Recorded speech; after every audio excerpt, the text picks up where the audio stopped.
Yeah.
Zackray, he was always been a fan of the game even before he stepped into being the best in Japan. He's someone who watched some Brawl and watched some Smash 4, and he loves those games, so he knows who is on stage. And so I'm excited to see this because I feel like the way that Zackray plays and the way Mr. R plays, it's going to be a hell of a freaking set. And I do really like, now we're talking about the Roaring the Palm, but I do feel like Inkling was a very safe Game 1 pick here for Mr. R. I mean, Inkling just in general is safe the character. You got the back airs, you're like not in the game half the game because you're just dashing around, moving on people. But yeah, like, well, I believe this is going to be my first time watching Mr. R's Inkling, but I definitely have faith at the fact that, you know, Mr. R is going to have a really good Inkling. Oh, absolutely. And easy catch. You know what Inkling is really good at? Ledge trapping. Yep. You know what Ramen's really good at? Ledge trapping. Yeah. So, especially when you got that Ink Bomb on deck. So I'm definitely excited to see how Mr. R is going to ledge trap with his character. Easy catch and the right percents. Yes, and just like that. Are you a fast faller? Yo, give me that spacey action with the minimal rate. The up throw up air is going to get this lead for Mr. R. He's only chilling at 76% right now, but Zackray on the ledge. Yeah, has opportunity here to close it out. Oh my gosh, I love that bear. So quick. All that damage. 24. Yep. And that means you got to hold all that damage. Yo, man. And you're painted up. Yo, Wolf. What? Inked up. Dang. What you got? You straight yellow right now. Yep. Like, dang. Yeah, and I love the mix-up Mr. R did on his shield. He landed, and then he did jab, and then Zackray let go of his shield after the first hit, and he's off stage. The side B almost gets caught by the down tilt, and what spacing for Mr. R? Yo, again? Why not? The run back, Mr. R, 3 stocks to 1. Oh, my goodness. Yo, this Inkling is crisp. And, another one? Oh, wait, hold up. I like the Nair. If he hit that Nair, man. Okay, I like it. Where are you throwing that bomb? Yeah. Not today. Yeah, I mean, Zackray definitely getting that punish for what Mr. R thought he was safe throwing that bomb, but he really wasn't. Zackray out there hunting. Yeah, I'm loving so many little things we've seen from Mr. R thus far. That was the first time he rolled it. Yeah, absolutely. Oh, wait a minute. Oh, okay. Yo, he almost. Yo, you actually snatched his soul. Yeah, actually was a soul snatcher. And when your life. Oh! Yo, that would have been high. Yeah, we're here. Falling up here into like double jump out. Up throw up air would have closed out the stock right there. Yeah, both these players like almost like making the other player. Wait, tech chase on the Oh my gosh, trying to get the bear. I love it. Yeah, good play.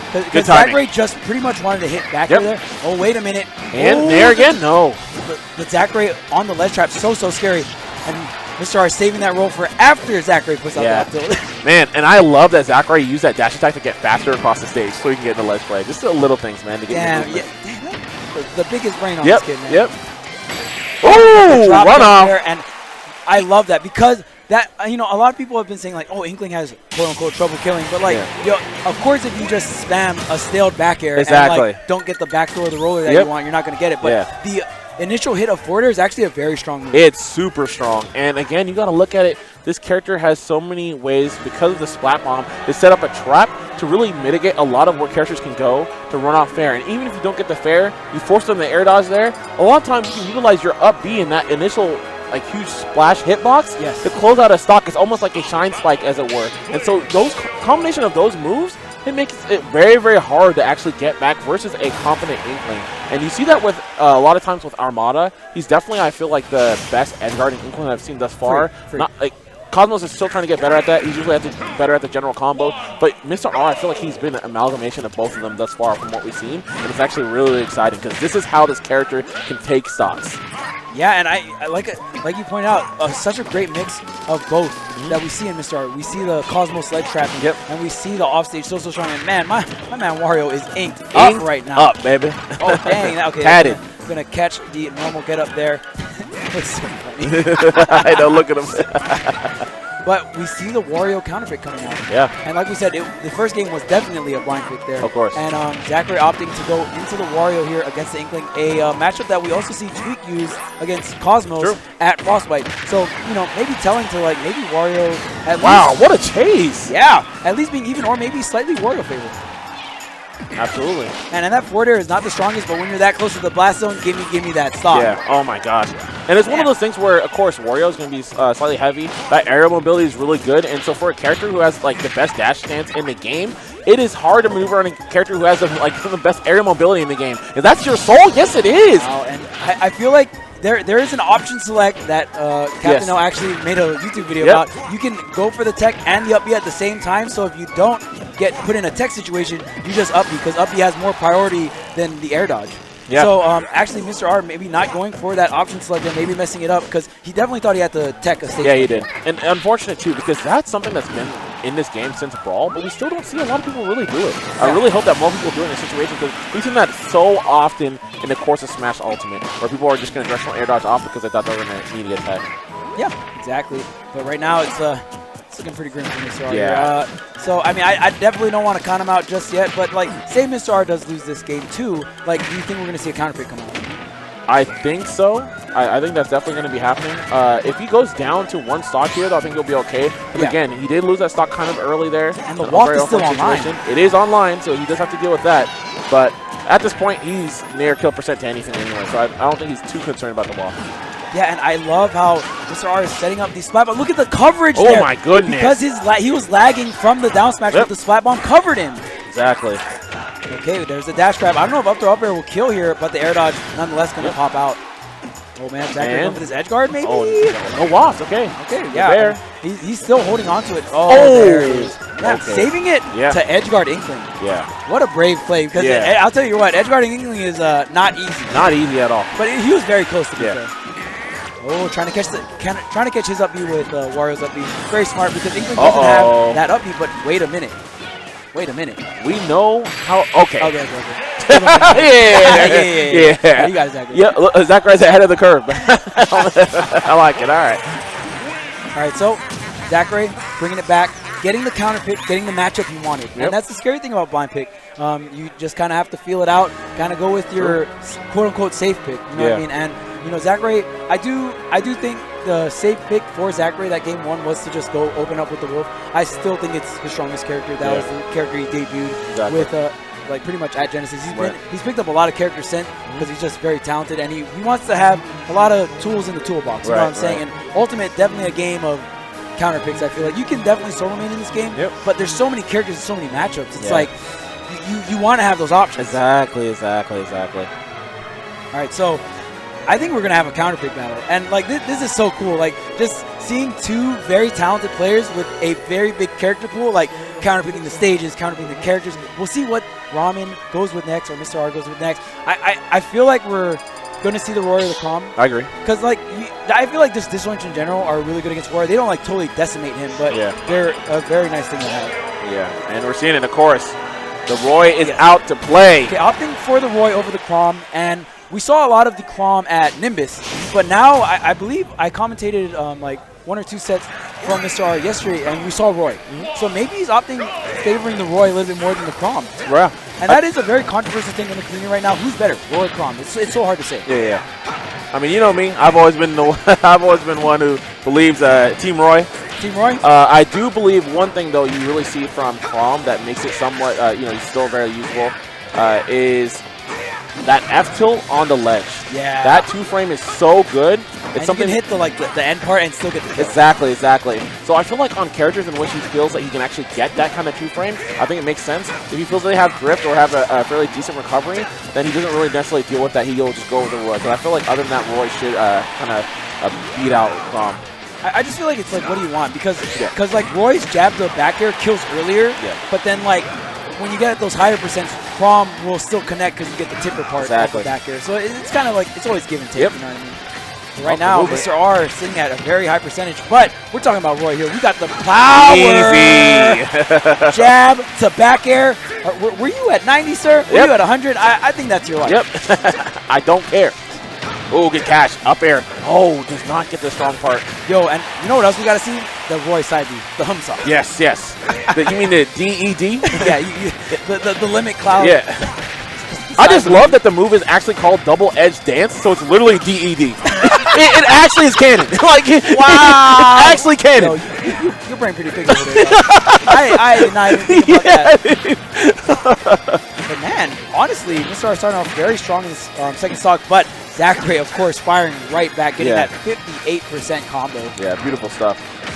Okay, there's the foot, though. Tech chase situation almost gets the falling clap, and that would have been a definite waft setup there. Oh, absolutely. Yep, beautiful catch up there. Jab to bear, going to hit him on the side of the stage. All right, where is the ledge trap? Oh, wait a minute, the stall, but... Oh, that's easy punish. Yep. Smash. Wow, but good thing Mr. R stalled out that 3 and was like, okay, I'm done. Yeah. And I believe the full off now online here for Zackray. Oh, good coverage.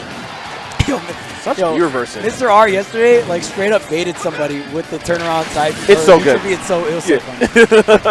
I love that move. Oh, and another thing that I think is really good for Mr. R, and another reason why he likes this character so much, is because of the B movement, like the wave bounces, the B reverses that he has access to with this character. Yeah, I think he has so much fun with it. Yeah. Oh, there's a wow, not the hardest punish. Yeah, not Mr. a punish at all. And that's one thing that it can be very nerve-wracking when someone like actually get up attacks your shield. This should be kill. Yes. Yeah. And that I like that they made that move a kill move, like at the super later. Yeah, like I like that. Plus, it's definitely nice. Yeah, not overbearing, you know. Yeah, exactly. And then you get that nice little heal too. All right, so pretty much very even game here we have. Oh my gosh, that was looking for. That was the Roy classic. Dang, you tried to kill him at 50. Yeah. But definitely worth that risk reward, right? Yep. He took 30 damage, but he could have potentially got a stock there. Ooh, the tech chase though, offstage situation here, and Mr. R has not gotten gimped yet. Not yet. You know, it can be really rough here. We'll see if Zackray can set up a gimp situation. Oh, no punish, man. Just auto just go Nairo to shield, unfortunately. Oh, wait a minute. I love it. Full throw up there. Oh, nothing. He was so close to catching that landing. There's a forward throw. Tries to get the dash attack, but able to roll away in time. Yeah. I'm wondering if he wanted an actual dash attack there, or if he was trying to do the quickest pivot cancel F tilt. Yeah, and wow, that jab to back here almost killed. Now Zackray, another one by the edge of the stage. Wait a minute. Oh, he tried to call out that landing. Oh my gosh, and fair fast on the dash attack? Not just yet. Oh, he's going high. Whoa! Whoa! Okay, Mr. R. Oh, the swing. Swinging down. Oh my. Oh, the reverse. This is so close. In the weight, yep. Oh, okay, very nice. Yeah, wait a minute. Dude. Good catch, Zackray. He's at 101. Opportunity. Oh man, the B reverse saving his life. People are shook right now. Yep. We don't got no kill throws anymore. Not at all. Oh, of course, you know, the classico. Yeah, there it is. The neutral B, so clutch. And, man, both players, I feel like, were scrambling, man. Yes, they were. Oh, man, I don't want to lose. I don't want to lose. Like, dang it. But Zackray, at the end of the day, got the ledge trap, got him off stage, called out that normal getup, and just went with that safe neutral band. And it also covers jump as well. Absolutely. Or ledge drop, double jump area. Yes, it does. Just a lot of option coverage, and he definitely played the game of chances. Yeah, anything outside of roll, good spot. This guy, Damn, yo, Beast Coast. Yo, this guy, Beast Coast. This guy, Beast Coast, baby. Beast Coast, baby. What a time to be alive, man.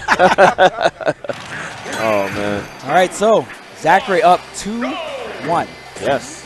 And the game 4. I mean, we're gonna still see the same matchup, of course. True. But like, I feel like this matchup was so close that even if Mr. R did win this game in before, unless he gets like totally destroyed, I don't really see a counter coming in. Yeah. Because I do feel like Warrior does do well against the Fire Emblem characters that aren't Lucino. True. Oh my gosh, yo, can we talk about that standing ovation? Yeah. That combo, man. The standing ovation that did 73? Yep. I didn't know they were that damaged. Yeah, man. But wait, Mr. R trying to get the juggle, but that pesky Nair, such a great landing hitbox. Yeah, so good, man. Just tied with that amazing aerial mobility, best believe is a force to be reckoned with. Yeah, that shield pressure and Mario not having the best out of shield options right behind him. Charging up that neutral B. Wow. That's one thing I really want to commend Zackray for. He knows that, and a beautiful edge guard. And right there, we see it. Yes. Finally, the first edge guard to come in this matchup during the set, and Zackray nails it with the forward. Absolutely. And I love that he went out there for that chase. That's really a prime position where Roy can't really do too much. He doesn't really want to swing there because then he puts himself in a position where he probably can't make it back. He gets stalled at all. You know, you don't want to air dodge there either because he just really can't deal with that. So really good stuff there by Zackray to pull up the stock. And see, again, I really want to point out that Zackray... Oh, the tech chases. Okay.Zackray's not getting hit by the double... The side B? Oh, the side B? Oh, yeah, the DED? Double edge dance? Yeah. He's not getting hit by the double edge dance by the edges of the stage. Yeah. So it's like, that's usually how Roy's going to get these very early stocks, but Zackray is very aware of that, and he's not getting hit by it. Yeah, he's getting very, very good in doing that move. Oh, speaking of, yeah. What a call out, too. And again, time and time again, I feel like Mr. R wants this side B by the edge. Yes, he does. And Zackray, like, I know you want this so bad. Exactly. Please, like, give up your corner pressure on my shield. Please give me this up smash out of shield. And now, 3 stocks to 1. Yeah. And it's unfortunate, too, because Mr. R actually could have done a punish there if he did side B out of shield. He did not. He shield dropped and did so, and that was a problem. You need to do the jump side B. Absolutely. Oh, what a swing. Yes. Okay. All right, so we're down an entire stock, but both these characters being as explosive as they are, never can count one of them out. Not at all. But we do have the full waft, which is scary. Like, it's like so much scarier with the waft online when you like are behind too. Yeah. Like, dang, man, I'm behind and you got waft. Dang. Yep, all that extra damage. Ooh, man. Oh, that would have been cute. 60% off of that one exchange. Wow. Oh, but and that is your life. And the classic. That waft is just so dang strong. Yeah. Oh, wow. And that is a pop-up. All right. Let's go, Zackray. Yeah, he's happy. He knows. He knows. No, and you could tell just before that match, the nerves were just coming in, and he really needed like a good 30 seconds to calm himself down. True. You know, he's always been a solid player. He's kind of putting on today. The Snow should see some Snake versus Peach. Oh, yeah. Possibly Daisy if he feels like it, but yeah, most likely going to be some Peach all day, every day. Let's get it. That's the way I want to start these out. Now, for me, I commented yesterday, I saw Ally taking on Slayers, and that was pretty much down to the wire, and obviously we know Samsora regarded as the best Peach out there. So it's going to be more of a tall order for Ally. I'm kind of wondering if things don't go his way the first couple of games, if we might see a switch that Mario, which we've seen him lean back on a couple of times. Yeah. Yeah, well, I mean, honestly, I think it really depends on how good his camp game is, I guess, and how well he's controlling space with these grenades. Even though Peach, I feel like she does have an easier time, dealing with grenades and stuff, being able to be float and just be out of the range of most of the time, and still being able to keep the pressure going on, depending on how high she's floating. What a good combination right there coming in from Ally, though. Get that 52% real quick. Yeah, seriously, able to just kind of get a nice little string. And that's the thing about Snake, man. He can be trailing such a considerable amount, but he just has such a high damage output. He's able to mitigate that at times. And you see his match basically even now, but Samsora, the aggression, holding it down on the right side. Ally desperate to get back, finds his way.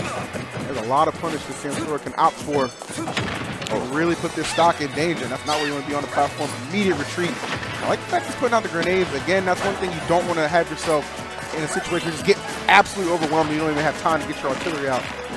Okay, yeah, Samsora being on the ground just a little too long. All right, we're going to go ahead and Peach Bomber right back inside. I like that. That's good, too. If the clash hits Nikita, he's not going to have to worry about taking any kind of damage. Oh, that was great. That was great, bro. Street sweeper. Let me tell you, I got hit, too. Like, I got hit hard as well, bro. I like that. That's the thing about Nikita, though. It's so scary that it does force people to be like, I need to get away from it as quick as possible.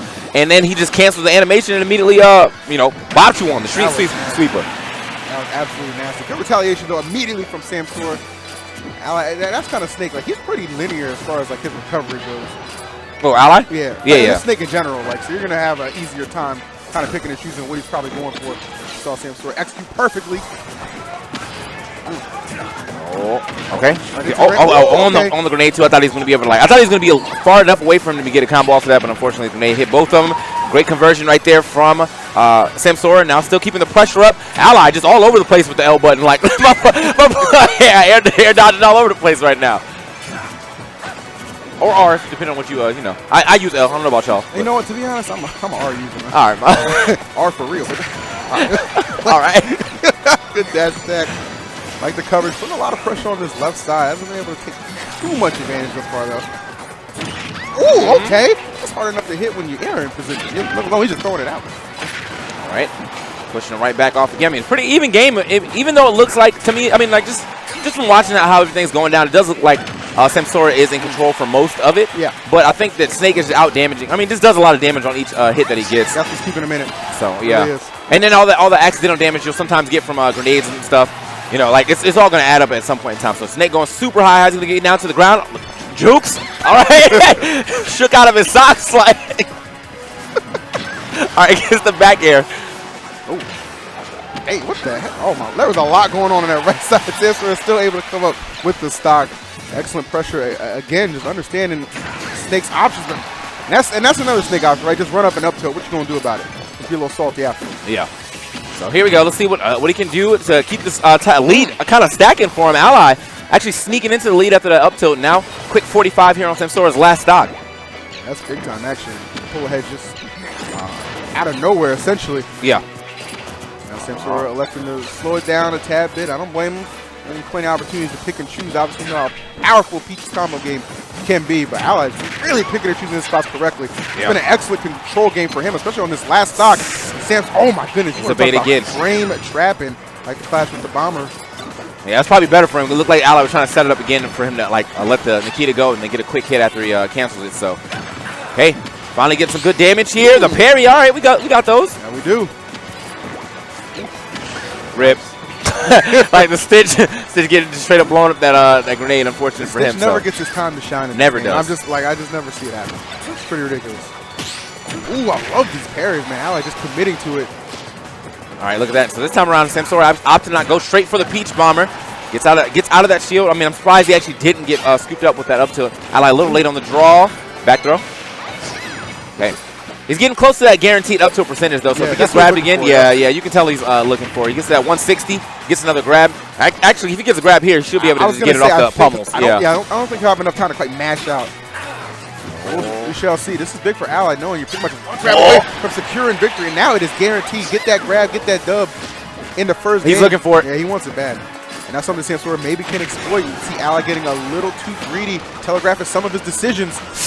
Man, I really thought for a second that he was going to try to go up there with the Parasol, but you have to do a certain amount of damage to actually knock Snake off of the Cypher. I think it's like 9%. And so I don't know if any part of Parasol actually does enough, but the Peach Bomber will do enough. You're gone. That's tough, man. And you know, we've seen that Bomber used defensively throughout that match because it's just basically to fade Nikita and then just throws it out of nowhere. Ally not expecting it. Yeah. That's tough. That's tough to be one grab away. Well, right. Be like that, man. Yeah, it really do be like that sometimes. Man. My man Samsora. I'm looking at Ally like this is a day of comebacks. We got Tiger winning the Masters. All right, who said Ally? Yeah, I watched Saga. I watched the clip of I guess his last big swing. Yeah. And I just heard homeboy. Oh yeah. Oh yeah. The guy in the back. Oh yeah. Oh yeah. Push us. Let's go, Tiger. That joint killed me, bro. Like, as soon as he hit it and it was going up there was just like one guy that was standing way too close to whatever crowd. Like, oh yeah, okay, yeah. I was like, this guy's hype. Let's go. Anyway, in the game 2, we got Samsora going up against Ally one more time. Obviously, keeping it to the keeping it on Battlefield. Let's see what he can do here, or let's see what Ally can do here the second time around. I mean, he really was one grab away, so that was like really down to the wire. I really can't say that he got stomped by any means. I think obviously probably wanted a hotter start. Are we out? Yeah, he's gone. No, that is not what Sam would have liked. And that's terrific for Ally. Like at this point, you just kind of channel your inner MVD and just don't approach. Yeah. That's no knock against MVD. That's the way you should be playing sometimes. But Ally, I mean, I feel like he just really knows how to kind of insert himself and get aggressive. He's somebody who really likes to get a lot of follow-ups off of a multitude of Snake's item play. Okay, wow, that was a super weak Nair. What the? Like my boy's like 89, didn't go anywhere. All right. Gets the back air as well, but I mean, these trades definitely not helping out Samsora to get back into the game at the very least. Ally, a little bit of CQC right there. Man, this is smart. I mean, essentially, you're frustrating Samsora to the point where he knows he has to approach, and that's where he might get a little reckless, man. That's where he can exploit. And you've seen Samsora at times in the past against this Snake matchup, man. He can, when he gets flustered, it does not tend to go well. All right. Okay, gets the neutral air. Still not going to be enough, though. Even at 142 with the little bit of raise that he had. Still, though, Ally, I mean, even though he does avoid the forward air, lives to see another day. The back throw not strong enough yet, but the up air will be it. Get him out of here. That up air, to me, that up air is actually one of the more frustrating areas to deal with. Like the fact that it just covers so much ground. Damn. People don't give it enough respect, man. You got to respect it up till too, man. Yeah, you talking about covering. Yep. Straight up. I know it covers a lot of ground, air. I mean, like, got everything right there. So, finishing him off right there with a double up till pretty much hit him up once, didn't get the KO, but got another one right after that. Scary thing I tell people about that too is worse than Brawl. Oh, what do you mean? Oh, yeah. They don't want to believe. Yeah, I was like, nah, man, people really losing lives out here at 90. All right. Kung Fu kicking right now. Kung Fu Kenny. There we go. We back. What's the hitbox on this man? What is the hitbox on this man? Oh, my Lord. Okay, Ally trying to get tricky with it, but I mean, he's got the room to work with. I mean, this is a very healthy lead. I can't. All sides point to Game 3 being 1-1. Yeah. Oh, okay. We got the parries on deck, and it gets the reverse or the B reverse grenade pool too. So a little extra damage, even though he does take some damage himself. Yeah. Still adding up on Samsora's last stock here, people. He's back here. Samsora, yeah. I mean, it's like he's almost always in the right spot, but Ally's picking and choosing like different air dodge angles and stuff now. Starting to throw him off. Like if he air dodge straight in, Samsora was gonna cover that, but he air dodged down and in that time. Okay. All right, that was a little tricky, man. 161 for Ally. All right, and now look, I'm not counting Samsora. I've seen some insane comebacks before. I know this is doable, especially Peach. You know what she can do, especially at those low percents. If Ally chokes this one away, though, the set is done. Ooh, all right. Gets a quick get-up attack right there. Yeah, I put more pressure, honestly, on Ally than Samsora in this situation. He's playing with house money at this point. Yeah. 157. You got nothing to lose. Ally's got to keep his composure. Finish this one. Oh, that was telegraphed. Had that dash attack scouted out. Yeah, man. Toad even turned around for it, too. He was, like, looking the wrong way, but he's like, nah, I still got you on both sides. What's up? Oh, goodbye. Oh, yes. There we go. Ally, I looked up at Ally as he got the grab, and he already started sitting back before he put the down in.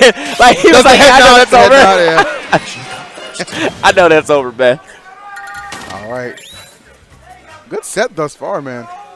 Definitely enjoying what I'm seeing. A lot of good interaction. This is not a camp fest by any means. This is two very aggressive players. Oh, hello? All right, somebody just got tight over there. What the heck? Hello? What are we doing? Oh, he won, though. Glutonny just won over Stroder, I think? Yeah, but I mean, he just, maybe it was a how you going to pop off so hard you could mess up someone else's set? Wait, that wasn't even the set? What are you doing, Playboy? What? Come on, man. They do it different in Europe. Oh, I say that too loud, man. My boy Leffert might be around. Like, say something again, man. I don't want the drama. Let's go, baby. Game number 3. It's definitely been a good one thus far, man. And kind of one that I was saying, man, this tournament could be a little bit of a resurgence for Ally. We know that he traditionally just misses the top cut of those top 8s. If he's able to get a win over Samsora, that's a huge way to secure yourself. And I believe we were in top 16, despite this saying top 32 winners. I'm pretty sure we're in top 16.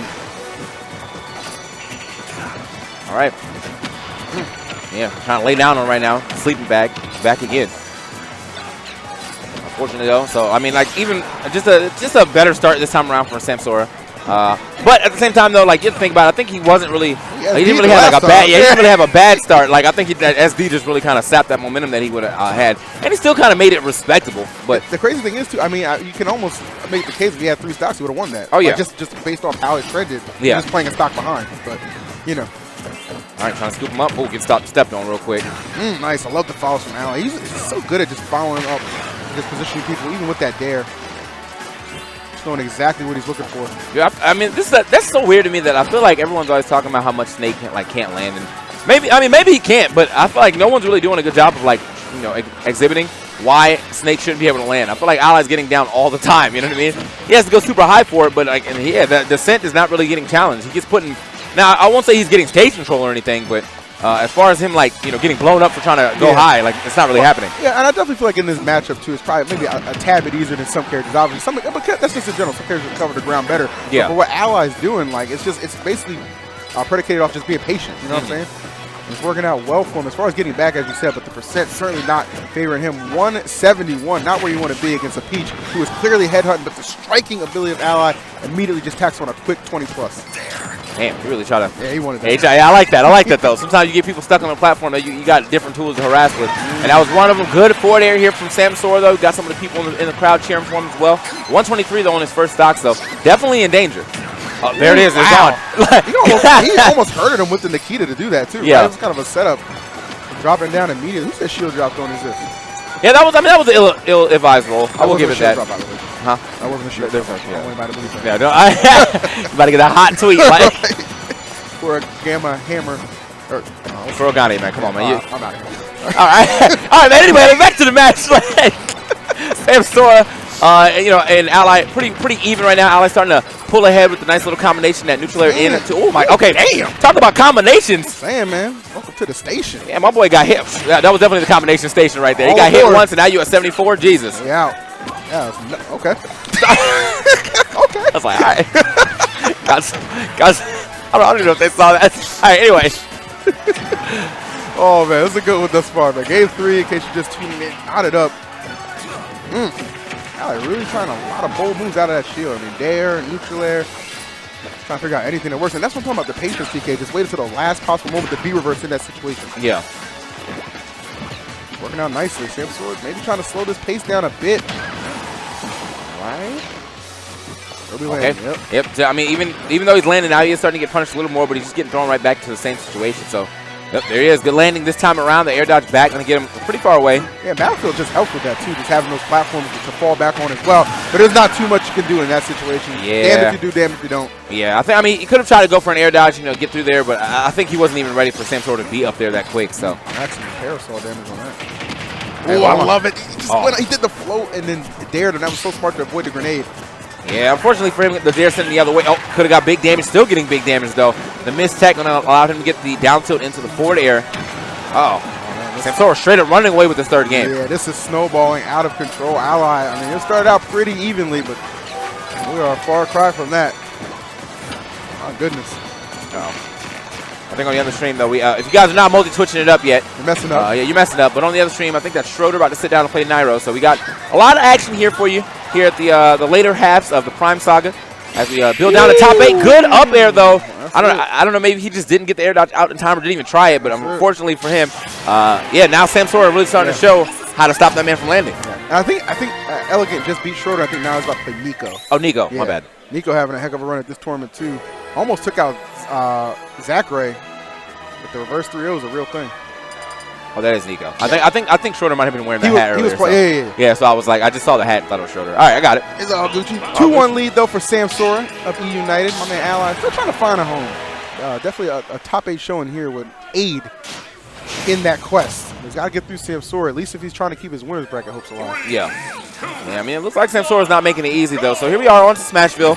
Hazardless Smashville, just a platform in the middle, kind of covering your head. Yes. And I think that kind of works out for Ally quite well. Not only does he get to drop that C4 on the platform and cover above and below it, but just, being the center part of the stage and being able to control center stage that well is going to make it pretty hard for Samsora. Absolutely. So, yeah. Oh, scoop. Okay. Hey, damn. Right. This is the first time we're seeing a non-battlefield sage, too, which I think is good. Yeah. I think it's almost essential for Ally to switch at that point, especially when you look at how that third game went. That was a knockout. And he's doing a really stand-up job right now, not allowing Samsora to live. Pretty much. I mean, Samsora's got like little collateral damage here and there, but now he's starting to rack it up, starting to bring it back. Ooh, oh my God! Yeah, that was a good interception. Catch. Now I don't know if Peach up smash can actually hit that platform if you land on top of it. So she might not have the height for it, but unfortunately for him, he doesn't have the distance to grab that ledge. So just could not get there. Unfortunate. But that's a tremendous start for Samsora. This is where you don't want to have happen. Just letting him start to just combo up. Look at this percent, man. I mean, he got off the ledge and has 55 on him already. Ain't too much you can do with that. That was the imagination station right there. Jesus. You thought. Yeah. All right. So he ends up getting over that. Looks like Ally tried to bait him out again, maybe. Oh, that booty got clapped. I mean, that was the the option that he selected. All right, but I mean, where's the lie though? I'm just saying, like, she did peach bomber in and right into the C4. Bro. So, whatever. All right, man. Anyway, brilliant analysis from E here. Let's get back into the match. I'm out, man. I'm out. Ally might be out of time though, man. This is looking crib. Solid 2-stock lead for Samsora. Oh, man. Looking to put this one away with a 3-1. We'll take a heroin effort from Ally to run this back. That's the way it starts, though. Some big hits. Look at that, 47 already. Yeah. All right, so. Oh, yeah, that air dodge was he had that scouted out from the jump. He knew exactly where he was going.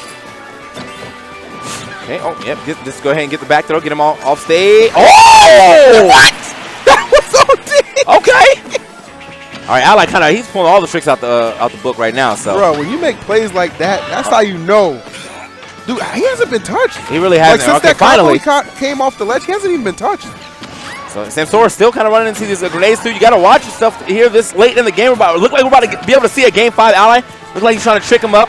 I thought he was probably going to try to drop the C4 on him, but oh my God, you're gone. Bro, momentum what a comeback. Shifted. Yes. Samsora's still looking at the screen like he playing, dog. Nah, bro.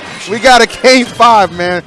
We got a Game 5. That was nuts. You need to be looking at the stage list right now. I'm saying. Oh my God. Yo, that was a solid comeback. That was insane because I mean you think it's just wrapped up. I mean that's a solid a true 2-stock lead. 2-stock 0, 1-stock 0. And Ally just finding a way. That F smash. We've seen him go for it a couple times, but when he needed it most, came through and he just rode that momentum to a victory. So. All right, so I'm just like, how did I let that one get away from me? Yeah, where we headed, and if you guys didn't know, there's no DSR or this time. So yeah, I mean, you can go back and it looks like so you can go right back to where you want to go, and that's exactly what he did, man. Yeah, that's a real controversial thing as well. I don't know how I feel about it. You know? Yeah. I mean, we actually TLTC actually came to talk to us at the bar about it. You know what I'm saying? He was just like, "How do you guys feel about it?" And I was like, "Yeah, I mean, I think no DSR."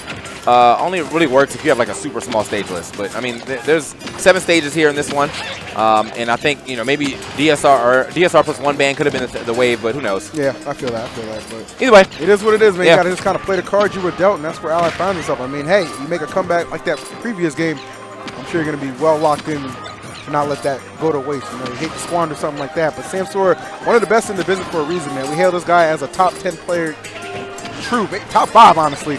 For a reason. Now, also, I see so many people in chat wondering what DSR is. Let me go ahead and explain it for you. So DSR is like, if you win on a stage, you're actually not supposed to allowed to go back there. If DSR is on, you're not allowed to go back there for the remainder of the set. So basically, since both of them have won on Battlefield, like Battlefield shouldn't be getting played at all, basically. Yeah. You know what I'm saying? Unless they a gentleman to it, which gentleman always beats anything. But if it's on, then right now, we will be seeing another stage unless they decide a gentleman in Battlefield. So anyway, but I imagine that Ally would have, if he had a say in it, this would not be the stage. Yeah, he would be having for game number 5. We got plenty of data to see how that's went. Only got the win off the fact he got that SD. So a lot of things could definitely go into that decision. But nonetheless, we find ourselves game 5 and Ally actually leading. I was doing a bad job playing behind that grenade and just creating some space, but right into the clutches of Samsora. Okay, it actually was right into the clutches of Samsora, but Samsora not ready to act on it. All right, Zackray with the bomber. What are we doing? All right, gets back on stage. Okay, the parry yet again. I thought he was going to try to parry up tilt, but I think because Samsora was drifting away, the up tilt might have missed. But I never want to count out up tilt's range, so you never know, man. We're in the same wheelhouse with that one, bro. Okay. He's getting tricky with it. I like that though. It's not telegraphed like coming straight at you. There's levels to it. Okay, so Samsora actually looking for the, I think he was scouting out Ally to probably drop down a back air on him so he could anti-air it with the up smash. Late hit of the Peach Bomber, here we are. I think he would have loved to turn around up tilt there, but wasn't able to get what he was looking for. So that's going to allow Samsora to get the first stock, and it's a huge one as well. Now I can air forward to allow Samsora to get his combo game started. We've seen what he does on the stage, and there's nothing nice. This barrage right now of explosives. That's what you need to do, too. Pressure him. Everything. Yeah, I mean, you saw that even the Nikita still came back. I mean, it was dropping down, too, so that's what forced Samsora to actually kind of delay his recovery and not go straight for the ledge. And then, he kind of got peppered by the mortar. Mortar's dropping down, so, All right. That on top of grenades, there's just too much going on in that situation. Definitely a lot going on. Kudos to Ally. Man, what a...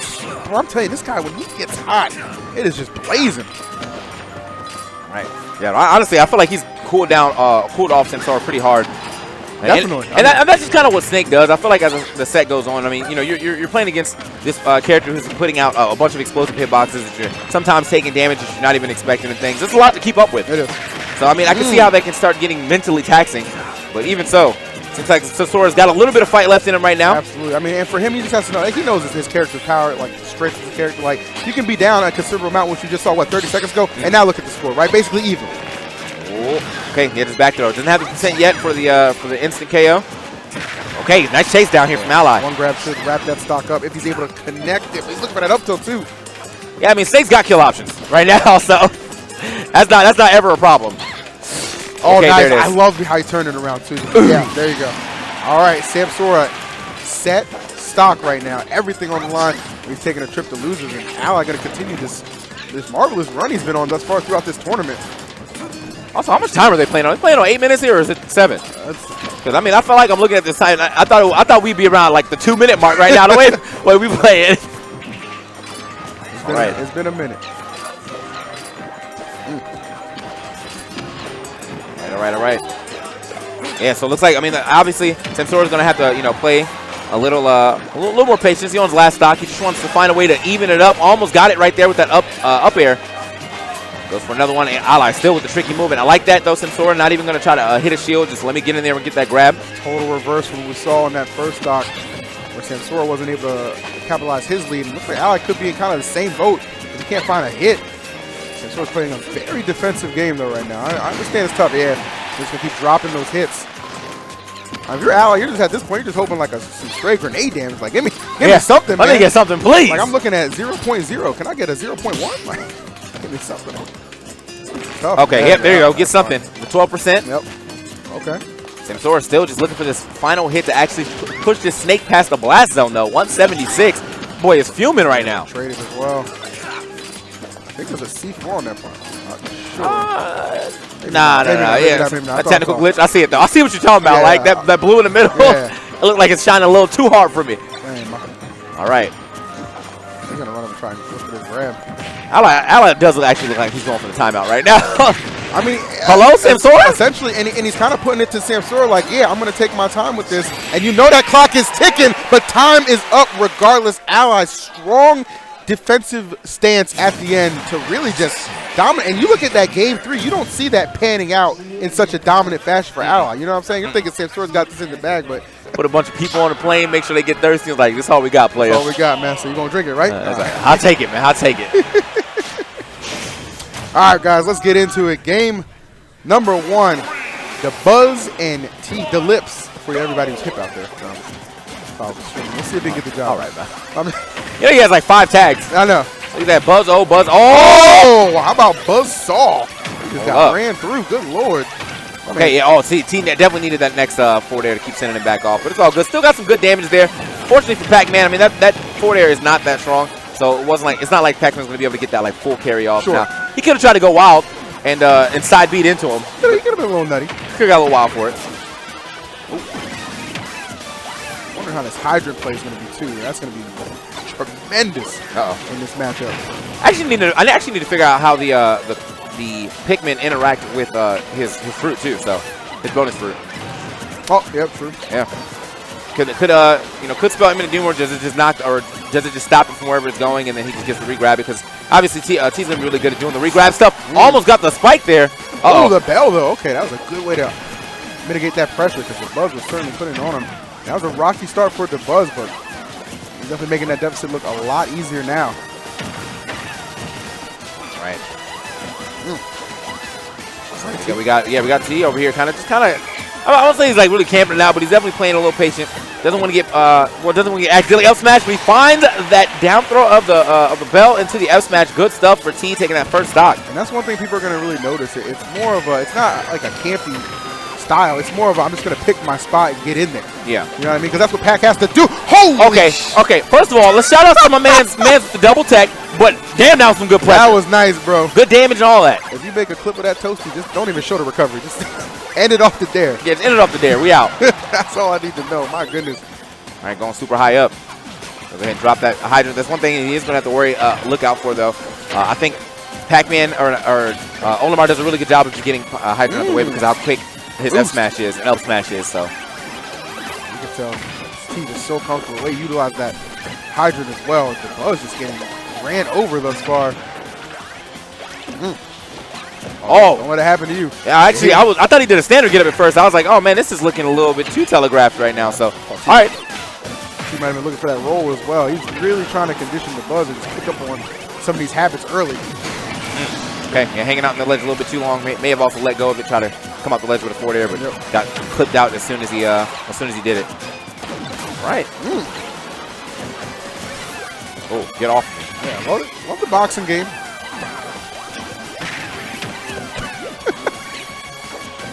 disrespect on the hydrants always OD. Yeah. All right, so that's the thing though. Like hydrant just in itself, I mean, it's a good tool usually for Pac-Mans to keep the pressure up. But as I mentioned earlier, I mean, Dabuz can just walk over there and just F smash it or up smash it all the time, and it's probably going to go flying, or it should go flying because it's doing enough damage to you know, move it. Yeah. So like that's one thing that I think T is going to have to look out for. How quickly? Wow, I didn't even notice Dabuz died on that. Jesus. Yeah, I thought he was just hovering above. Yeah, I was like, all right. He took a trip to the blast zone. I didn't even know. My bad. All right. So yeah, this is tremendous lead for T. Yeah, really good lead for T right now. Still it's starting to rack up on him a little bit. He is at 88. This is what a situation where Dabuz should be able to find either a good purple upper F smash near the ledge and probably finish it off. God, but the follow-ups right now, you can get a ton. Like Pac-Man's aerials at those lower percents can be really good. You can really string them together, and you just saw that on display. And T, the perfect setup to finish it off with the forward smash. Yeah, man. He definitely put himself in a position where I guess, well, Dabuz definitely had to come down to the ground with something aggressive after using that upbeat and landing on stage. But he put himself in a position to easily punish that neutral air. So good stuff. 2T. Moving on. You know, one game above Dabuz right now. Let's see what Dabuz brings for the counter pick. If he's going to swap character stages, anything like that. You know, he has been messing around with a little bigger ninja lately. He also been you know, you also saw the Rosa, but I think it's a little too early to think for the switch right now. So we'll see what happens. I'd agree. Buzz R though. Here we go. Oh, we did. Oh, okay, but we are getting a switch. Buzz Rosa. Okay. Well, you know what? I'm not mad about that because you got to imagine, like, if you lose 2 games and then, like, that third game you have to switch, get your data early and just kind of feel out which character is going to work best for you. So I understand the method to this madness. And we've seen this Rosalina a couple times come through for Dabuz, so I'm certainly not on the fence about this. I'm interested to see how T responds. Totally different match for him now. And that's going to be one of the big things, that gravitational pull. Yeah, I guess that should be a pretty huge part of it. Wow, okay. Oh, he couldn't even power pellet. He scooped it up. Okay, that's some tech. That's some tech. Hold up, I'm learning. I'm picking up some things too. Thanks to Buzz. All right, I'm about to pull my Rosa out. I'm good. All right. We're out here. And then, guys, game number 2, it was a 2-stock victory for T over Dabuz's Olimar. So this is what has prompted the switch. See if we can get some good results out of it. Not starting off badly at all. We got an even contest for the most part. Only 20% separating them. Man, that throw took so long. He just wasn't even able to. Oh, that's tough. Goodbye. Yeah. No hitbox on that recovery for Rosalina. I still think that should have been something that should have been looked at. No, I'm good. I'm good. You're good. No, I'm good. You're petty. You ask for a lot right now, bro. Oh, boy, want customs in the in the game and stuff. I'm just looking out, man. I'm just looking out. All right. Here we go. Love the spacing. Yeah, I like the high down airs that Dabuz is also throwing out here. Yep, go ahead and waka on that. That Illuma is gone. This is tough. Look what T does. Like, he's just so good at controlling the tempo. Yeah, I mean, even with Dabuz. Wow, I think Dabuz might have tried to come out the he shield. He definitely with enough smash. I saw him like on stage actually do like the little pop off, like, oh, I need to hit that, but yeah, not getting it yet. Tried it yet again with the late neutral layer coming in from T. Oh, damn, man! You thought this is that was the most you thought. Like he was like, oh, you thought I missed spaces. Wait till that water come out before I'm sliding in. He is going on a run right now in Dabuz final stock. He's looking all but wrapped up. I don't know what's it's gonna take a lot, man. I mean, I know it's a Sunday, but somebody need a miracle right now. Miracles are sparing sometimes, man. We shall see if it's enough. It's like God he ain't on call this time around. I got too much to handle right now. It's a lot right now, man. You see what I just did for Tiger? I ain't got time for you. I'm done. All right, man. So Dabuz, obviously, in a world of hurt, loved it there. The pressure is just so real right now from T, man. Controls the stage, controls you off stage. There's so many different ways he can just punish you. Wait a minute. Okay, all right. Almost had the down air. T! Oh my God! That was it. So he like double second guessed himself. Like the first time he was like, all right, wait a minute. Then he went too high the second time and pulled himself back. So he had to hit it the third time and just put himself over the ledge. So, all right. It's all good though. Still got a solid lead here, but never want to count Dabuz out. I'm seeing him make crazier comeback. So another Luma gone. This Luma's not allowed to live. Oh, okay. I thought he had to. Oh my goodness, yeah, that tech was crucial. But the key, talk about counter. He anticipated Dabuz was going to tech that. That was all a setup. He anticipated that tech as he was ready. That's insane. It was definitely a contingency plan. Like Yes. I feel like if he didn't attack, he would have died. That's cool. But the key was already available for if you have the wall jump and past this, and you already used your well, he would have been able to air dodge again. But if he would have air dodged past that, he would have died. Literally 3 steps ahead. Big brain plays from T. Sees him up 2-0 over Dabuz. One of the best in the business. He's in a lot of trouble, man. It's going to take a tremendous effort, you know, not to even just reverse this, man, but just to bring this to a game 5. Yeah. His best efforts have been thwarted thus far. I think he's going to go back to the oh, no, he's going to stick with the, okay, he's going to stick with the Rosalina. I don't know if that hair flip was. That what? He just did this weird little hair flip. Who, it was? Yeah. Oh, he got a little something. You saw that, right? Yeah. He got a little something on there. No, I'm saying it was just like a ready for war kind of thing. Like, you know, like, all right, let's go, man. We're going into battle.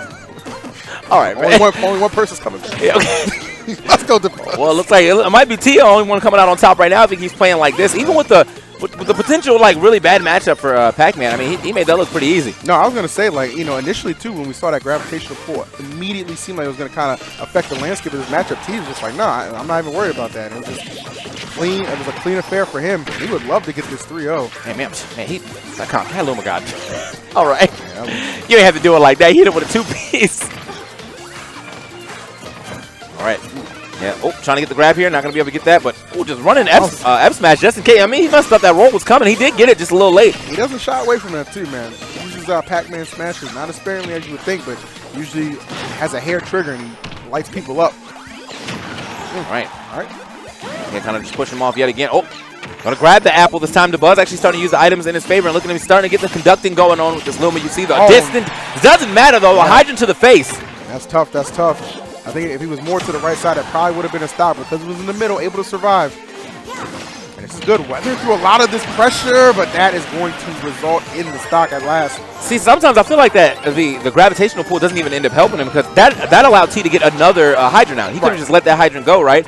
Jumped over it, and then started pressuring T as he was trying to land down on the ground. But because he scooped it up, T was granted another hydrant, so he was able to put the pressure down again. Big facts. Okay, tries to get the stomp there, but not able to get it. T going super high. Gotta do it. Oh, okay. Oh, that's so sad. That's so sad. Like, what a good idea for an edge guard for Luma to just accidentally go down because Pac-Man coming up. Damn. Tough. It's almost like you just kind of like, man, I just can't catch a break. Yeah. Nothing is going my way. And, you know, Dabuz is a very talented player, but T is making this look by the book. That's actually what I feel about Luma straight up. I just feel like this Luma definitely can't catch a break. Oh, even with the roll on where you going, the extended hit by Luma can't catch a break, bro. Thank you. Take that hydrant, man. God damn, this is OD. Oh, man. Luma in the back on the longest sig break I ever seen. And this man, he's just heated up, man. He's T, the kettle, the whole damn pitching. I mean, in Dabuz, to his best efforts, it just ain't there. J-Max, it just ain't there, man. It really just ain't there. It just ain't there. Lord have mercy. I'm kind of surprised that he stayed with the Rosa because I feel like that last game didn't go that well at all. But I mean, maybe. Hold up, we're good. All right. Thought he made a scout of that one out, but luckily for T, he was able to get that side B out in time, just get a little extra distance up there, and then up B back to the stage. Also, yeah, you just got me. That's okay. All right. Real rap though. I like the idea. If that platform wasn't in the way, I think he would have got hit. The chase down with the pellet. Yeah, T knows he's got this one just about wrapped up, barring some insanity on Dabuz's part. I mean, he's got to start making plays now. He's saying, well, for the dare. Yeah, but I don't know if he missed the trampoline or if it was on the red right there, but it should have not. It should have been on the second one because Dabuz hit it. Yeah, I wasn't sure if Dabuz was interrupting it. That was the thing I was looking for.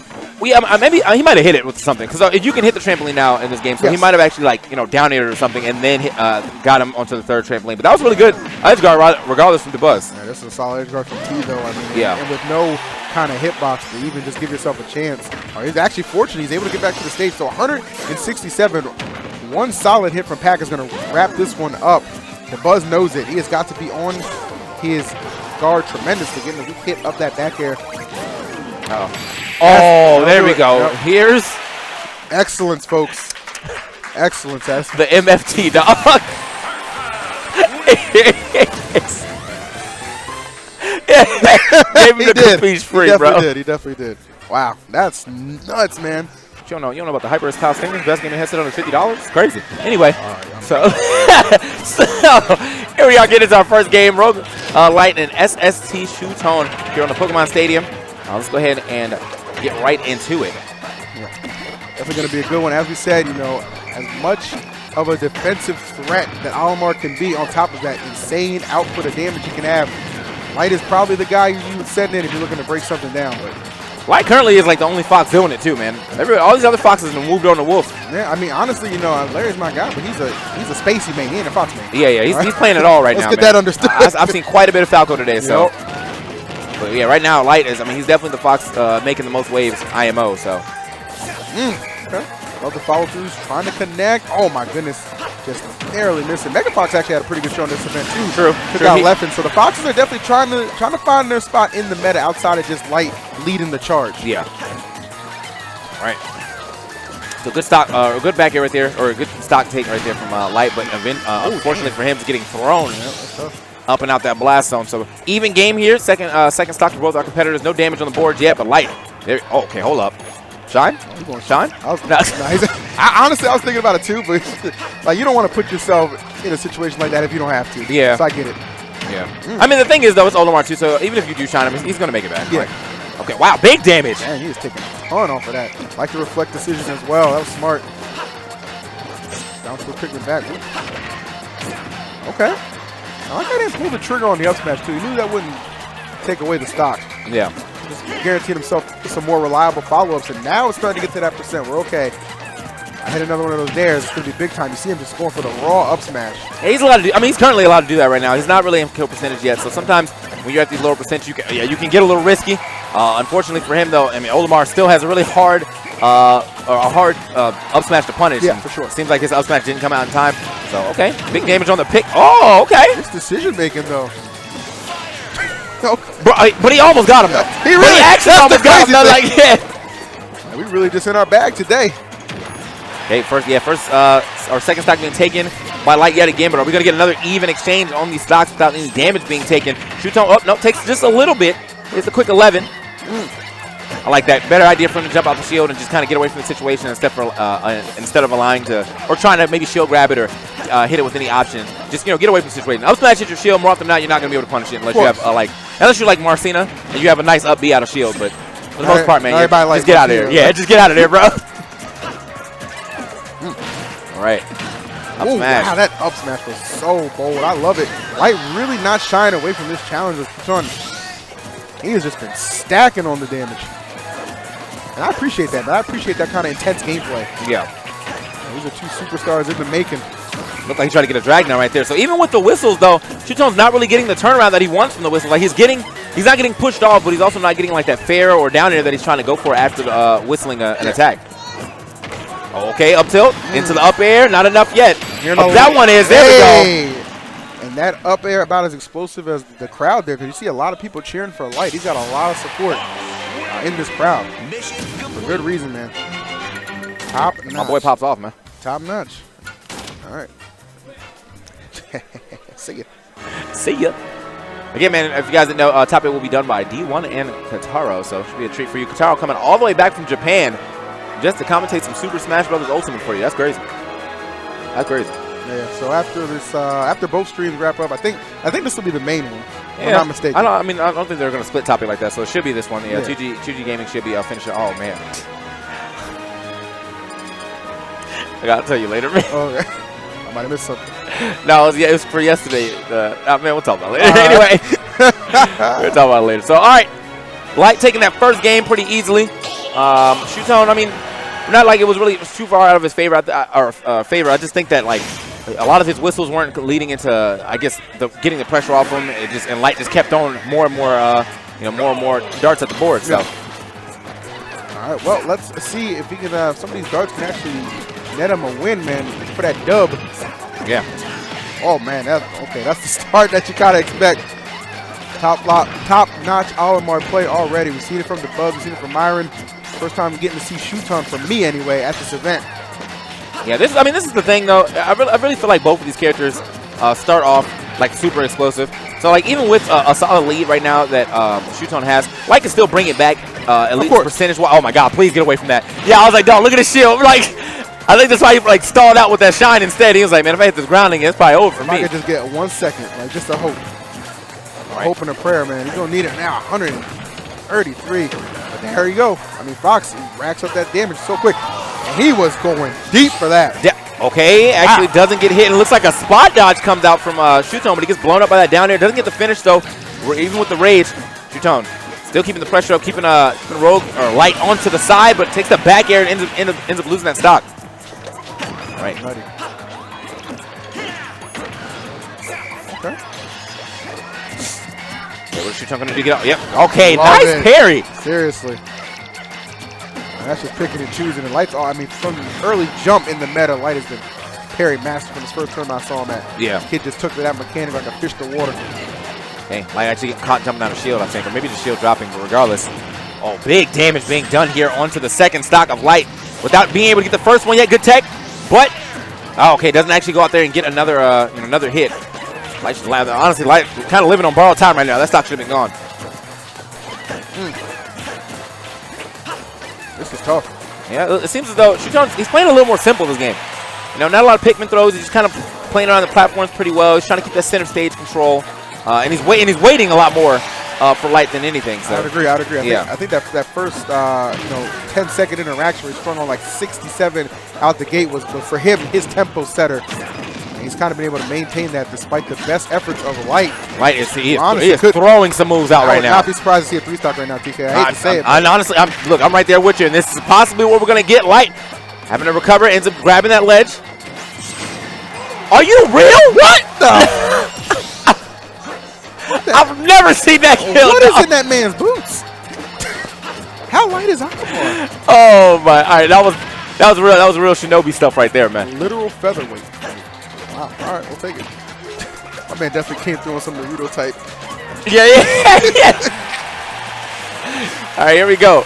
So even though Light gets a very unorthodox kill, I mean, it took him really long to get that, and well, yeah, I think he comes off that ledge, trying to hit him with something that he's going over. But oh, another one. Yeah, you won't. Yeah, I was gonna say you're not gonna survive a second. That was it. That kill was 17. That's definitely a clip. You're never going to see that, man. That's like when somebody's about to like deliver the finishing blow, and that one guy you've been waiting for comes back from the training arc and just knocks him out. Just shows up in the nick of time. Fox from the training arc, bro. All right. Come out. Yeah, that was well, that was straight up domination from Shuton that time around. So, I mean, I just, as I said, my boy has made the correct adjustments there. So that was tough. I do like what I see out of Light, man. He doesn't seem rattled. That's one thing I always give Light credit for. He doesn't seem rattled. You know what I'm saying? Things cannot go your way, but this guy always seems to understand, like, look, at any given time, I can win any tournament I enter. It's all about getting past each individual. I think he just takes it one match at a time rather than looking so far ahead. So, okay, you got, 3 stocks or 2 stocks, low percent that last game. Cool. I won the first one. We're going to game 3. No worries about that. And a lot of players don't have that mentality, right? They'll kind of dwell on what took place moments ago. Yeah. I think Light is just really good at kind of resetting his mentality. Oh, okay. He's jab lock. Resets him. He got a couple right there. Yeah, I mean, another pretty explosive game between our competitors yet again, but looks like Light just a little behind on the damage. Not to say that he can't get this KO first, though. Leo wins? Yeah, no? Leo won. Okay. Ooh, okay, there we go. All right, a little gun twirl as well. I'm impressed he's doing this at half strength, too, man. Sleeves are definitely honestly, I don't think he can get his sleeves all the way up to full strength this time around. I think that's a long sleeve shirt, bro. Okay. Yeah, he's actually cutting his. That's Samson right there, man. You cut his hair. All right. All right, guys. Game 3. It's been a pretty even bout. Look how fast that lead just shifted, man. That was 3 hits, maybe 2 from Alamar, and the deficit begins to mount ever so slightly. But there we go. And this is that's all I have to do. Don't let him get too far in the lead. Keep it close. Keep it competitive down the stretch. Okay, quick neutral there. Wasn't able to get too much more off of that. Okay, here we go. Shinobi. Oh! Shinobi, man. I'm telling you, bro. That's the Shinobi combo. It really is now, bro. All right. And that ain't just an anime reference. It's a way of life. I could see Light being into some stuff like that. Having like a couple samurai swords in the house. How come you don't invite nobody over? That's not the way of the life. A Ronin lives by himself. Like, all right. He might be by himself on this stage in just a few moments. The way he's bopping Shuton, my lord. Okay. He's going for it again. Yeah, he knows. He knows. That's his thing now. We just witnessed the birth of the light. Dude, I mean, he's definitely showing me some stuff that I feel like, well, again, he is the only Fox doing it right now. So it's not like I even get to see a lot of crazy Fox play anymore, seeing that most of them have swapped over to Wolf. That's true. That's true, but Light holding down the fort. One key hit away from taking this, and there it is right on cue. Nothing personal, kid. Had to do it. 2-1 for Light. Very impressive showing thus far. Yeah, it's kind of going back and forth, too. When you think about it, you know, that first game was like all in Light's favor. Second game was all in Shuton's favor. Third game, I felt like it was a little closer, but still mostly in Light's favor. Wow. Yeah, man. My boy catching him with the Fox illusion, man. Told you, man. Only illusion on the screen is Shuton about to win. That's what I'm sure he's trying to tell him. Like, he's like, y'all thought he was the best? That's an illusion. Hey, man. Not to say he can't make it back, though. I mean, I've seen course. Shuton has got to many Game 5s. And also has the Richter in the background if it really comes down. I don't really know if I'd like to see Richter versus Fox. It seems like Fox is pretty good at dealing with that. But does have it. It is a thing. It's on the table if necessary. Okay, it doesn't mean it's going to come on the plate, but it's on the table. All right, we are on Smashville for game number 4. Very pivotal game for Shuton to avoid a trip to losers bracket. Right now, man, get this dub here, qualify for winners side of things. Top 8 looking pretty good. Yeah, I mean, honestly, that's if you guys didn't look at the bottom of the screen, this is winner's corner, so whoever wins this will be getting to the winner's side of top 8. You know, guarantee at least 5th place. Yep. And that's gonna feel good. Okay. Ooh. I don't know how good that felt. Yeah, that was that was not the one.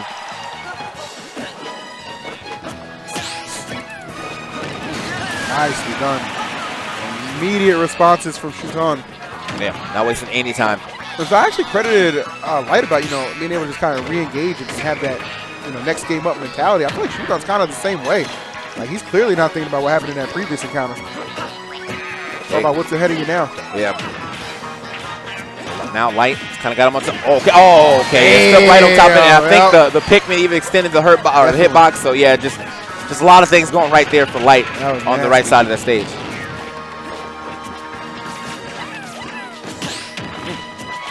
Sliding through, finds a dash attack, and now these Pikmin starting to add up a little bit. Keep an eye out for that. Gets the down air. Oh, man, I love that delay. That delay, bro, he waited, like, just the hair second that he waited to engage with that nair was so good. It gave him that perfect follow-up, assisted by the platform as well. That was wonderful. Some really good gameplay, too, just between our competitors, man. Seeing some stuff that I really don't get to see a lot of, like these tricky KOs that we seen employed from both of them right now. I think that was like a neutral air or an up tilt or a neutral air to up smash right there that landed on the platform. So it was just that slight wait, too, to make sure he was going to connect and confirm. And this is some of the stuff I'm seeing right now. This is the kind of stuff that you watch and you kind of pick up in your film study. Yeah. Like, oh, okay, so that, I understand, like, the situation he was looking for. I mean, this is just right here. This is the embodiment of top-level, high-caliber gameplay. Light, he can seal this up now if he can go on a little bit of a run on this stock. Let's see if he's able to bring it back right now. 113. I mean, he's already pretty much threatened, but no purple Pikmin out just yet. And he gets rid of that. Yes, white one though. Oh. Purple Pikmin on deck. Now he's got to watch the smash. Oh, he does not care. And not at all. I mean, at this point, it's kind of like any hit that whiffs, you have to be just so hesitant. Live it? Yeah, not even close. Not even close. Oh! No, Monique's like, you all right. Yeah. Game 5, man. Paradins in shambles. That was a team play right there, man. Oh, man. Oh, okay. The side bets are definitely coming out right now, man. Side bet city. All right, so if we're going back and forth, I mean, this is Light's counter pick. Light's favor here at the very least going into this next game, but has Shuton figured it out? That was a pretty dominant game yet again on his side. I mean, the comeback was starting to mount a little bit for Light, but at the end of the day, You know, he only needed that one straight hit, and he found them twice. All right. Let's get it. Game number 5. Pretty appropriate, too. I mean, I really do look at these two as incredibly evenly matched competitors. Excuse me. Let's see who's got the juice to take it to top 8 winner side as we head to Kalos. Love this stage, by the way. Beautiful aesthetics. Definitely a good-looking stage. Now, really, I love it depending on who takes me here because a lot of people do like to sit on these side platforms. Of course, and, yeah. You know, defense it out, but it's a unique layout. Yeah, but it is a cool layout. Yeah. We'll bring something different to the table. All right. Light still happens to be the full-on aggressor, though. And that's just kind of what he has to do when you're playing against Olimar. Oh, okay. The whistle's starting to pay off this time around. Nice parry. Yep, terrific. All right. Light, you'll notice he loves to go for these high approaches. Faces it well. Okay, trying to go for the F smash, but Olimar's the standard. That standard get up looks like it's so easy to hit. It's so telegraphed that like you can basically tell when the invincibility is up, or at least the time that you need of your swing to go ahead and hit him as he's doing that. So it is a little risky, but it seems as though Light is kind of trying to preemptively. Oh, go for the reads instead. Nice catch on that landing though. That was terrific, man. Just kind of patrolling the ground, which way you're gonna go, and not engaging until he was absolutely sure. So this could be a great. Oh, I was gonna say it could be a great opportunity. Light a lot of time knows he likes to go for the dash attack. I get it, you get things started, but that percent, which especially with the pick when you know he's holding, I mean he's going into shield. He could have just grabbed him. Yeah, but that's the thing though. I just like Fox doesn't get a lot off his grab. So. Exactly. Yeah. But for me, I'm just thinking like about preserving that stock for another opening. But no, hindsight's 2020. I get it. Yeah. I 100% feel you. It's just like he wants the big damage to get the dash attack starter. But sometimes you gotta take the small damage and just kind of let people know that you will go for the grab if it comes down to it. Which he's now starting to go for the grab.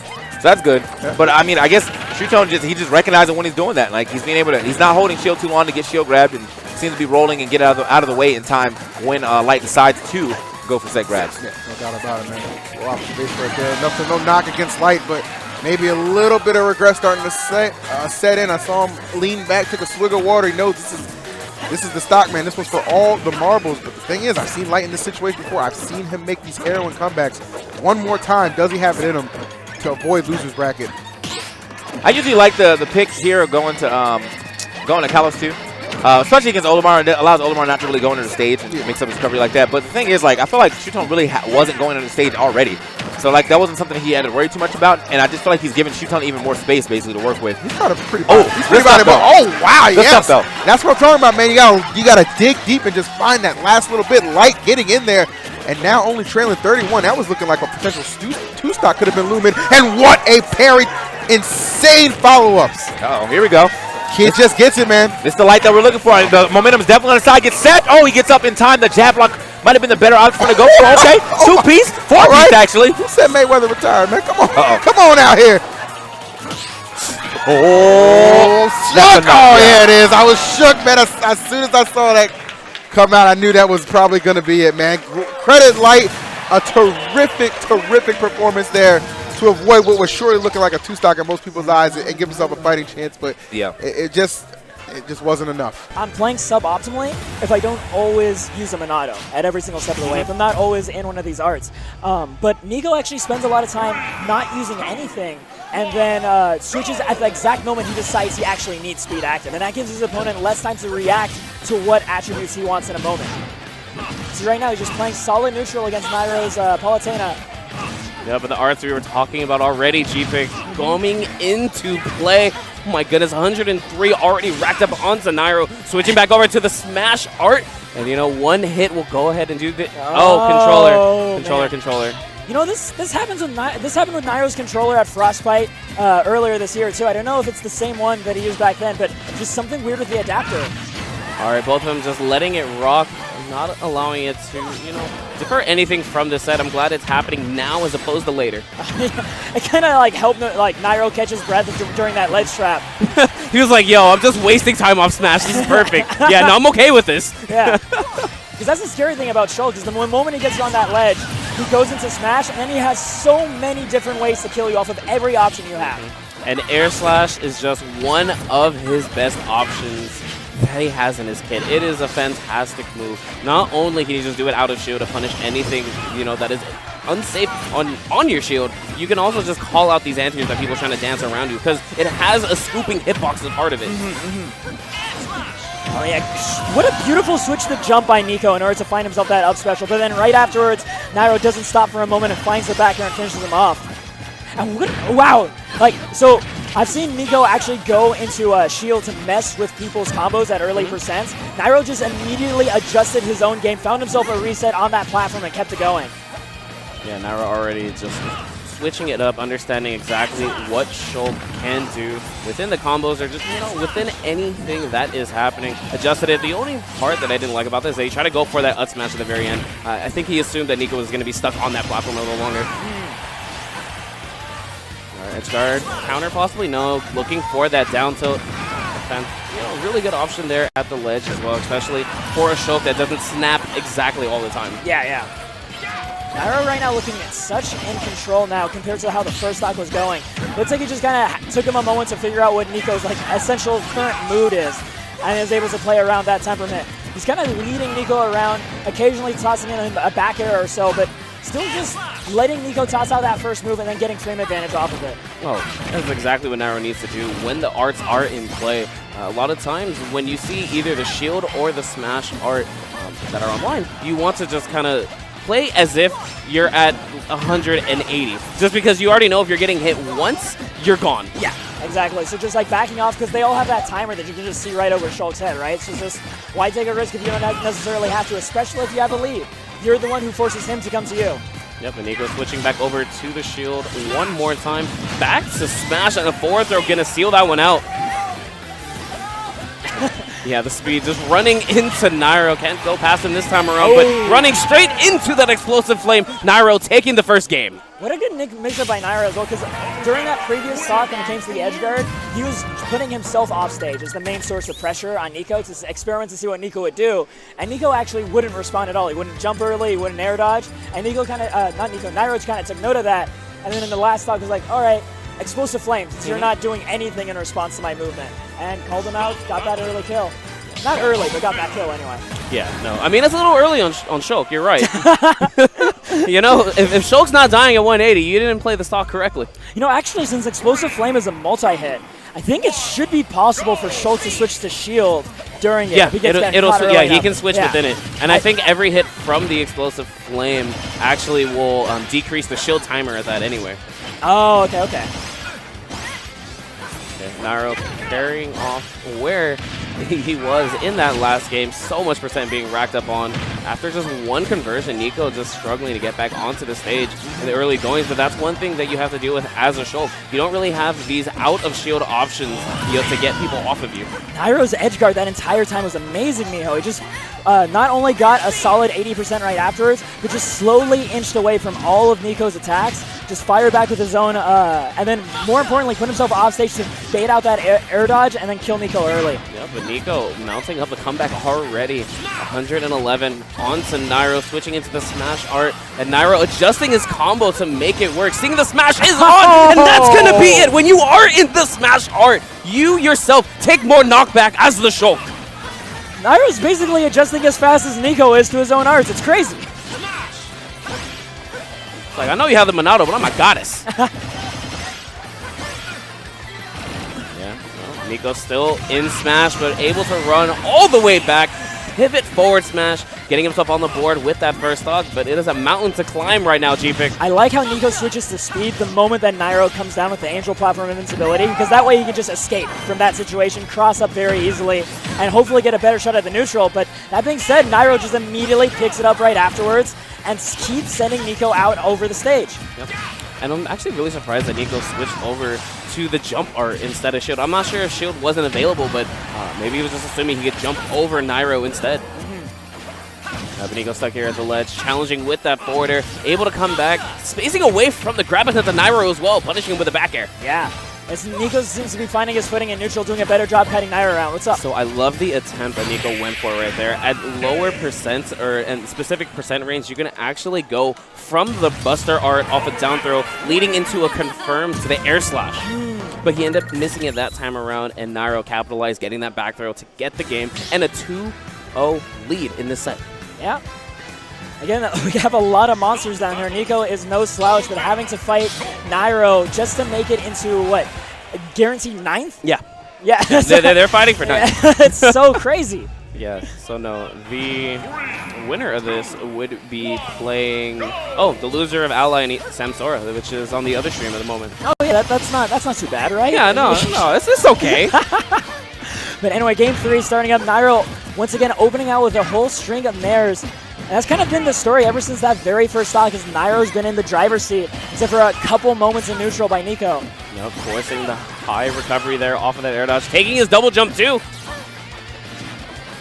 Yeah, and that's already 85 unanswered for Nairo and Nicko, but finally Nicko able to land that back air. And I think when he's able to play that mid-range and to keep Nairo out, that's where Nicko is excelling. But it's once Nairo is in there, Shulk can't do anything really about it. Yeah, and the problem is that Nicko's been opting for a lot of short hop aerials, and Nairo's caught onto it. He just runs up to that mid-range, tosses up the shield, and then is able to get in closer to Nicko from there. Now, though, Nicko's mixing in grabs in his neutral game, is able to get Nairo off guard a lot more often.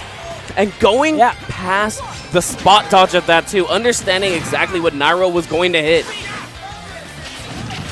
Oh, the air slash actually beating out what Nairo's intended edge guard was. Yeah, I don't know if that was a neutral or a forward air. Nonetheless, Nicko able to take that stock away, and Nairo not going with the tech at all.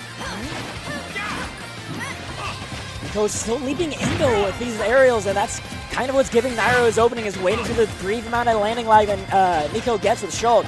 Everyone has less landing lag in Ultimate, but Shulk had so much that it's still punishable in this game. Down tilt confirming into the up air. No surprise there, and again, Nairo just taking advantage of the fact that Shulk does not snap in his recovery. Shield, just trying to pressure him on this platform, waste of time instead. It not only wastes time, but Nairo recognizes that in shield, Shulk doesn't really have the mobility to get off that platform easily either. So you can just keep poking away at the shield and just deal with that timer that way. Yeah, and once he saw that Nicko was able to get back, he ran all the way to the other side of the stage and put up those auto reticles. Shulk, like you said, having such slow movement in the shield art, what can he do about him? Yeah, just kite this guy around. That's Nairo's plan. As soon as it's an unfavorable art, Nairo's not taking any chances. And there we have Nicko adjusting his recovery to get past the up smash attempt, and the back air connected right before Nicko was able to switch his art. You saw the dial. No, he switched the smash. He switched the smash? He oh, got no. smashed. Oh, no. Like, I saw an S, and I didn't see yellow. Okay, I was going to say, like, wait a minute, there's no way he didn't miss the shield, but there we go.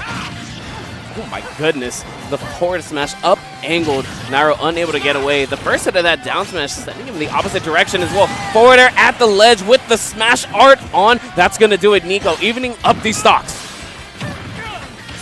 Oh, dangerous position. Nairo jumping up in there to get that upper, but Nicko able to get the shield art on the line to make sure he didn't lose it.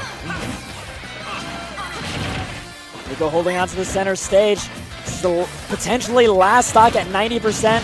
He can bring this back, though. We have seen Shulk kill at 40% so many times, Miho. I mean, he's in Buster right now. He just needs 2 hits to put him in kill percent. Nairo's not going to let him have it, choosing his opening carefully with that dash attack to get through the down tilt, and right afterwards, another back air. Palutena's shield being so useful against those Monado strikes. Just, it beats out any move. It's a shield. It does what it does, man.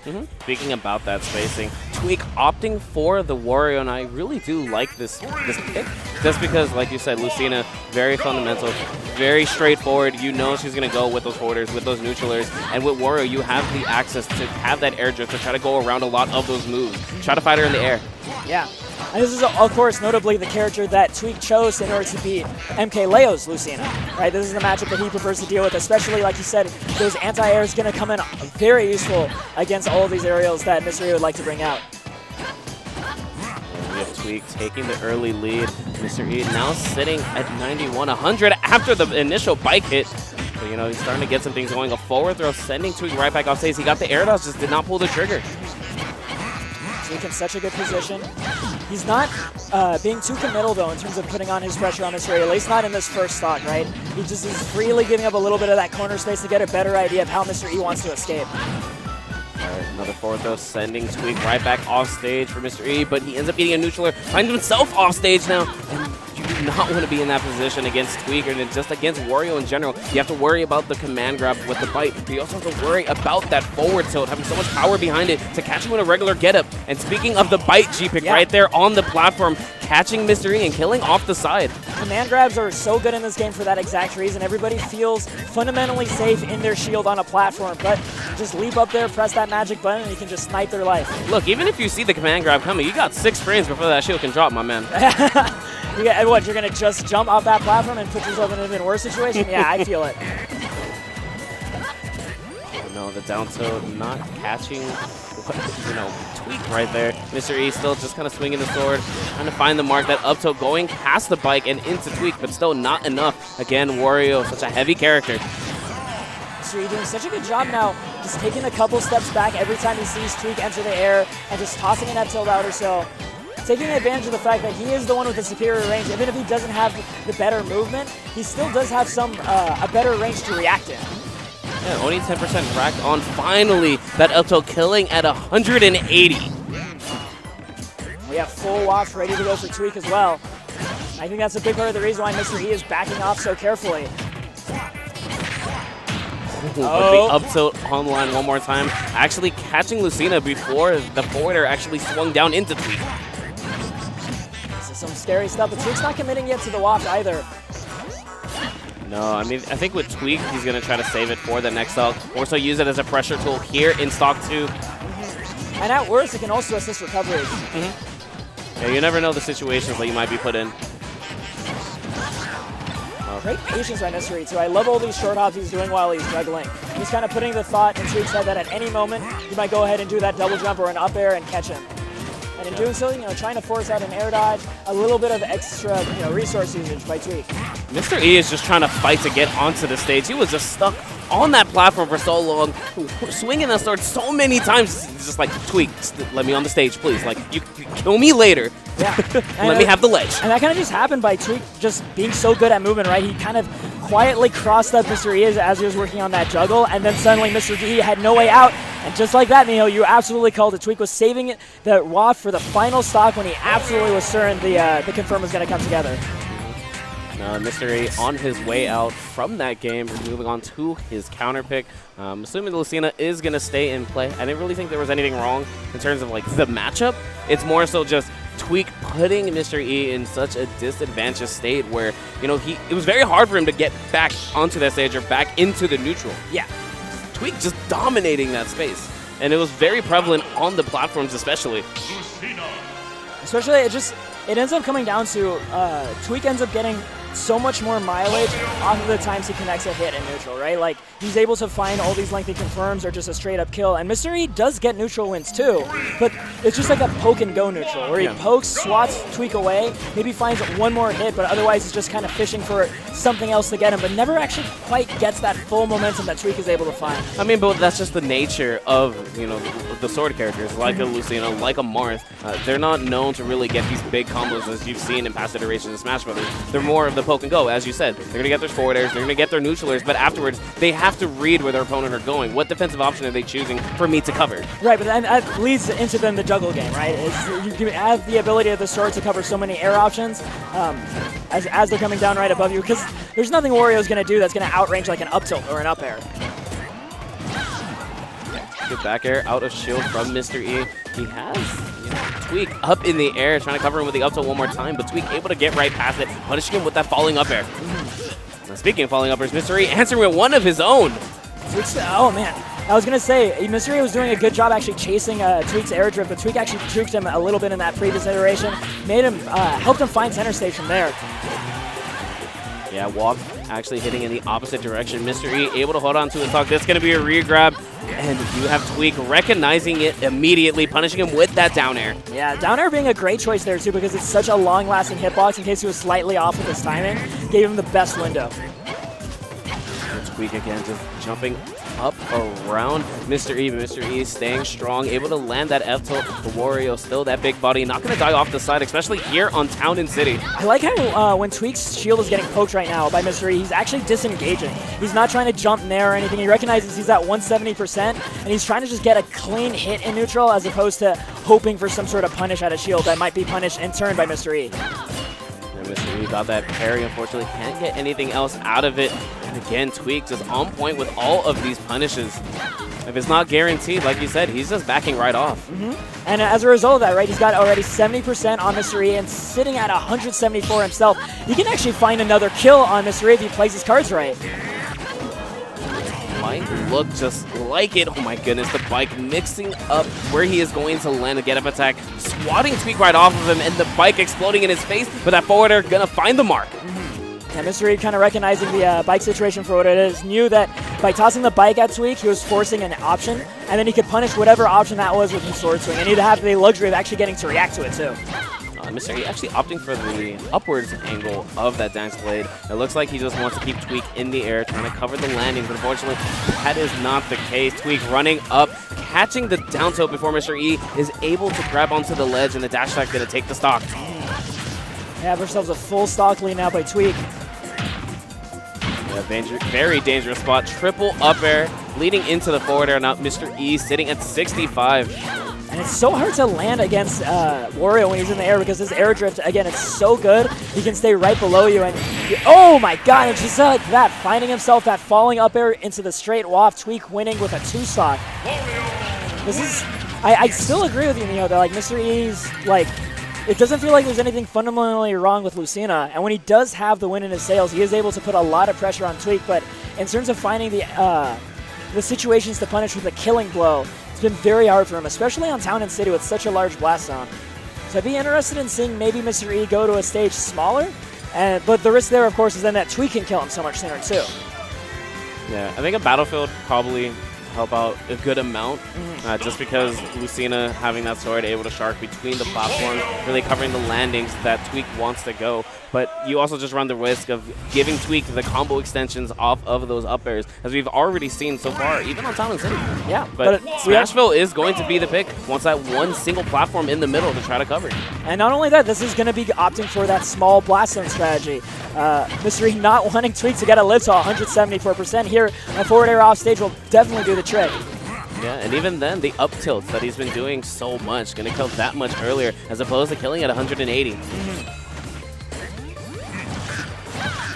That's good. I think that's another, change Mr. E is seeing. When I see that neutral air coming to land right on top of me, I gotta hit up air the fastest I've ever hit it in my life. Oh, Tweek trying to sneak his way to the other side with the bike, but Mr. E stays on top of it. And this is something that Mr. E is doing such a good job leveraging here on Smashville, is when he has the momentum right, he holds center stage right below the platform, because Tweek's options then are get up and be in the corner or try to come down from the platform itself. And then Lucina can either up tilt to cover the platform or up air, or just can keep throwing out sword strikes in order to keep you in the corner. Ooh, speaking of sword strike, that down air going to strike into Tweek. Not quite going to get the follow-up with the up air or even the up tilt, but speaking of up tilts, Tweek able to land his own, leading to the wall, but still not enough to take it away. Back air, dropping down from that platform, able to go into Mr. E, and the F tilt going to catch him. Mr. E was threatened, thought another back air was going to be coming, and he had to recover high. Yeah, Tweek's just finding the right moments now to wait while on the platform. He's able to find little tiny whiff punishes, even though he's supposed to be the one in disadvantage, right? Just barely the tip of his up special connecting the up tilt, and Mr. E not doing it. And even though Smashville's supposed to be smaller, we have Tweek outliving his previous life. Unfortunately enough, he ended up getting the latest hit on that up tilt, the very back. But finally, he gets the strong hit of it, taking that one away. Overall, though, in terms of momentum, Mr. E is able to stay in control so much easier on this level. That being said, though, when the table is turned and Tweek is the one who has himself that shelter under that platform, he's able to deal just as much pain to Mr. E, being able to just slightly outspace him back towards center stage and constantly hitting him for trying to move too fast. Oh, we get caught by that neutral air with that roll. Tweek putting on so much pressure with the bike there as well. Back air, Mr. E so close to losing that stock, but he rising up off of the ledge with that forward air, back air. Still not enough. How is he going to get back? Yes, just using the Dolphin Slash. The back air only making contact with the bike, not Tweek at all. And Tweek showing so much patience while in that disadvantage, right? Used the bike to just stall out in the air, touched the corner of the platform, and then made his way back down here. And because of that, gets himself another edge guard on Mr. E, just getting a glancing hit on that Dolphin Slash. Unfortunately, what ended up happening is that Mr. E was having a flashback from one of the past games. Is when that down air connects, it's going to send him out. He thought it was going to send him out again or send him into the stage for a stage spike. Tried to tech, but Tweek landed on the stage instead. So he ended up getting that air dodge. And oh my goodness, I think if that bike was not there, we were going to see that waft. Yeah. We already have ourselves Mr. E evening it up one stock apiece. This is the closest we've seen these two go so far. Mr. E can keep his cool in terms of making it back from the stage, but Tweek's so good at picking out just the moments to capitalize with that falling up air. Closes out Mr. E yet again with a waft and wins 3-0. Going up against Stroder. Stroder starting out immediately with the Mario. Glutonny, as a reminder, lost to Cookie Slayer in the finale of the round 1 pools. He's had to take the long road all the way here into top 16, and he's looking hungry for that top 8 finish. Oh, he's definitely hungry. Getting the bite there as well, racking up that more damage. I love it. And trying to go for the early gimp as well. Any small hitbox that interrupts the super jump punch will actually leave Mario helpless, and he's going to go too deep to even get it back. And you saw the moment that Glutonny got popped up by Stroder, right? He double jumped out of that. He recognized if I get hit by a double jump off the top platform, I'm actually donezo against Mario. And that's actually going to be the push-pull, I think, for this matchup on the stage. It's going to be Wario's waft versus Mario and his upbeat shenanigans off the ladder. Exactly, especially here on Battlefield. Those shenanigans are going to be very prevalent. I actually just watched this with Teb against Farg a little bit ago. Every time he was able to get a grab, he did that up throw, leading to a couple of uppers, leading to that super jump punch right off the top. But off the side, Glutonny able to get that first stock. And this is already where the snowball begins, right? Being even against Wario, people say you're actually falling behind. The more that the clock ticks down, that means his waft gets closer and closer. You better hold that statement. Oh, Glutonny with a fantastic DI to hold on. That was absolutely necessary. And you can tell like Stroder is a little bit annoyed that happened, but he's not letting it stop him at all. Focus now, what's for breakfast off the ledge? He's going to back off. It looked like he was hoping for the roll get up. Yeah, but a beautiful challenge there out of Glutonny. Not afraid of any of the setups that Stroder is going for. And he is just kind of taking this a mile now, G-Pick. And one of the things that's actually going to be a little bit challenging for Stroder is ordinarily he likes poking away with his back air, right? Not only are Glutonny's parries on point, but he's got that up tilt as well as a fantastic way to challenge it. He thought he was close enough to get that waft punish off of that ill-advised forward smash, but fortunately not going to catch it. But nonetheless, he's going to try to keep up more pressure, hopefully take away yet another stock, but Stroder needs to seal this one out before he falls too behind. Oh, Glutonny looking for that down tilt. That does confirm it's a dash attack. One of the better ways for Wario to confirm once the waft is offline, but you know what? F-tilt off the ledge will do the same thing. Yeah, but he ends up eating the bike, actually building up his waft meter that much more, getting both hits of that neutral alert. 30% now, G-Pick. Stroder here stuck at the ledge, seeing those early whites one more time. Just Glutonny just laying on the pressure, even though he's at death percent, right? No fear coming out from him in terms of his momentum. And that's the reason why he ate the bite, is so that he'd have it online because they're at such high percents. When Glutonny took his next hit, he needed it to recover. And even then, with all this rage that he has, one confirmed leading from that neutral or even that up tilt can lead into that half waft, which will still kill very early. Great coverage by Glutonny, just watching for that double jump and just jumping up, getting more and more damage on Stroder. Down air finally does it, but look how long it took, Niho. That stock lasted for 3 minutes. Yeah, Stroder here at 81%, and I love the patience displayed by Glutonny, just waiting out there on the Angel platform, understanding, you know what, this time is in my favor. The longer I wait, the faster the waft is going to come to me. It just gives him a little bit of time to think things over, try to put a stop on whatever momentum Stroder is feeling. And here we go, though. Stroder finding himself on the top platform, but Glutonny's so smart, always avoiding that situation as hard as possible. He spends every single resource he's got. Yeah, tossing off the F-tilt, going to catch that recovery out of Stroder. That big hand just covering those ledges of Battlefield, and Battlefield already has the reputation of, you know, the ledges aren't the greatest, so when you put an active hitbox just there, you're able to challenge a lot of recoveries, aside from just the super jump punch from Mario. Yeah, and of course the super jump punch, since it is Mario rising his fist, right, it makes him a little bit more vulnerable to things kind of scraping the ground. Makes him easier to pick off. All right, so it looks like we're going over to Yoshi's Island Brawl now. Stroder with his counter pick. You know, I do like the fact that he went with the Mario in the very first game just to test the waters, but no, he's going to stick with the Mario. We're not going to be seeing the Grid Ninja, and the only thing I can really think of why he's not going to go to the Grid Ninja right now is perhaps Glutonny has a lot of experience with ice studying back in Europe, or, you know, maybe he's just not comfortable in the matchup. I mean, they are both French players, so that would make sense. I can see that, and also just I can see Stroder's mobility, right? It's a lot about coming in with like nairs and stuff in terms of starting up his combos as Greninja, and then you have that up tilt, just able to control that space. But if this game doesn't pan out any better for his Mario, I could see him looking to the Greninja for that game 3. Yeah, I mean, that is the beauty of having a best of 5, but it doesn't even matter right now. Forget the best of 5. I'm worried about game 2. Get this dunk. Give me that stock, Glutonny. Stroder looking a lot more patient in neutral as well. But Glutonny is doing such a good job keeping that corner pressure going. going. He clipped this jump. Beautiful stuff right there from Glutonny, as we already saw what he was trying to go for in that game 1. Putting on an active hitbox right in front of Mario. Either take that double jump or take the super jump punch. He's not going to be able to make it back. Oh, that up air using to joust against Glutonny's approach. Actually, some clever stuff by Stroder. Glutonny's showing no respect to these combos now. He's just mashing out with Nair, and it's working.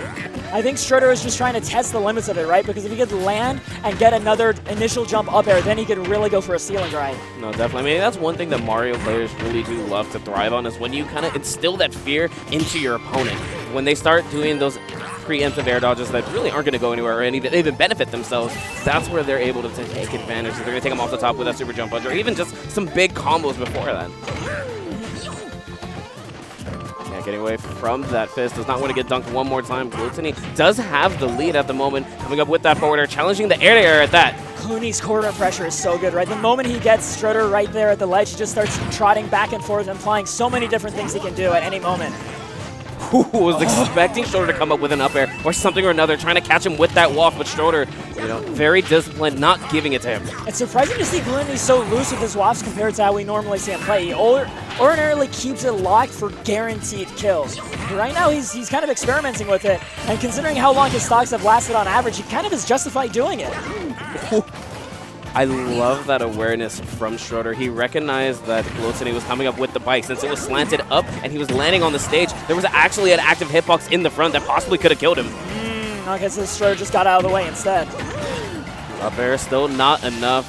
Wario is a big boy, able to hold on to that stock right now, but even then, one good hit from either of these players will take it away, and that back air barely getting in there past the up smash. Yeah, that up smash was hitbox extended because of the bike. I think that was Glutonny's plan, but Stroder just being a little bit tighter about his spacing.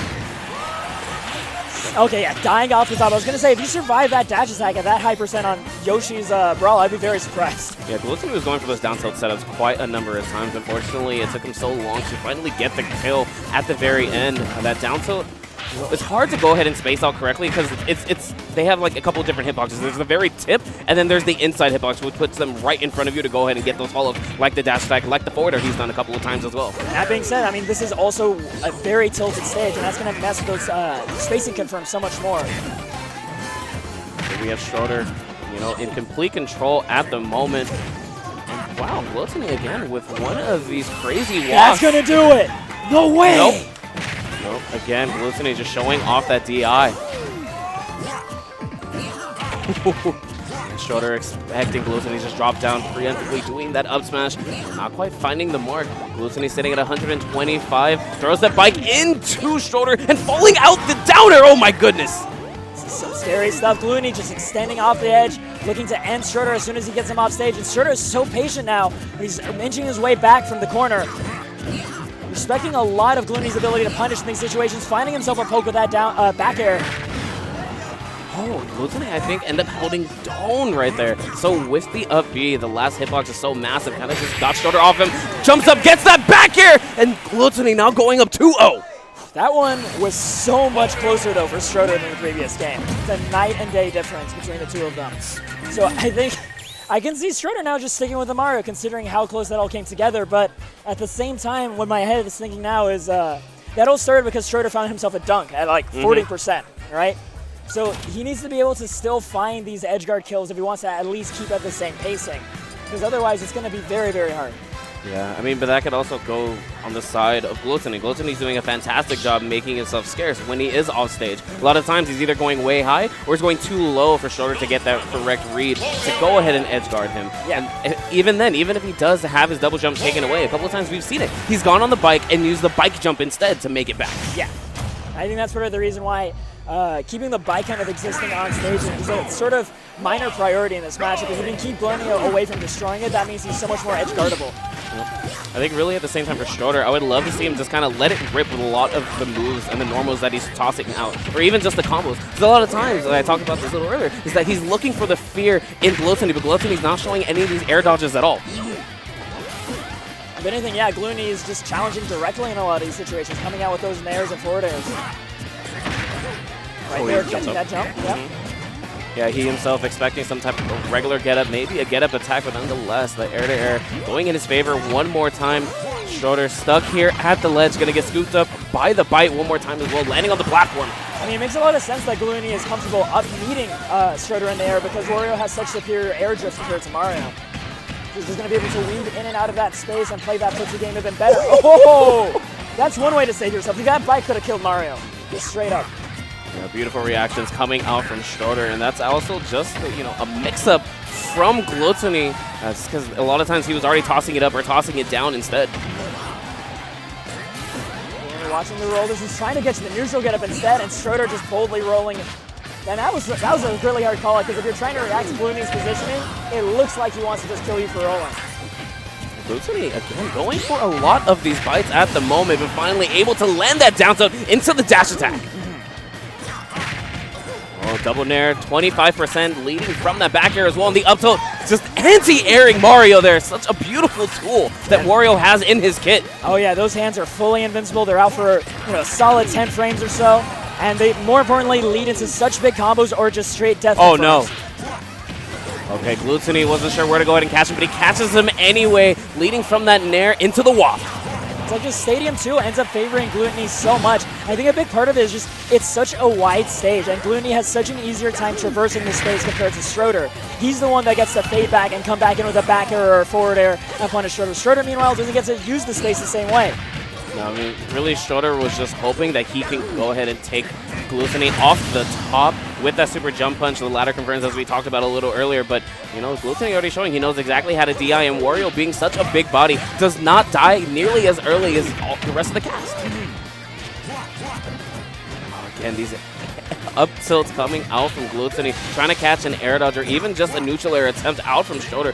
Stroder running back and forth, trying to find his opening. Can't quite get in there. He's going with a lot of these neutral airs, trying to fade back, but Glutonny's like, okay, you're going to do that. I'm going to go with my own there because I can catch you afterwards. Yeah, at the beginning of the stock, Stroder is like, it clicked in his head that this is his last stock in this tournament potentially, right? And we saw him slow it down with the flood with a fireball or so. But now it looks like the nerves are catching up to him. He realizes, I need to make something happen, but it's not going to come together. Glutonny seals it up with an F tilt at the ledge and just closes it out with a 3-0. Fantastic stuff from Glutonny. Again, just displaying why he is a top talent. A 3-0 over Stroder. But, I mean, Leo also does have access to a lot of sword characters as well. He's got Ike and Lucien, and also Marth kind of waiting in the wings in case Wolf has too hard of a time swatting at this Dark Samus. No, but I think with the reflector and with the laser that Wolf has access to, really, like, I don't see another switch coming in, especially the way that YB has been playing this whole weekend. Nope, laser already online, 10% leading into that neutral air as well. And YB already kind of on the run, but challenging him in the air with that out of shield up B as well. Yeah. And that's kind of one of the reasons why it can be so frustrating to keep him locked down, is if you happen to just like tap his shield instead, he just gets to burst you for free, and now you're back on the other side of the stage and you have to catch him again. MkLeo is doing such a good job, and I think a part of that is, again, not only the blaster that he has access to, but the threat of the reflector is kind of keeping YB from throwing the charge shot at a reactable distance. He wants to threaten with that in order to keep Leo predictable. He has to keep that mid-range, but even then, Leo can read it and get himself a solid amount of damage for it. Yep, and Leo just holding up the reflector right there, not afraid of the morph bomb that came out. And even then, YB just didn't recognize it and also tossed out that charge shot. Then, a lot of percent from it. Trying to set up the bomb one more time as well. Not quite going to get it, but the up smash is going to get that stock. Yeah, scooping up all around Wolf, a really great option here. It was kind of underrated as an out-of-shield move when the game first came out, but like as time goes on, we're realizing it's actually fantastic. It's cross-up proof. It's so strong on top of that for how much space it covers. Really so good much stuff. Pressure right there at the ledge from YB. I love the placements of those down special bombs out of the Morph Ball because he's putting it to where Leo is on the ledge, where he's forcing the get up. And after that, he's just waiting to see if he's going to shield, jump, do anything else. Then he has a charge shot online. A couple of times, he's already got the grab instead. Yeah, and then that bomb is going to go off the moment your intangibility frames end with whatever get up you choose. Yeah, just like that, catches the jump, right? The bomb just is automatically detonating at the right timing. Wow, that upper still not going to do it. But that down smash gonna catch Leo trying to wall jump up to that ledge. Oh, wow. Leo actually reading in that fade in. Not going to be able to find a pivot grab. Oh, my goodness. Point blank charge shot leading to that nair. And we have Leo sitting at 60% already. That's how you deal with the reflector. You just instead use your charge shot at really weird times. And the opponent has to respect it, and sometimes you force them to reflector in times that, like, you know, they can normally press in for an attack instead, and you get away for free. All right, there goes the back throw. Ooh, okay, I'm not sure what YB was looking for there, because he ended up doing that missile in the opposite direction of Leo. I'm assuming it was supposed to be another Morph Ball trying to B-reverse it, but hey, nonetheless, he didn't lose his stock. Still trying to put up this pressure. Leo only getting that forwarder, trying to lead into the back air as well. Yeah, we have 150%, so a lot of options from both, like that back air you pointed out, are going to do the trick dash attack as well. So good at calling out a lot of air options because that foot extends forward so much. Back air, quick 18, YB able to get that grab, down throw into the forward air. Yeah, I think he caught in some DI in with that forward air, paid off quite a bit, and now he's got himself even stocks once again, but just like that very first stock, Leo finds that first opening, tries to end YB's life with that down air, but he doesn't find it. Yeah, it's just barely off the mark, and here we have Leo here at the ledge one more time, getting another dash attack, 2 dash attacks. YB now sitting at 97%. Ooh, the get-up attack. A fantastic challenge on his part, but he's still in disadvantage and not out of the woods yet. I love the awareness right there from Leo. He expected some type of hitbox there after he landed. The immediate roll away. Leo's not quite going to find the kill there, but we have, once again, YB at that death percent, and he has so much more work he needs to do against Leo if he ever finds it back to that center stage. Perfect get-up timing to get past that neutral air, but yet another dash attack coming in. Leo, you know, he is just going for those whip punishes quite a bit because he understands, like, you know what, I'm just going to take full advantage of my dash attack. If I try to go in with that tilt or if I go with anything else, it's going to be a little bit too slow to try to catch YB. Yeah, he's catching on to the way that YB likes conditioning people from that mid-range, right? Because we see the Zers come out a lot, we see missiles, we see charge shots of any size, right? He's fine shooting out little pellets if it comes down to that. He just wants to get you used to shielding at that distance. But Leo kind of caught on at the very end. He was at that distance, which is also the grab range for Samus, just ran out, forced that grab whiff, and then just ran back in with the dash attack the moment he saw it. We're going to go into game 2, Town and City. A very good pick coming out from YB. Just wants these big blast zones. Doesn't want to die too early to any of these big hits that Wolf has access to. Oh, that is so tricky right there. Leo just not ready for any of that. I didn't know there was a wall to jump off of. Oh, no, there's not. That was just based off the charge shot cancel. Oh, because you can jump out of it. Oh, that's right, yeah. And then you can B-reverse a charge shot again. And you can just really zigzag. Placing a couple of bombs one more time. Ooh, looking for Leo to jump out a little bit earlier, but the charge shot not going to find its mark. We have YB at a very nice lead, getting the sour spot of that back air as well. A beat? No, Leo's Nair actually able to get in there before he was in danger. Yeah, I like that Leo kept leaning on Nair in that chase, right, as opposed to going for, say, a back air or a forward air, because he just wanted to cover as much space as possible with a long-lasting hitbox to catch YB jumping when the pressure is on. YB disengaging to the other side, and it is YB with the lead right now. Going to be able to find his way, right into the up smash, though. Yeah, but able to hold on to that solid counter pick, actually help him out just a little bit here. Putting on a lot of pressure with that charge shot, and even then, because of it, such tricky movement at the tail end of it, Leo unable to go ahead and catch him. That forward air should do the trick, yep. And we have the platforms coming in on Talon City, so I think this is something that can help YB quite a bit as well. You were talking about that charge shot movement, Miho, and this is exactly the sort of height you can really kite people around like with it. Goodness, Leo barely able to get that shield up. Still struggling to get this stock, and as I say it, dash attack is going to take it.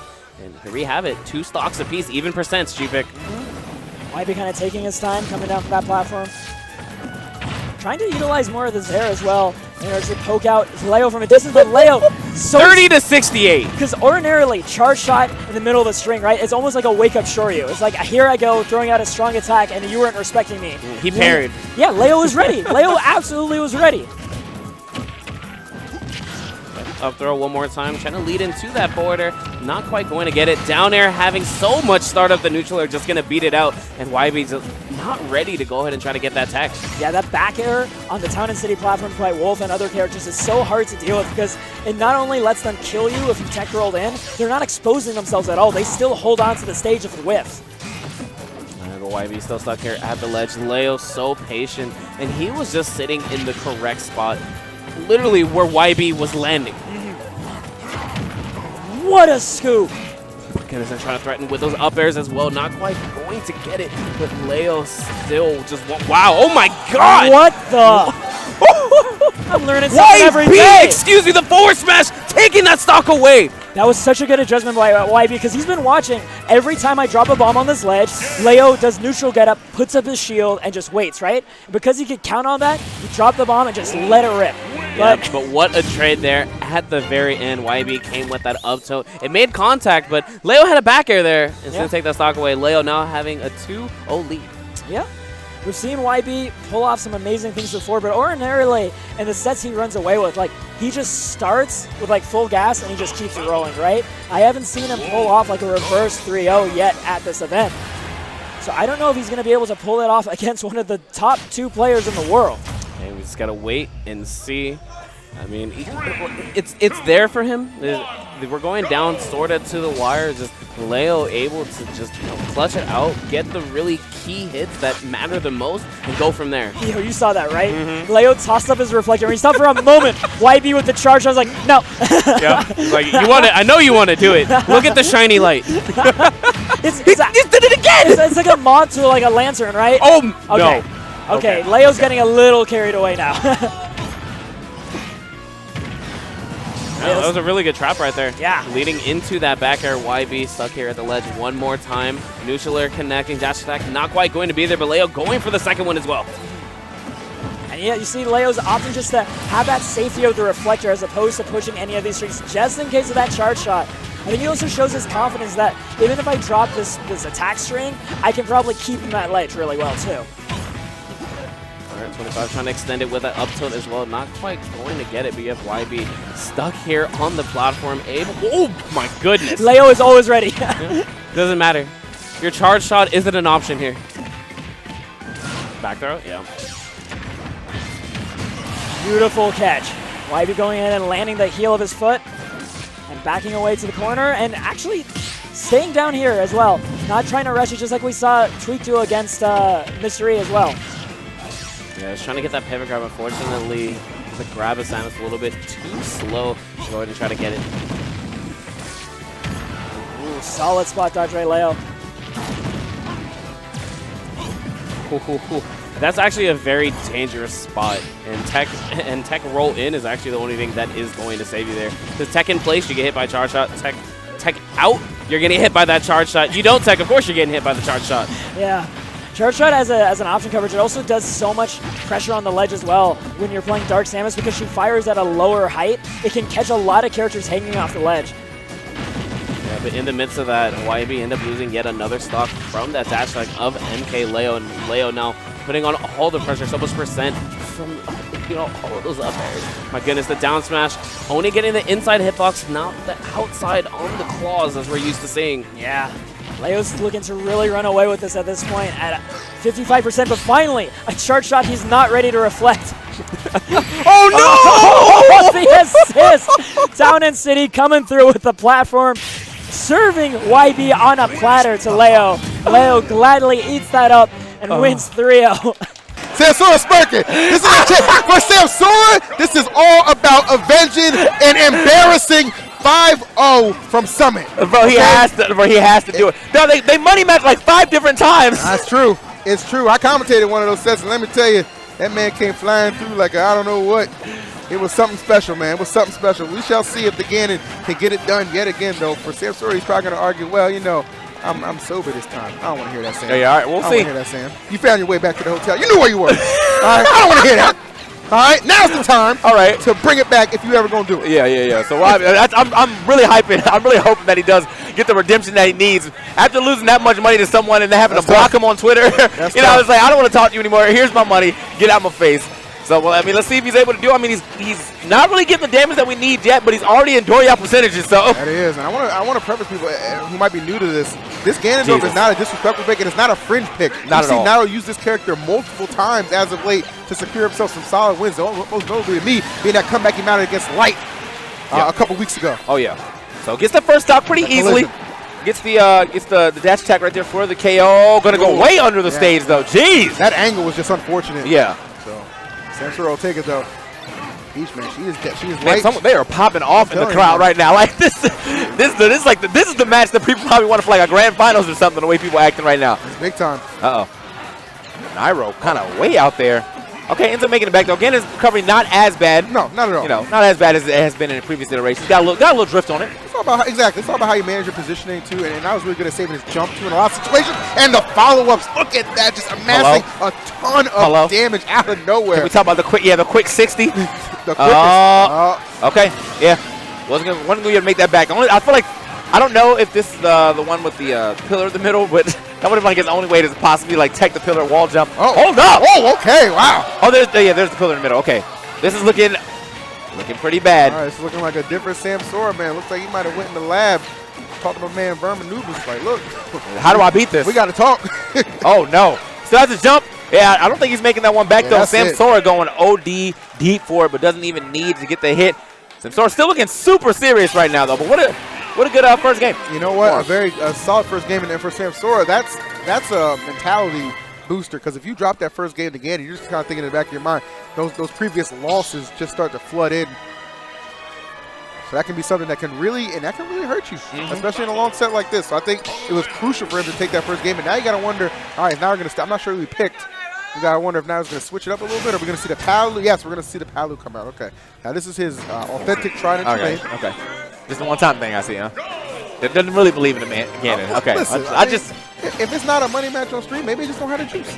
Probably not. I mean, this is a little pretty late in the tournament. I know Ganon can definitely make the moves, but let's give it a try, as EE said. Yeah. So here we are. Big damage on the. Oh, almost got him again. All right, this battle of divas looking one-sided thus far. I feel like Palutena is going to have a pretty good time dealing with all this. Oh no, not like that though. Missing the grab, going to take some good damage here, but still not a crazy amount. Samsora already there. Look at the shield pressure. Man. Okay, I was like, man, you hear Easton trying to compensate from over there, bro? Shout out to my boy Easton. Yeah. He's had a couple. Definitely had a couple. He's had a couple, man. I forgot my man was going in at the bar. Let's go. Oh, love. All right, just sweep him up. Hey, don't sit on that ledge too long, man. Now looking for that closing blow. Would love to find it. Oh, that would have been terrific. Samsora just a little too slippery, though. Nice. Okay. Nairo like the dash attack. Just good, clean coverage thus far. Tries to go for the forward air. A little off of the mark. So, I mean, either way, like both of them keeping their first stock right now. 176. I mean, this is not really like Palutena to take this, long to get this KO. So this is good for Samsora to try to rack up a little more damage before he loses the stock. Back throw? Still not enough. Yeah, the middle of that stage, Battlefield being a large stage as well, not going to be the catalyst to get that kill as soon as you might like. Yeah, I wonder if her up throw is like. Oh, he's got the stitch. Oh, he's got the stitch. Oh, okay. Come on, bro. Yeah, I need a stitch play. So he's got another one. Oh, yes! That's what I want to see, baby. Yo. All right. The luck of the draw, dog. If you're going to pull it out, make it work for you. That's true. Oh, I thought he had a third one. I think he just caught that. Oh, yeah, I think he caught it. I was going to say, yo, you wild if you caught a third one, man. What is this? I'm going to check your controller. Yeah. Right? Get that mad cats out of here. Out here hacking, bro. Got the macros on. Can you imagine? Oh, okay, we get some good damage right here from Nairo. Quick 46, almost got the back air for a little extra.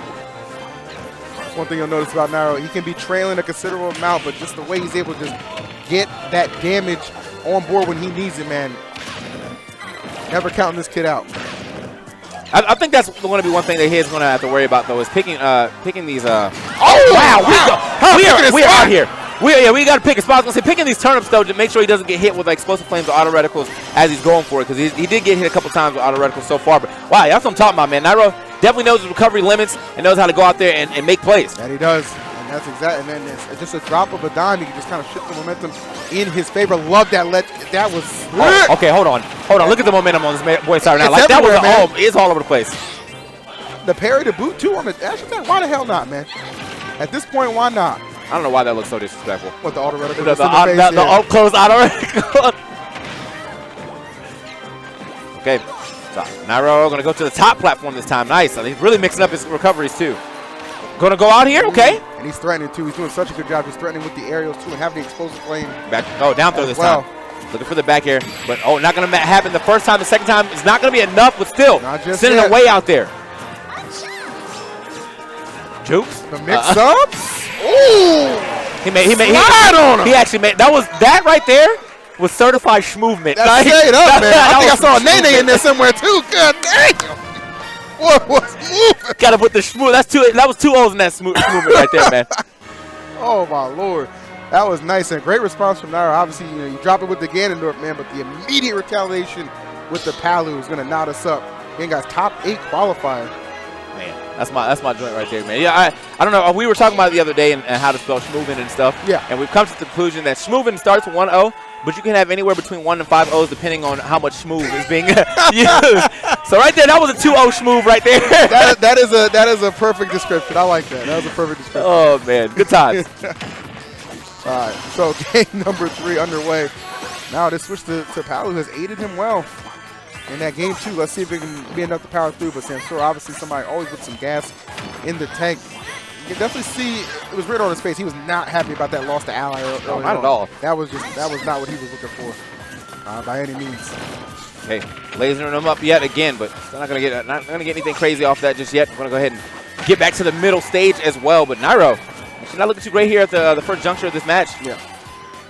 It's like a lot more control here on Samsora's side. It seems like Nairo's actually just trying to play with, he's trying to find space right now, and Samsora's not really giving it to him. No, not at all. He's been keeping it pretty much close quarters. Yeah. So a couple of those projectiles that Palu has, maybe not getting the chance to maximize them as efficiently as we saw in that previous game. Now they'll chip his way back. Oh, I love it coming up with the Nair. Very aggressive play. That's one thing I appreciate both these guys. They don't get in panic mode when they find themselves in situations have to recover like that. Okay, well, couldn't get up there, but at least we know he wanted to. Exactly. Like he's not afraid to go out there. The effort was there. Yeah, We could appreciate that. Oh. Speaking of, still going deep for it, but you can see Samsora, obviously having Peach having so many ways to get back to the stage, so many ways to stall out and force you to goodbye. Yep. So yeah. But yeah, like Peach being able to stall out in the stage like that is always going to make it hard for people who either don't have multi-jumps with the same level of stall to really do stuff. So once you expend your double jump and you're not close there, you just got to go back to the ledge. I feel that, 100%. Right. Okay, go back here. All right, get back safely. Yes, he is, and narrowly just made it. Samsora, he was ready to deliver that closing blow, but Nairo maybe on the verge of closing out this other stock. Oh! He tried to drop the dime, but... Yo, I like the spacing he went for that too, so he could like get. It looked like he was trying to hit right between when the parasol opens and when the rising hitbox ends. So super close on that one. That's a tight window. Yeah, that's a super tight window. All right, gets that first stock off of Nairo though, but already at 82%. Ooh. Okay, we're looking for a lot. Yeah, we are. I mean, next level. But Ghost read. That's a testament to the battles they've had though, right? When you think about it, like Nair's probably been in a situation like that, where he's like, I could close the stock out if I was going for a hard read there. So I'm not surprised to see him kind of bring that to the table now, but that decision actually allowed Samsora a little bit of wiggle room, but he couldn't wiggle out of that grab fast enough. 69%. Boy, is actually getting tossed right now. Yeah, this is, like I said, man, this is a battle of divas. We got Ashanti versus Beyonce. All right, you can figure out who's who. And I love Ashanti. Okay? But sometimes you ain't got it. That's messed up, man. It's like, this game keep going like that, some boy gonna be looking more like Kerry Hilson, I'll tell you that. Oh! All right, he's back. He is. He's back. That's a comeback tour right now. So, I mean, like, the real thing is, can he actually close it out right now? Or can he get enough damage to at least start to threaten Nairo to believe in, like, you know, hey, this game is getting a little close. I got a starter right there. Got the quick 34. That's crazy. Again, the movement from Nairo, that's just so threatening on those ledges. Scoop him up, but didn't get that meaty hit he's looking for. Maybe the setup, though? Oh, I think more so he probably wanted to try to, like, he needed a back air after getting that down tilt if he wanted to go for the KO. Like, forward air's a good move in it, but it doesn't kill nearly as fast as back air, so. Okay, gets another one. Oh, that up there this time, yeah. Okay. That'll do it. Okay. Okay, he knows he's in the camera. Definitely knows. Yeah, definitely knows. I'm going to make it in a toasty clip. Go ahead, yellow shirt. Let's go, yellow shirt. that was definitely I'm in the camera pop off right there. It's like he's lining it up. He's like, this one right here. Because you saw his eyes too. He waited for the shift, then he jumped. Yeah, yeah. Like as soon as the camera. Yeah. He waited. You almost think he'd be playing on stage right now. Anyway, man, sometimes, honestly, we get hot like that too. I've definitely hopped on stage when Nairo's won a couple tournaments. So, feel the same way about my son Samsora right now. But I don't know, like this is one of those matchups where, you know, I feel like I'm not allowed to cheer.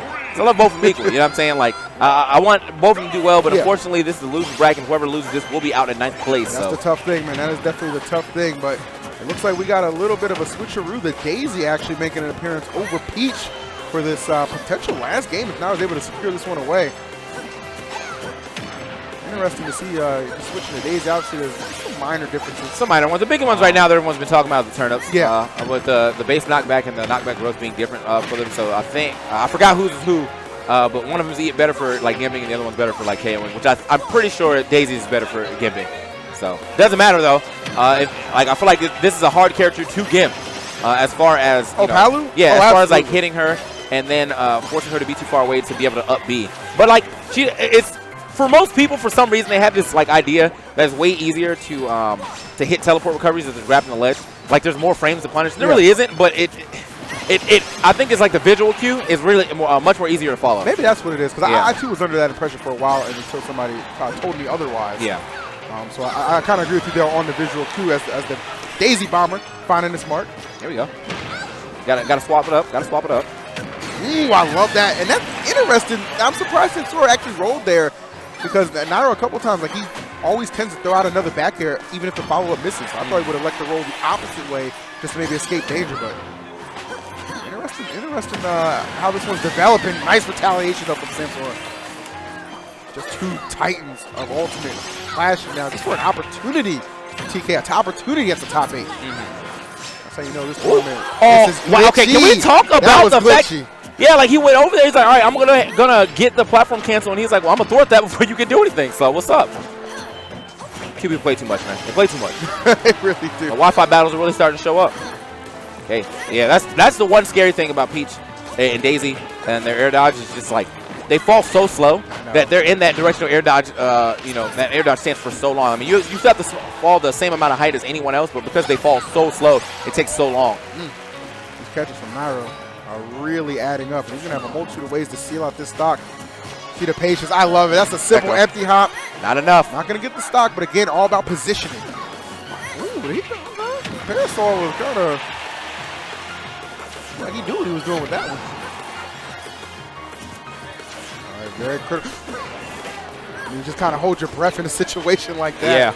Yeah, he's getting real lucky on some of these recoveries, man. Nairo's been doing really well at getting those down tilts as he's like on the ledge, or as he's either about to grab the ledge or let go of the ledge and then pop him up to another hit. So, hold on, no. Samsora. Okay, looking for a lot. Yeah, yeet. Goodbye. That's tough. That's tough. Yeah. That's tough. That's a yeet.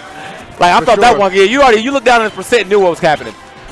So either way, 91% here onto Nairo. Not anything that Samsora can't like KO with a good, well-placed forward air, possibly an up smash. But he's got to want to stop taking as much damage as he is right now if he wants any chance of getting into a game 5. Nairo seems like he's not having any of that. Yeah, for Nairo right now, it's just all about maximizing the equity that you get off of this stock, because you know how. Oh my God! Even when Parent is talking trash, you know it's a problem. That's Esam yelling. Oh, was it? Yeah, that was Esam talking about you're so sick. Yeah, he's memeing, dog. All right. Are we out? He really just dipped. Like, I got to get out of here. Hold up. I know tax time's coming. Oh, wow. Okay, I like the parry, but a couple more hits there. And that's why I was talking about Nairo wanting to just maximize the amount he got off of that last stop, because this is what Peach and Daisy does so well. get that damage started, especially at those low percentages. You see now already at 59, so now only about 40% separating them. This is still anybody's game. This is not written in stone by any means. Oh, goodness, just clashing. Absolutely nuts, man. This was coming down to the wire. And I'll tell you what, man, if I'm Samsora, if I get this game, I'm feeling real good about Game 5 because Nairo is no stranger going on tilt. Yeah, I mean, that's true, but okay, Nairo going deep for it. Oh, hold on, man. We're all getting crazy. We're all getting crazy right now. Absolutely insane. And that's one thing. I do not want to get caught on either side.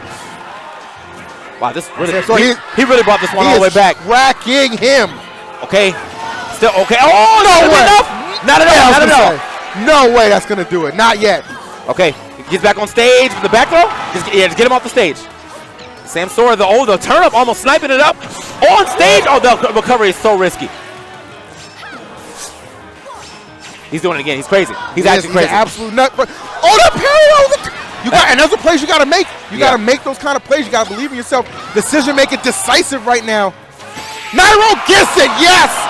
Took everything, and I mean everything, down the stretch. Samsora looking like he would not be denied a Game 5, but Nairo just shutting the door in his face. I mean, really great job from Nairo. That going deep sometimes. Not even sometimes, all the time. Nairo has been going deep pretty much the entire set, man. He got like a early back air KO for going deep. All right, boys, let's get it. Go. All right, get right into it, man. The snake's coming out, and the Wario is coming out. Let's see who's going to go ahead and take this first game as we battle out on Pokemon Stadium.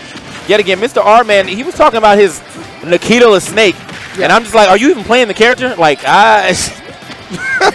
but he's getting wins, so I can't, you can't fault him. No, not at all. Not by any means. And I think that's kind of the thing. Again, when you have such a strong talent pool of characters. Oh, I love the patience on that. Expected that spot dodge, and look what that anticipation gets him. He netted him.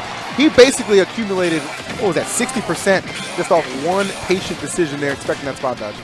Just terrific. Yeah, I would actually like to see more people opt to go for that the mortars at the ledge like that. I mean, that was something like, I'll play Unknown a lot or whatever, and he does that all the time. And I feel like, it's really good. Yeah, it's just sitting at the ledge. It's constant pressure at the ledge. If they do a get-up attack, most likely will get hit by one coming down. They jump off the ledge. They have to jump up and over, so they have to expend their double jump. He actually ate their grenade, okay? Those tongues. Yeah, I need that. Oh, all right, nice. Dodging up. Oh, nice. Yeah. And I'll tell you what, there's not too many options Snake has there, and Tweek had that perfectly scouted out. What does Tweek's tag mean, man? What does it say? It's probably an acronym for something. I gotta ask. Oh, YL. I don't know. Look like a Drake title right now, bro. Yeah. If you're reading this, it's too late. All right, man. Anyway, if you're reading this, it's too hard. What the hell you mean? I don't know what he's trying to say. Definitely. But actions, of course. Chat will know. You guys know everything, man. Actions speak louder than words, though. You know what I'm saying? Oh, we got a good action pack one. Oh, I love that Nair. Really reminding me of Ally in a sense here. Just switching perfectly back between offensive and defensive game. But once Tweek finds a way in, just look at that percent. And he has that WAP online.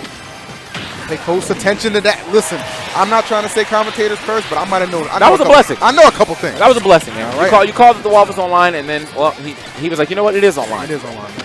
This is why it's online, and now we off, man. All the blessings, no tissue, man. You need some wipes after that, man. That nasty. Straight up. All right? Straight up. Get the cottonelles out here, dog. Anyway. Cottonelles. All right.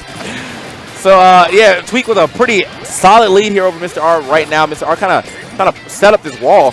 Tweek, I mean, I think in this matchup in particular, it doesn't really matter if you're like out camping Wario because again, he's just getting his walls back. Definitely. So like you have to make something happen. Okay. And he made something happen right there though. Yeah, good stuff. Seriously. All right. Big meaty explosions there.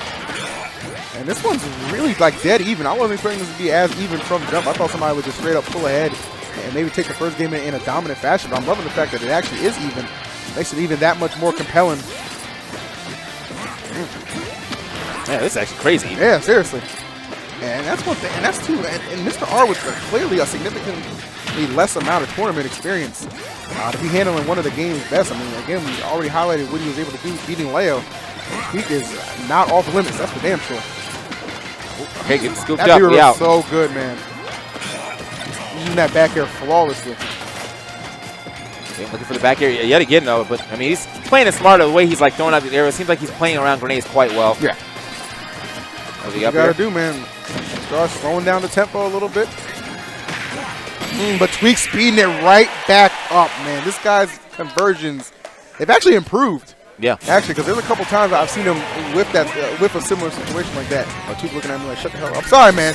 I was giving you props. I just, dude, like, the craziest thing about that is, what, are they? Do they have, like, the green screen setting on right now? You see how, like, that camera has, like, yeah. That camera's got some extra lighting on it. Something going on. But, yeah, man, I just, like, that's one thing that I was talking about is, like, Mr. R wants to play, like, so slow. Yeah. And, like, that's okay for most matchups. When you're given Tweek, you know, the option to just get his WAF back or get a super strong WAF, like, it's just making it so when he finally does decide to go in, that it's always going to be deadly. You know, Tweek is getting like basically two confirmed conversions off each stock, and then it's ending up as a stock. Like, he'll get a quick up air and combo that into some stuff, and then after that he'll do like a neutral air or an up tilt into WAF, and then he's right back in there. Very much so agreed. There's a quick deficit to be able to put Mr. R in right from jump. That's the scariest thing about Wario, man. Just as a character, when you're fighting somebody who just knows what they're doing, you just know you're just going to be taking a ton of damage to give him that one opening. Same though can be said for Snake, though. He has to work a little harder to create those openings. A lot of that can be created through the frustration, the general camping ability that this man brings to the table. Okay, man. Man, I feel like he just got that grenade out, too. I think, honestly, if Tweek probably didn't mash, I don't think it would have exploded. So, all good. Yeah. Straight chomping at him. Definitely had to take a bite of the crime right there. Okay. Oh, okay. That would have been sneaky. He wanted it. He wanted the hot mix-ups. I ain't mad at him. But even so, man, Mr. R still opting to stay on the other side of the stage, and I'm just a little closer of a competition this time around for the first stock. So at this juncture of the match, I mean, it's definitely okay for him to do that. He just doesn't want to lose the stock before Tweek. It's actually okay for Tweek to allow him to do that too, because you just gotta think, like, I'm still in the lead. You have to approach at some point. Yeah. And I've shown, like, I have no problem dodging your artillery at a distance, right? It's obviously a little close, harder when you're close in person, but from a distance, yeah, Tweek just kind of wading his way through, and now that grenade might have betrayed Mr. R. Nope. Tweek might be looking for a grab there, just elects to let it go. Gotta get it all right there with that dash attack, but I knew that C4 was there. Oh, okay. Yeah, just go ahead and get straight under that. Okay, another parry, but the roll, unfortunately, instead of getting like an up tilt or something like that, or even an F tilt, to get some type of damage up there. Man, this first stock is taking a bit. Fortnite. Oh, well, there it is. Okay, well. 4 scored 7 stocks ago, man. Oh my God. Damn, what? All right, we make those plays. We make those plays. It's the unexpected stuff that gets you sometimes. Yeah. Well, if I'm Tweek, I'm not too hard on myself. That's that stock was going to be on borrowed time. But, you know, when you're Wario and you're able to just kind of put somebody from 0 to 40 at certain points. Red Tech too, man. He was gone. Okay. Oh, okay. Up throw up here. Squeeze it in, yeah. Yeah. Oh. Whoa, now. Calm down, man. Oh, he said squeeze it in, but he let it out. You know what I'm saying? Like, man. Open the gates. Bring your gas mask too, man. All right. All right. This is a tough one right now for Mr. R, and I'm wondering if we're going to see him reach into that pool of characters that we know he has. If this one falls by the wayside, because Tweek looking damn near unstoppable in this second game. Yeah, Tweek, man. You already knew he was going to get at least one WAF in here. So he got the first stock took so long that he was just sitting on that full WAF for like a good 30 seconds before he even lost his stock. And that's why those stocks like that will usually favor Wario. Yeah. You know what I'm saying? Especially if you're evened up like that, because it's like I have just such a huge trump card coming back down. That's what I'm saying. Like, you have to make plays. Like, you definitely have to make plays when you're playing as against Wario. Yeah. Ooh, wow. Okay, so yeah, Tweek trying to be a little cheeky, but Mr. R just throwing out the up tilt. Maybe just honestly just to alleviate some pressure, kept him coming in, but he caught the roll. He'll certainly take that. He's got a half WAF on deck already too, so definitely got to watch the way he's landing. I like that. Yeah, Tweek baiting out that back air, getting the free grab too. Brilliant, just zooming in and out. Oh, that Nikita. Okay. All right. Okay. Doesn't use the Nikita, but we'll use it to be reversed at the very least. We with it. Take it. Luckily that Wario has a slow startup on those smash attacks. Man. Yeah. That was Mario's up smash. See ya. Well, yeah, he was gone. I love what he does with the bike, too. He just sends the bike in, doesn't even man it. That's honestly technology in a couple years, man. They already got Teslas driving themselves. The hell you think? I think that'd be the last thing I ever buy is an auto bike. Sitting on there texting and whatnot. I'm good. Nope. Good dash attack, though, coming in from Tweek. Ends up taking that second game, too. Mr. R is going to have to come to the table with something different. Tweek's, he's not going to be able to rattle Tweek's patience like this. And on top of that, again, you know, I've got to point out the fact that he is continuing to build strong wafts every time Mr. R is just on the other side of the stage setting up walls that are not being effective. Yeah, and I really love one thing that I kind of noticed, too, is Tweek's usage of down tilt to me is very interesting because usually it's just used as that setup, as you saw to close out that last stock, you know, down tilt dash attack, but he's using it as almost a way to bait a reaction out of Mr. R in a couple instances. It didn't pan out so well when he lost that second stock when he tried to like roll in and catch him reacting, but you know, I've noticed that it's just kind of a little more method to the madness. Definitely some layers to this gameplay, and I was thinking this would be the case. Going to see a different character from Mr. R. Snake not panning out the first 2 games. You got to switch it up. Would not recommend Roy. I think Crom is a solid choice here. Hey, what's wrong with Roy? Well, I saw his Roy earlier. Didn't do too well, so he might not have had as much faith in the character and bracket thus far. Yeah, that's what I know.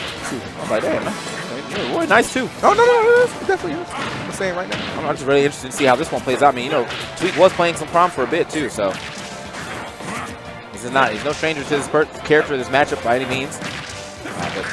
But I guess you got to kind of remember, I feel like Crom's have kind of fallen by the wayside as of late. I haven't really seen a lot of Crom play since like the first few weeks, you know what I'm saying? And the Roys are starting to kind of make a comeback, and that's cool. Roy's yeah, definitely. They're kind of like trading, right? Yeah. Almost like trading positions thus far. But let's get it, man. This potentially could be the last game unless Mr. R can just really just find a way to thwart these efforts of Tweek because he has been all over him. A lot of these critical junctures. I love that B reversal.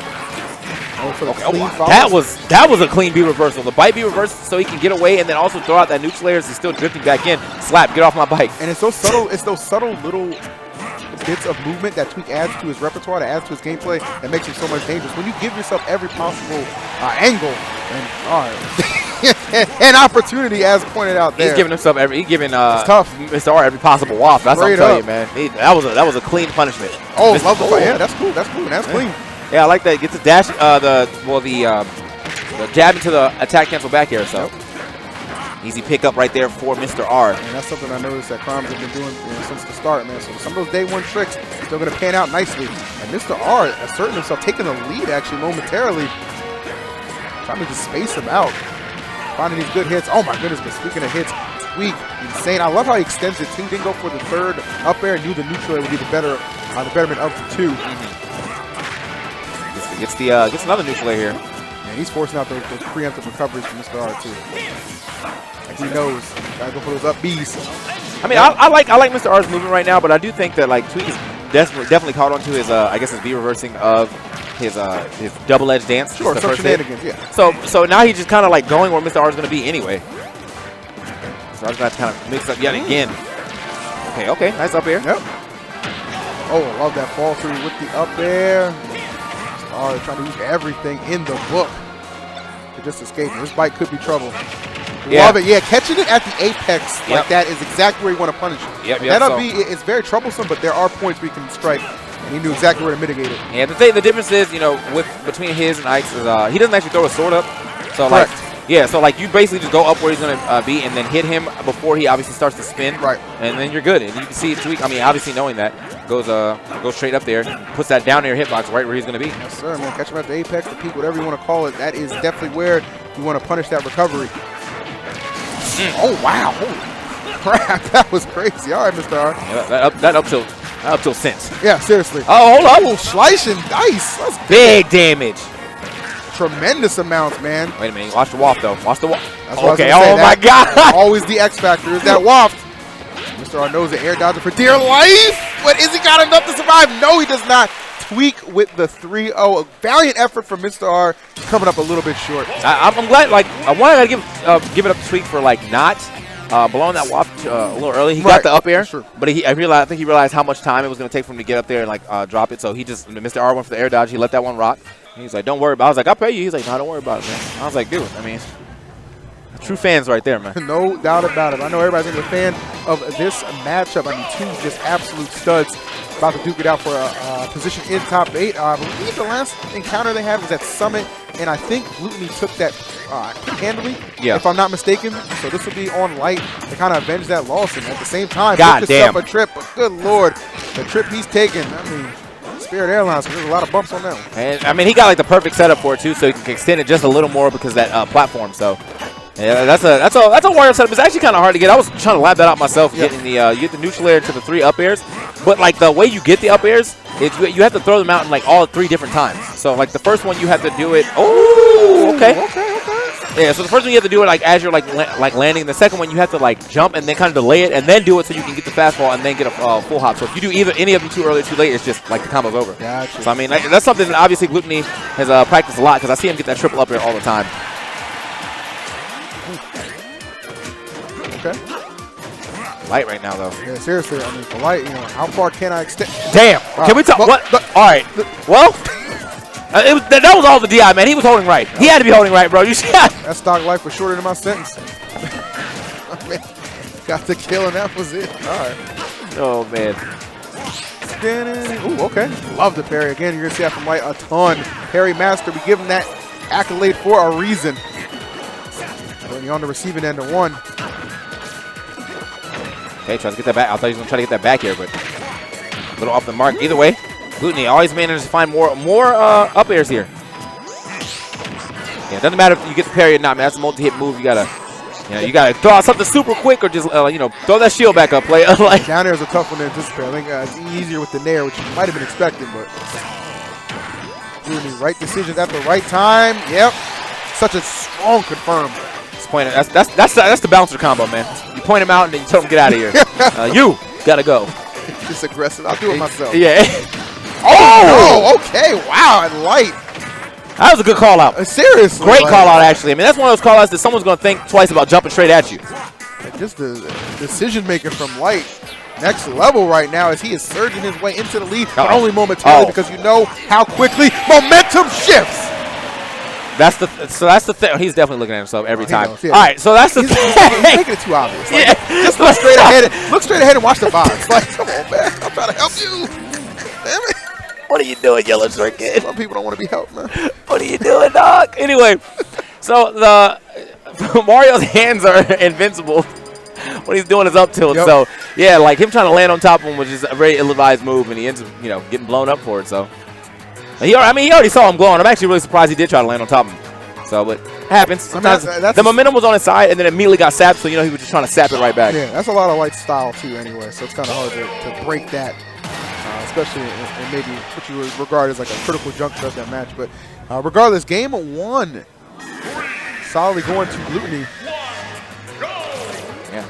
Yeah, I mean, it was solid though. Yeah, I mean, no, it was pretty. It was definitely in his favor. I'll give it that. Exactly. It wasn't like a last hit thing. But didn't get blown up. It was a situation where Light could have made something happen. But it's all good. Into this game 2, we're taking it to Kalos again. Stage. Has had its up and downs for Light at this tournament. Lost a critical game 5 to Shuton here, which is why he actually finds himself having to compete in losers for this top 8 spot. Whoa.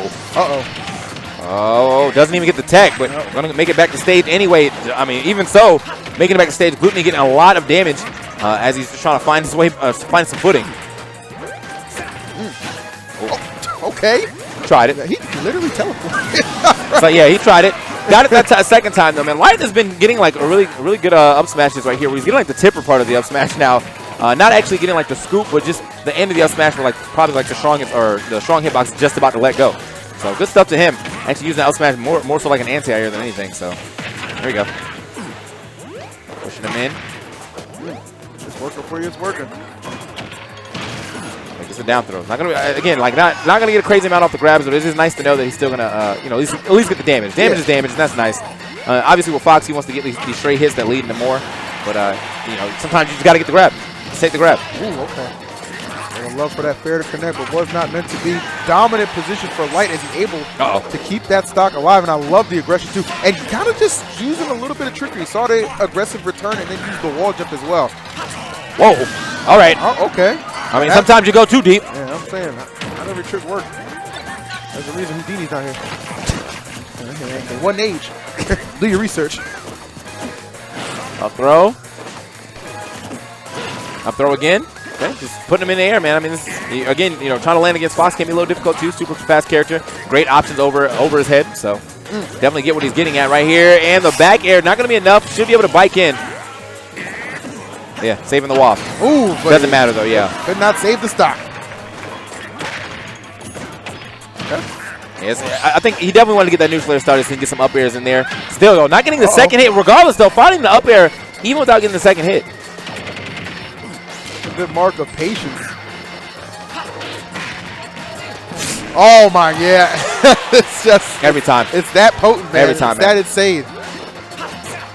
So crazy. I feel like everyone just knows when it's coming now. Like everyone feels the waft. Yeah. Once that straight hits, and you're like, okay, an up tilt hit, that's probably a waft. A neutral air hit, that's probably a waft. Hold up. The comeback is looking good. It absolutely is. I mean, this momentum has shifted over to the side of Glutonny, and Light has to know that. He's got to recognize, look, I need to put this kid away ASAP. It looked like Glutonny just shot a shield flash real quick for a parry after that roll in, but that's going to get out yet again. I think Light should start getting a little wary in that. I feel like Glutonny has stood up and rolled in about the last 2-3 times he's got off the edge. So. Wow, man, what a strange interaction. Oh, yeah, fourth throw. Yeah, it's going to get him off stage real quick. Dash attack. This is starting to get scary, TK. Whoa! Whoa!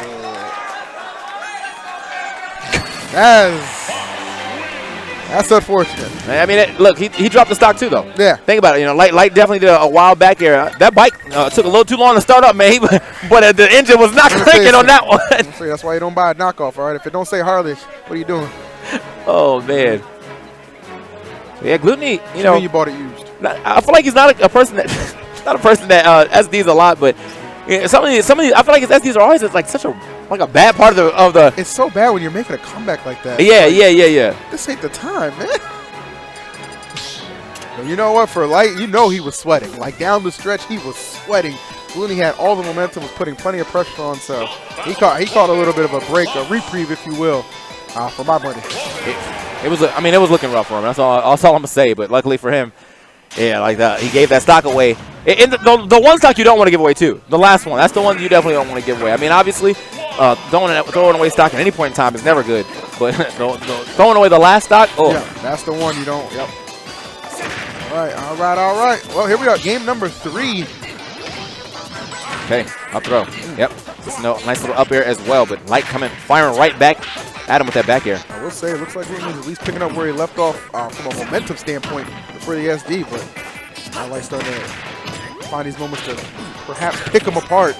Okay, doesn't get the actual tech or miss tech, but regardless, still keeping up the pressure. We're putting the feet on him actually right now. Close. Still though, I'm liking the fact that he's still getting these techs. I mean, that was a really high one. Damn. Oh, damn. That was insanity. Why is he bouncing this? What is he bouncing around? I was like, why are you doing this, man? What's going on? All right. Hopping. Man, hold. Loves approaching from the air. He does it so safely, too. And you see why the benefits just reaps them in the parry, man. It's so good when you just realize, like, he's planning for that, right? Yeah. He always has it in mind. Like, okay, you're going to counter hit here, but the parry is going to neutralize that. I'm going to put myself up in extraordinary fashion. But the back air sealing that one away. Looking for the back air. Still not going to get it, man. You saw Glutonny just kind of zooming straight in there, getting himself to the other side. Yeah, man. You know, Light is one who definitely will rush down more people. So I think this matchup in particular can sometimes be just slightly easier for me in comparison to other people because, again, like I was pointing out in the last time we saw Wario with Tweek, like letting Wario sit on the other side of the stage for too long, you know, is just as bad as like approaching him recklessly. You know, he's still getting his WAF, and you want to put the pressure on him. You want to make these WAFs not such a big deal. So I'm sure he's playing on a timer basically. The Wario's WAFs, I mean, WAFs basically guarantee a stop. Yeah, because it's just, for good Wario's. Yeah, exactly. You don't just throw it out there willy-nilly. There's always a setup behind it, and it's always at the right opportune time. So, you know, that's just one of those curveballs Wario has as a character. And this is tremendous, especially if the first stock goes to Gluto here. Oh, okay. Wow, what a costly whiff. Yeah, it was facing the wrong way. It's unfortunate for him, but now Gluto. Okay, yeah, going to lose that, just falling right onto it actually. But Gluto, last stock game right here between our two competitors. But who's going to win the flex game is what we're really trying to figure out right now. That is a rare miss. Seriously. Super rare miss. You know, if I'm Light, I'm thanking my lucky stars. But Glutonny I don't know what the chant is. What's that chant? Let's go. It sounds like, where's the beef? Where's the beef? Okay. Oh. All right. I'm not hip. I admit it. All right, so well, yellow shirt kid would know. He always knows. He'll know. Yellow shirt legend. Oh, was that forward tilt? It had to be, right? Yeah. Wow. All right. Real slap. The real, yeah, I'm saying, man. Real easy. 5 fingers to the face. You have to be erased. All right. Bars. All day. But yeah, man, Glutonny, even with throwing away that stock, this could have been the game 3. This could have been the game 3. He really could have been could've. out of here already. But let's see if Light can pick it up. Again, man, I think the shirt is really holding him down, bro. Can't get his sleeves all the way up. Road, what are y'all doing? You know what I'd like to see if he just rips them off? Like, just holds it up, just rips them off. Like, you know what my boy's about, and here y'all are giving my boy a long sleeve shirt? Saying, Come on, man. That's a nice shirt, though. It is a nice shirt. I'm on a 2X. You know where to find me. These goes. Anyway. Hey, man, I'm a collector. All right? I ain't never going to stop collecting. I'll say that much. Let's go. Game number 4. Yeah. Pivotal match for Light. Like he's taking his Kalos too, but like even so, like last game didn't really go, or the last Kalos game didn't actually go in his favor. He just is an SD. Okay, here we go. This is looking a lot better though. Yeah. Doesn't get the IR back here though, but you know, regardless, still got some good damage off the jab lock into the down tilt. Okay. Yeah, I mean, you're saying it, you know, not particularly starting off the best, but he's been able to kind of wade his way through, and that was, and people forget you can reflect that bite. Yeah, that's a lot of damage too on the shield. It can hurt. He'll whittle that shield down as well. What a follow! I didn't think he had enough time to go for the up smash.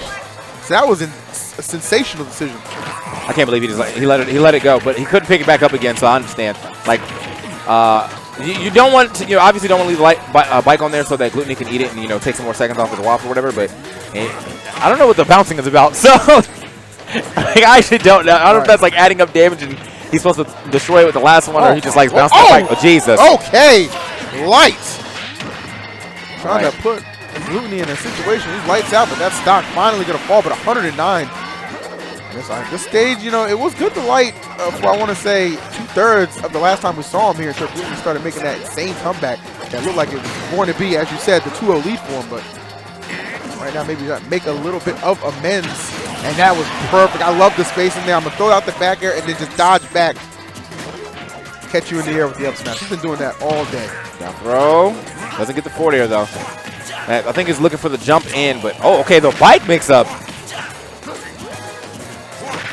This game, yeah, I mean, this game for Light looking a lot better than the last time we were here. But, I mean, also, he hasn't given up a stock, so both these guys playing a super honest game. It seems like Light's going to be coming out on top this time around if he's able to keep this up. Glutonny, though, starting to mix it up. That was beautiful. Ran into a shield and then up tilted. It didn't miss that time. Yeah. Right? Chance to put it away for Gluto. Looking for a solid combo starter. Yeah, the only unfortunate part about that is that he uses waffle for his last stock. So now, I mean, if he can at least play a minute worth of gameplay, he can get a half waff here. That's what I was going to say. Yeah. There's plenty of time still. And this is exactly what he needs within that time. Oh, no, but the Nair not able to connect up to however it was. This is just any way you look at it, man. Not enough. Oh, yeah, that's why I didn't get hyped. I didn't get hyped up for that. I'm actually kind of surprised he lived that. I mean, even on that platform, this platform's a little higher raised than like Battlefield and stuff. So, he had a waft. That was game over, but it's just going to be some more damage tacked on. Okay. Down. Oh, my. He knew. You're gone. You're gone, yeah. That time, yes. But again, TK, we've seen just how well he's able to bring matches back on that stage in particular. Returning to base. So Gluto, two close calls for Light, but he's able to eke it out yet again. So that'll prompt us for game 5, and ball's in his corner. Where we're going, it looks like Town and City.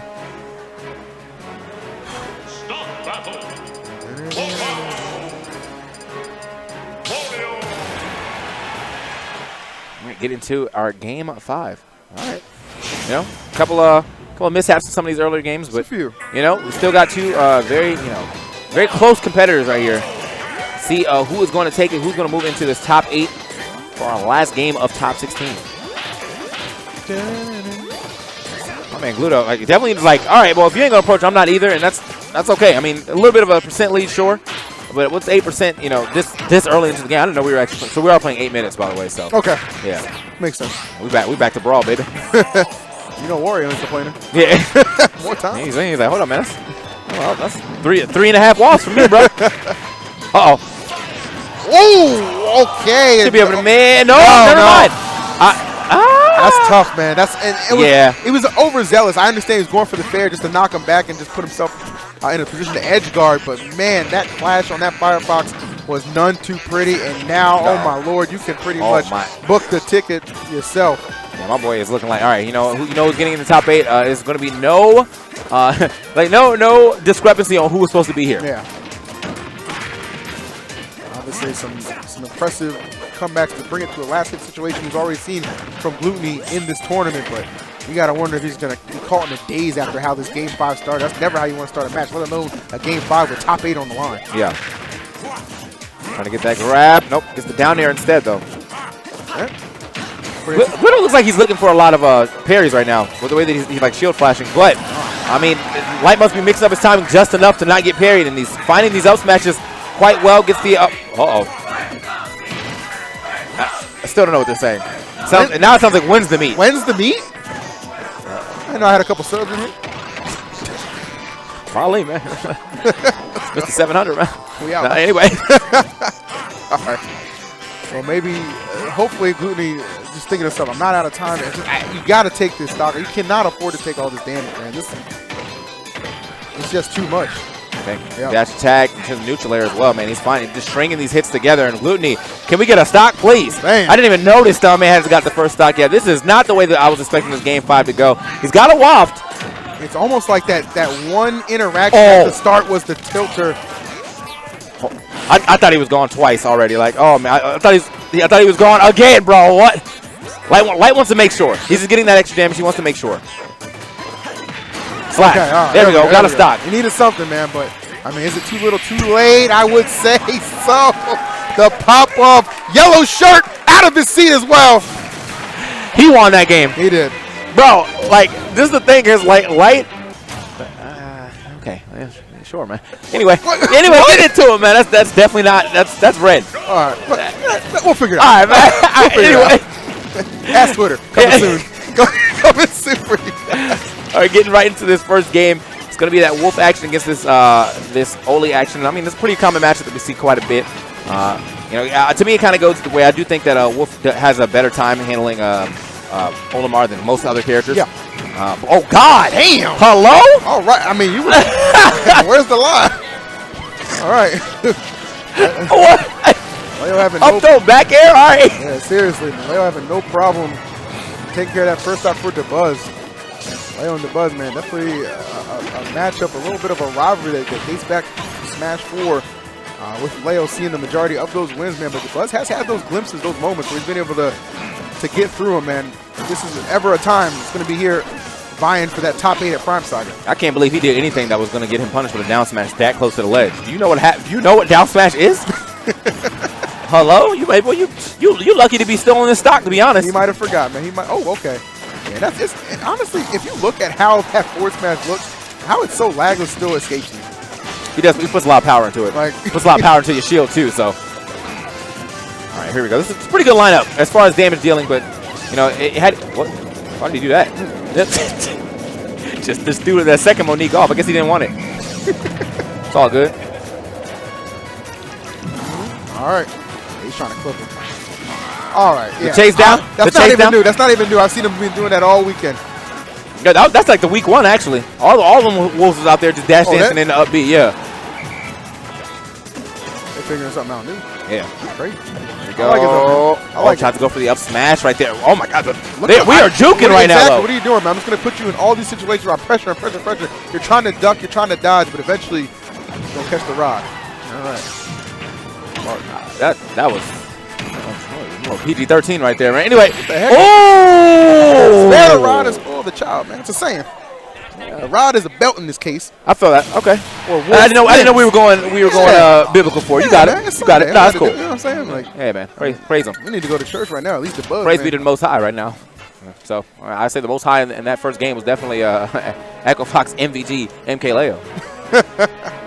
You gotta say the whole thing sometimes. When you get played like that, you gotta say the whole thing. When you put on like that, yeah, that's definitely a gratis. All right, so what is the Buzz thinking? You know he doesn't shy away from at times pulling out the Roast Fleener, but I don't know if this is the guy to do that against. Yeah. You know what I'm saying? I feel like Olimar all the way through might be your best bet, but I'm not gonna, of course, speak for the man. He knows what he's doing. Didn't get picked up by Liquid for no reason. Yeah, I mean, they knew what he was getting into, man. My boy, honestly, Dabuz is like, he's been a top player for so long, and I just feel like he's never got like that recognition of being like, you know, a top player, or the top player, like the way other people have. Well, he's never been that guy. Yeah, because he's never been that guy. But he's always been, he's been like every top 8, like. You know what I mean? Like that's a huge claim to fame. Same thing with Mr. R, but you know, I feel like when people were talking about top players, at least in last game, like Dabuz's name was almost always forgotten until someone said, "Oh, what about Dabuz?" You're like, "Oh yeah, man, yeah, for sure." Oh yeah, Dabuz. No, I would agree with that. Like that is definitely a sentiment.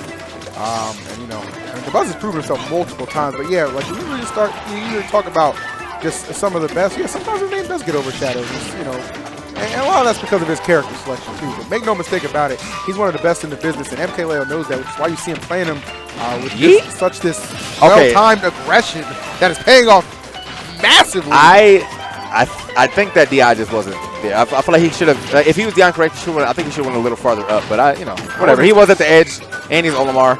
And he might have been able to air dodge in. It seemed like it took him a little bit to get all to the last zone, but it doesn't seem to matter, man. Like he was like, you know what, you got it. I wasn't expecting him to die. That's why my yeet wasn't even ready.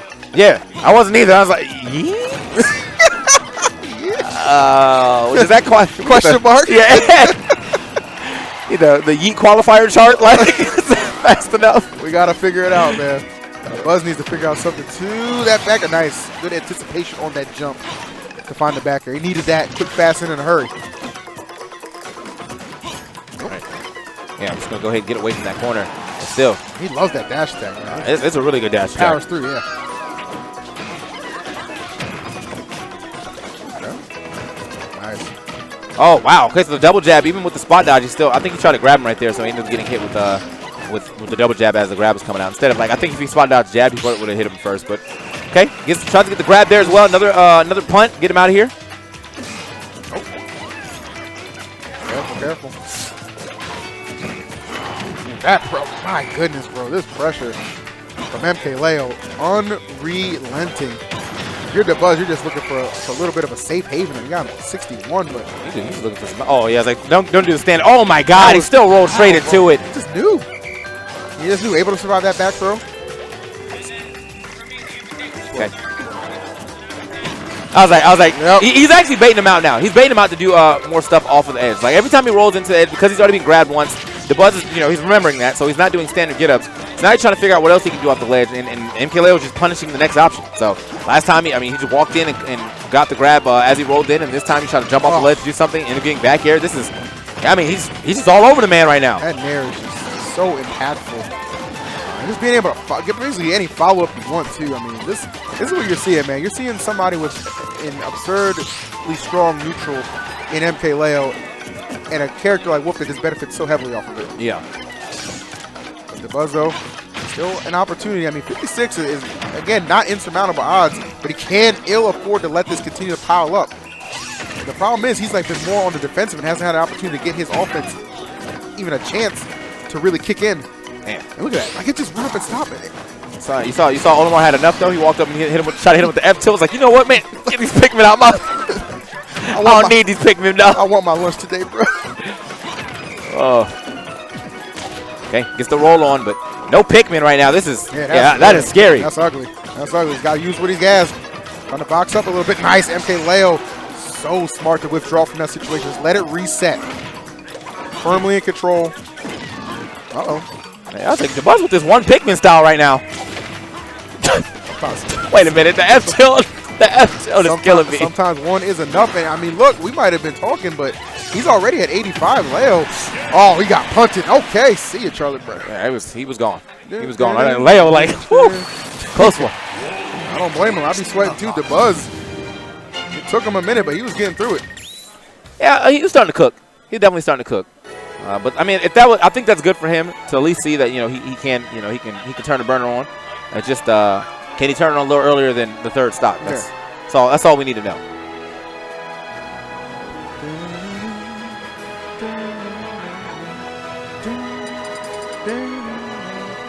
All right, Dabuz. Looks like we're going to go to Town and City. Knows his back's against the wall. What will be the decision? Could we touch the character switch? I don't think so. If I'm Dabuz, I mean, obviously that first game, you kind of just want to toss that out as a wash. But I'm encouraged by what went down in the second game, especially considering I think Leo was at, what, 15% when he killed him on that first stock, and Dabuz managed to bring him down to 85 last stock. So that's encouraging there. You just kind of use that to your favor. Okay, what is going on here? Like, again, man, MkLeo definitely knows how to make a character, like, refresh a character in my mind. I feel like I'm used to seeing him at the same, textbook Wolf play, and, he keeps on bringing something new to the table. And it's all, like, stuff that, like, technically, it technically shouldn't work because it's not, like, guaranteed combos, but it's just knowing that your opponent probably doesn't expect it either and being able to get up there and kind of, in a blink of an eye, change up your options or whatever, or pick a different option that's like something that's not normal. Fact. Good dash attack as he sends that man packing off that first stock. All right, man. All the Buzz fans, man. I mean, everybody knows the bus, all that stuff, man. They on the bus right now, but MkLeo taking the wheels off this sucker one by one. 140, man. We still rolling. That's just so infuriating to know that at any given percentage, it seems like Wolf can just follow up. Like that's just so annoying, bro. It doesn't matter what your percent is, or his for that matter. It's just like he always has something in the bag. Yeah. Okay. Wolf Flash actually not hitting right there, but okay. And that was actually really nice parry. Really nice parry into the up smash. Seemed like the up smash hit a little far away, but Wolf did still have his hand out with the blaster. So. Okay. The quickest of pit grabs. Still goes to the dash attack too, but on the cross up, sending him like a little too far away for Dabuz to actually get the punish. Oh, the Pikmin extending that hitbox. That's tough. Oh my, bruh. He's actually dancing on that. He's dancing on the edge. It's so dumb how he goes low too before that. Yeah, I mean, that was really good. I mean, that was just a really good option. He was trying to go for a lot of down smash. Oh, hold on. Do it. Oh, okay. Dog, he's trying to go for the up B up. I like it. Yeah, but I was just saying, like, he does scoop him up too. And he was going for a lot of down smash earlier. Another was hitting. But, like, now he's covering both options at once just to make sure it pulls into that last hit. And that's good for him. So that's what you got to do. Okay. And now Leo just looking rude with some of these options. How many times are you going to kick this? Oh, my God. Goodbye. Good Lord. Actually, Listen. All right, you want a World Cup win? Get that man on the team. All right, man. All right. So Echo Fox, MVG, MkLeo will be moving on. The incarnation of Pele. I got to say that thing. Oh, got to say the whole thing again, man. The way he's going in. So Tweek is seen as one of the upper echelon players, along usually with top MkLeo. 2. Yeah, people usually consider him top 2 in the world. Some people do consider him to be the best in the world. But the thing about the last time they played at Collision, where Nairo, I believe, 3-1 Tweek started off with Ridley. I think the first he did. 2 games. And then he went Young Link and took a game, and then he went Wario and actually lost. So it says a lot that his Wario still lost. But he did not decide to go his true mains. That's the thing. That's the thing I'm saying, right? When usually if a person is gonna go with the character like after the fact that they lost with other characters that they were playing, it's gonna take a while for them to like reset and understand how to properly play that character that they're really good at. Even if they're really proficient with the character, you kind of have to understand that. All right, the approaches that I took with Ridley before the entire tournament, which he has been playing a lot of Ridley the entire tournament, then he finally realized there's a threat. Amazing. That is true, but that fall down neutral air works really good against Wario, especially because Wario's like recovery without the bike. The bike is on the stage. It makes so you just have to recover kind of vertical with a little bit of horizontal. And Nairo saw through that and just did a fast fall. Neutral air was able to take that stock. This is looking like what you would say, destruction. Yeah, I mean, you got to pay me for that. In any event, nice pooty right there from Tweek. Doesn't get the KO, but one thing I really like from Nairo is seeing these nairs to back airs. They have been setting up really well for offstage double jump back airs again to make it very difficult. Tweek didn't have a bike. He took him out of the bike with that little bit of an up air to come out. Oh, this is Shane! very much in favor for Nairo at the moment, and that was a fall down up air. Yeah, he tried to see if he can fall down up air so he can get another up air afterwards with a full jump, but didn't quite work out. Nairo, I have to say, Kataro, when I saw Collision Nairo, that Nairo made me believe that solo maining Palutena could be a thing. Like, maybe Palutena is heavily underrated by us. Forget he went Ganon, but, you know, on to the next game. Here we go. Is that character top tier in your eyes? Yes. Okay, read. No. In what universe? A universe far, far away? In the Ultimate Universe. But here we go. Definitely alternate. Right now, Nairo having a very strong lead against Tweek. Here's the thing about Tweek. Tweek, sometimes when he loses a game very strongly, remember, he has a lot of characters. He does. Anybody that has so many characters, it's going to make them think, okay, I lost that game pretty badly. Let me just go one of the other characters. But let's talk about the pool of characters that Tweek has. Tweek has a character that, Ridley, right? He has Young Link. Yeah, I feel like as far as Ridley's concerned, Palutena eats heavies for breakfast. That's free. As far as Young Link is concerned, yes, Palutena can face off really well against characters that have really good projectiles, but Young Link is so nimble. In any event, right there, a shutdown by Nairo in the first game with Palutena. Like I said before, Collision Nairo gave me newfound confidence in Palutena to the point where I myself, as a Palutena main, felt like, yes, I have a wolf, I have a Greninja, I have a fox, I have a Lucina, but maybe I don't need them. Maybe I just have to tighten up my Palutena, even though she may not have the best ground game. Her aerials are godlike. And she's amazing. She is amazing. Top tier. She's a great I don't know tank. what made you think you could not solo main this character. Because I want characters that have an amazing tilts and jabs. Okay, but what she had a great jab in Smash 4, you know? That is true. Yeah. What I do appreciate is that Tweek decided to say Wario. I feel like he started to kind of get a hang of what to do after a moment in time. But keep in mind, he did lose that last game. And when he played at Collision, that one game that he did go Wario, he lost that too. Yeah. So it might be a chance that Nairo might be able to, you know, figure out how to take out this Wario. And as you can see here, doing really well in the beginning of the first game. Wario not having the best hitboxes, sometimes having trouble getting in. A little stubby, right? You know, he doesn't have the best range. And Nairo capitalizing greatly on that. You know, we've seen like him try to go for one of his fair to dash attack combos in the beginning. A little bit messed it up. You saw a mistake for smash. And Tweek also noticing whenever he faces off against Palutena, he likes to DI in when he gets down thrown by the platform, so he lands on it so he can get out of the combos. Regardless of that fact, he's still right now in a deficit versus Nairo. You know, he has a lot of experience against this character. You did tell me that Sylvanas, a person that visits your house a lot, does play Palutena, and he's pretty... Oh, he lives with y'all. Yeah. My bad, I effed up. In any event, you know, he's a pretty decent Palutena, and maybe Tweek gets some practice with him, but that ain't enough. Nairo's a different beast. Yeah, Nairo's definitely a different beast. At the moment, looking to be the best Palutena in the world. And, yeah... He is the best Palutena. Yeah. Like, at first, Smash 4, TLTC. This game, Nairo. I thought it was going to be Dabuz, but Dabuz could keep that Olimar. I don't know if he's the best Olimar. Shuton kind of nasty with it. And Myron, too. He exists. I mean, Myron's the reason that Shuton didn't win Frostbite. You know that, right? Yeah, that is true. So keep that in mind. Yeah, if Myron did not beat Shuton, we would have had a totally different... What happened at that Prime, the pre-event? Oh, the pre-event, I believe it was Shuton. Shuton destroyed MkLeo, right? Yes, 3-1 and 3-0. It was really shocking to actually see that. Exactly. Glutonny got third place losing to MkLeo twice. But MkLeo still got second. That's the thing about Leo. Yeah. He's really consistent. But speaking of consistent, Tweek really consistent at getting that waft. Absolutely. Either up air into waft or up tilt into waft.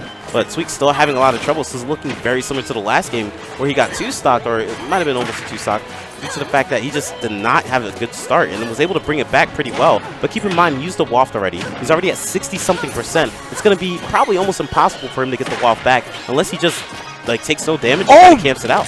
Yeah, I have to say I'm very impressed with Nairo's spacing. Good catching the landing again, but he could set up for a back throw here. Nairo, whenever he goes for these down throw back airs and he messes up, at least his back is to the edge when he misses so that he could set up for a back throw every single time. It's like a fail-safe. Yes. And keep in mind, the bike is on the stage. That will make it a little bit harder for Tweek to be able to recover. Yep. And especially if he just lets it be there. I know Glutonny likes to throw the bike off or a lot of times eat it. But this time around, we have Nairo. Clean back air. Once again, guys, as they say, nice back air. Yeah, I'm going to tell you right now, I'm not going to comment on that because every commentator does. Who cares about how nice the back air is? What I want to talk about is the fact that Tweek is a player that is literally like in contention to be one of the best players in the world alongside MkLeo. And finally, ladies and gentlemen, I need to see your Nairo Apexes in the chat because your boy has been working so freaking hard ever since this game has come out, and he's been dropping to so many amazing players to the point where people haven't been talking about how great he is as a player. He's starting to Nobody has been talking about how great Nairo is. He's actually starting to prove it. He had some like shaky results in the middle of the Ultimate history, but again, he did win the Collision event. So what was it? Say it again? No, he didn't win Collision. Wait, did he? Nairo did win. He won Okay, over, it was a Crom main by the name of Shoyo James. That was a different event. Oh, wait, we're not talking about See, that's why I got confused. Suplex City. Suplex City. That's the one where he won. Suplex City. Nairo actually got second at Collision behind Mars. Behind Mars. Mars really won Collision. Stop saying Collision.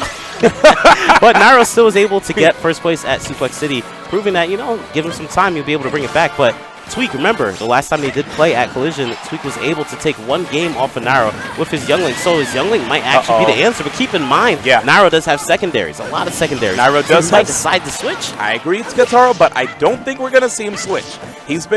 When I watched Nairo at Summit versus Void's Pichu, and he got the W with Palutena, that was all I needed to know when it came to the fact that me, as a Palutena lover, that, you know what?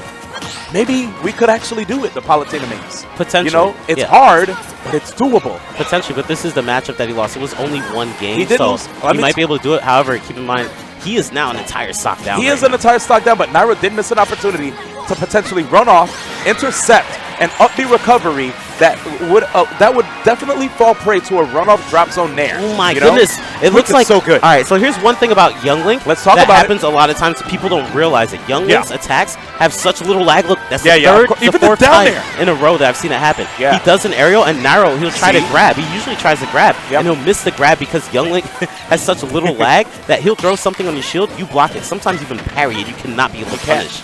To the point where we'll have people that keep saying that parry sucks and that they miss Smash 4. Anyway, here we go, guys. I'm not Tweek. Game 3 situation here. Tweek with a mistake. That's not going to result in the loss of a stock, will it? Good air dodge by Tweek. Yeah, so that's the thing about it. If he misses the attack, he'll spot dodge almost every single time. And Nairo, he keeps trying to get the grab. If he misses the grab, that's it. That's over. He just gets hit again.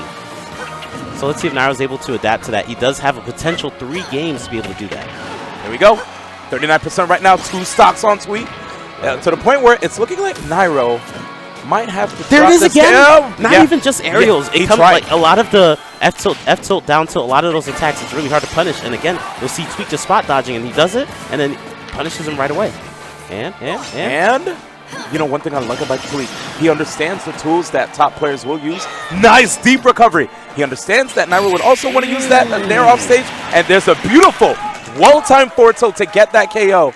It was so active enough to basically punish the normal get-up attack. No, normal get-up.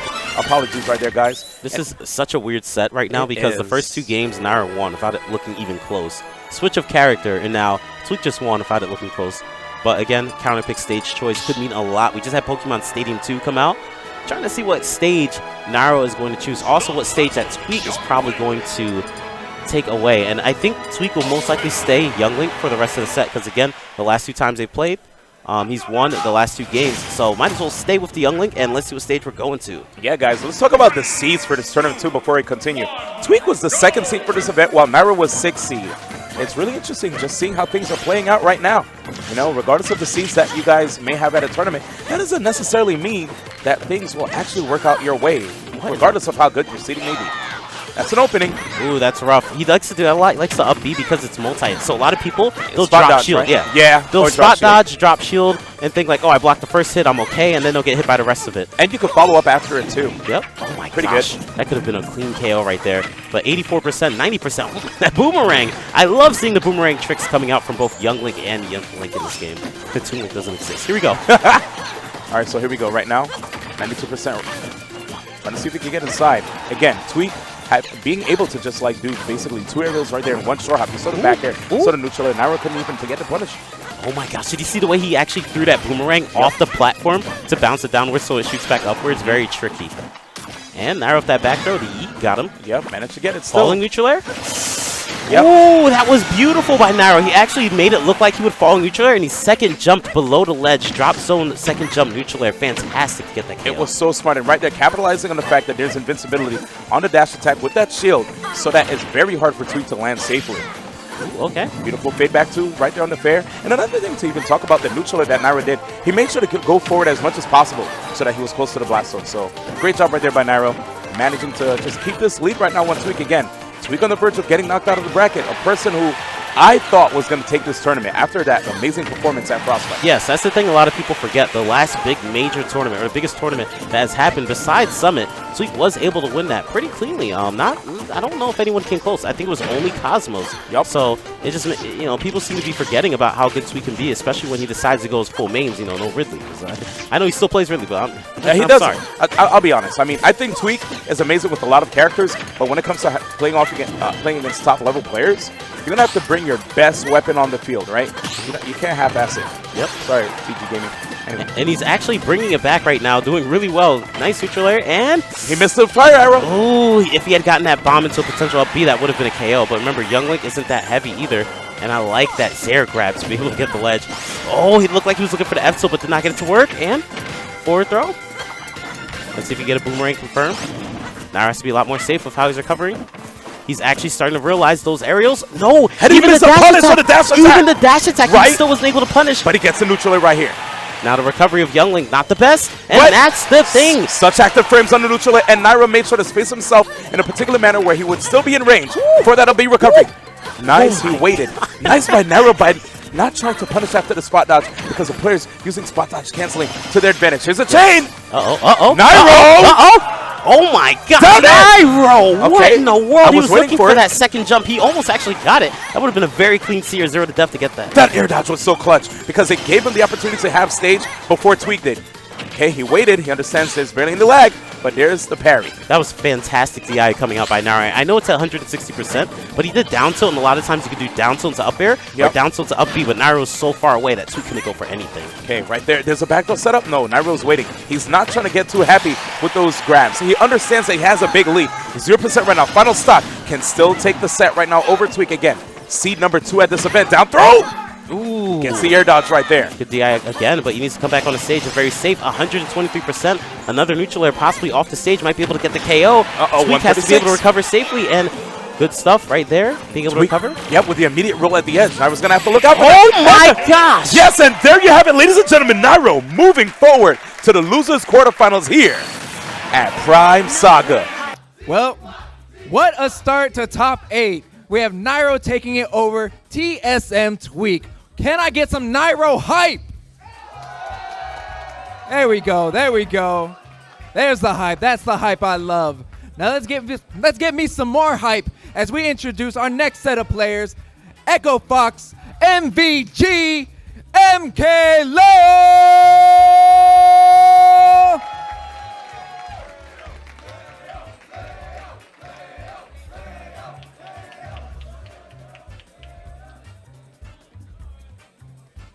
And of course, his opponent, Rogue Light.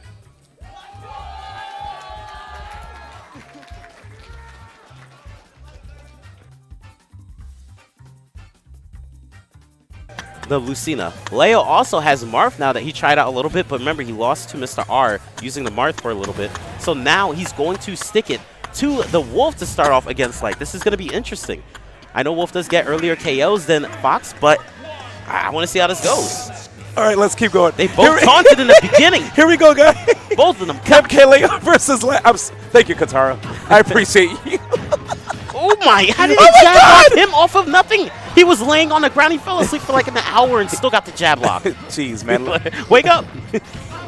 Dude, man. Yeah, so Light, 100% the best Fox in the game right now. Larry you know I'm a big Larry fan, bro, but Larry thinks that Falco's the best, Spacey. Or just better than Fox. All right, but already getting that up smash, really early KO coming out from Light. Light does this thing sometimes where he gets like crazy momentum. It's not like he could be losing. And but Wolf's down smash. I see. Okay, there's this thing. Every single day, somebody tweets a magical, like it's like they roll a dice, right? And the percents are between like 10% to like 90. And they say, Wolf down smashed me at 20 and I died. Like every single day. Maybe 50. Not 20. No, I've seen 30. Somebody tweeted 30. 50. Somebody tweeted 30. Their DI needs to be better. It doesn't we matter. don't care about the low level like complaints. Did they die? No, it was a top player. No, I didn't see it. Anyways, here we go. All right, here we go. Light again with his momentum that he's really good at, and I actually appreciate down that. air. I'm sorry, coaching. He's gonna jump. Anyway, all right, ban D1. But that down air really good. Actually hits a little bit below the ledge. Fantastic stuff coming out from Leo. I actually felt like that was a good choice by Light because Wolf, there's a weird thing about him where his recovery is not that bad, but it's really easy to stop it if you try to hit him before he starts trying to recover. So that's why he went for that fast fall dropped hit zone fair, but he missed it, and then that actually caused him to die. Because when you're Fox Falco, like when you have to do that up B, it's kind of bad because it's so easy to punish. It's true. It is right now. Just guessing on him taking in place or behind him didn't quite work out. Leo reaching a little bit. Here's the thing. It's not. It is crazy. I agree. But Leo has an extra stock. So sometimes you could be a little bit of a nut. And I've seen you do crazy things yourself as a competitor. Hey, as a competitor and in real life. But that up B, one thing I actually appreciate about that is that he did the up B and it's multi-hit. So if you drop shield while it's still hitting you. That's the thing, too. What? Light, sometimes we forget to DI when we don't expect things to happen. Random dash attack. When we don't expect it, we don't DI. Text here, by the way. All right, and this is one of the strong reasons that the majority of people do like to say Leo's the best in the world. He could play, like he usually plays sword characters, but he could pick up a character and be able to flip things around really strongly. By the way, text here, okay? Text here, baby. All right, text. Yo, if you want to text me, here's my number, man. What is it? What's that one song? 2675309. 8675309. The one by Logic? What? The one by Logic, the rapper? Can I have some water, too? This ain't water. 8675309, dude. All right, but here we go. Game number 2. What the heck? There's a weird thing about the playstyle of Light where he just kind of has that momentum and just goes off with it. And he had it in the first stock, but then after a while, just kind of disappeared. Yeah. Could be MkLeo adapting a little bit. MkLeo has been doing a really good job of understanding what his opponents are trying to do, especially when things get really close. Unfortunately for him, when he was playing against Mr. R, wait. Oh, wait. One more. Oh, my, he taunted. MkLeo was like, you know what? I'm not coming back. That's the crazy thing about like Light, especially against Wolf, that I'm noticing right now. It might be something about him versus Spaceys. He knows how to get them. He knows how to get them. He almost got it again. Wait, and he's going to run it back. He tried to. Yeah, that almost connected, y'all. Yo, that down smash, 60%, 100% death if he had gotten and the funny thing, all I'm saying is I see people in the crowd that were like, man, Smash 4 was better, that are actually getting hype off of the game. Anyway, so let's keep going. Yo, don't talk about those people. They don't actually exist. They're bots, but here we go. Wait, don't call them NPCs, all right? They're bots and Tweek. Here we go. I'm just saying, man, 4chaners. Anyway. Right. But right now, Light having a pretty strong lead, 90%. One thing I noticed about Light is he likes to go for neutral air up smash, which is common, so you'll see him go for a lot of neutral airs, but sometimes he'll just wait for you to try to hit a shield and he'll up smash out of shield. Very strong at doing that. Or he'll just run up in the up smash, so it doesn't matter. So let's get it. Okay. Ooh. All right. Sheik 2.0. 3.0 soon. Nerfs, baby. I hope not.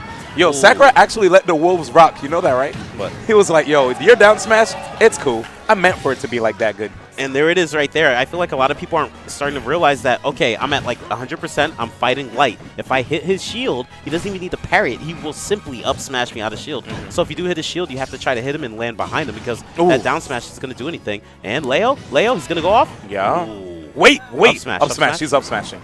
Very beautiful wait. But it's almost as if he was fighting against, like, a Richter. Yes, true. But remember, it's Wolf. So with smash attacks, he does the smash attack. You try to punish LOL at that. Nice. So one thing about Wolf, right, is that he has such amazing drift as a character, air drift. So because of that, it can throw a lot of people off. Whenever he jumps into the air, he'll cross up with the nair. But Fox has an up tilt that could cover his back. So that's an answer for like the drift behind drift behind neutral airs. That's true. And 97% already on MkLeo. Trying to get that F smash. Wait, that's an up smash. Beautiful. Wow. That is shocking. He was in hit stun for a little bit. Yeah, he actually got neutral aired, and it didn't send him like flying. It kind of sent him still on the stage and pushed him back, but he still was able to get that up smash. It was good enough for him to be able to confirm right there. So it's 1-1 right here between both of these players, and I'll be honest, you guys, man, I love a lot of the players that are here in the top 8, but as people who are fans of the game, sometimes we just have to deal with the fact that, your favorite players may not exactly be able to make it into the winner's final side of the event. And that just shows how, even without the rage in this game being as crazy as it was in Smash 4, still results may not be 100% consistent. MkLeo probably being the most consistent player out of many, right? And yet now he's in the loser's side. But we've seen what he's done at Genesis.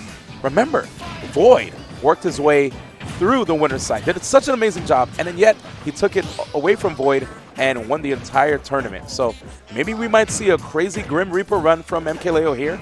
something synonymous to what Melee fans would have seen from Mango at Pound 3. Let's see what happens here. Could happen, but third game. Light right now, having him on these platforms are looking really good.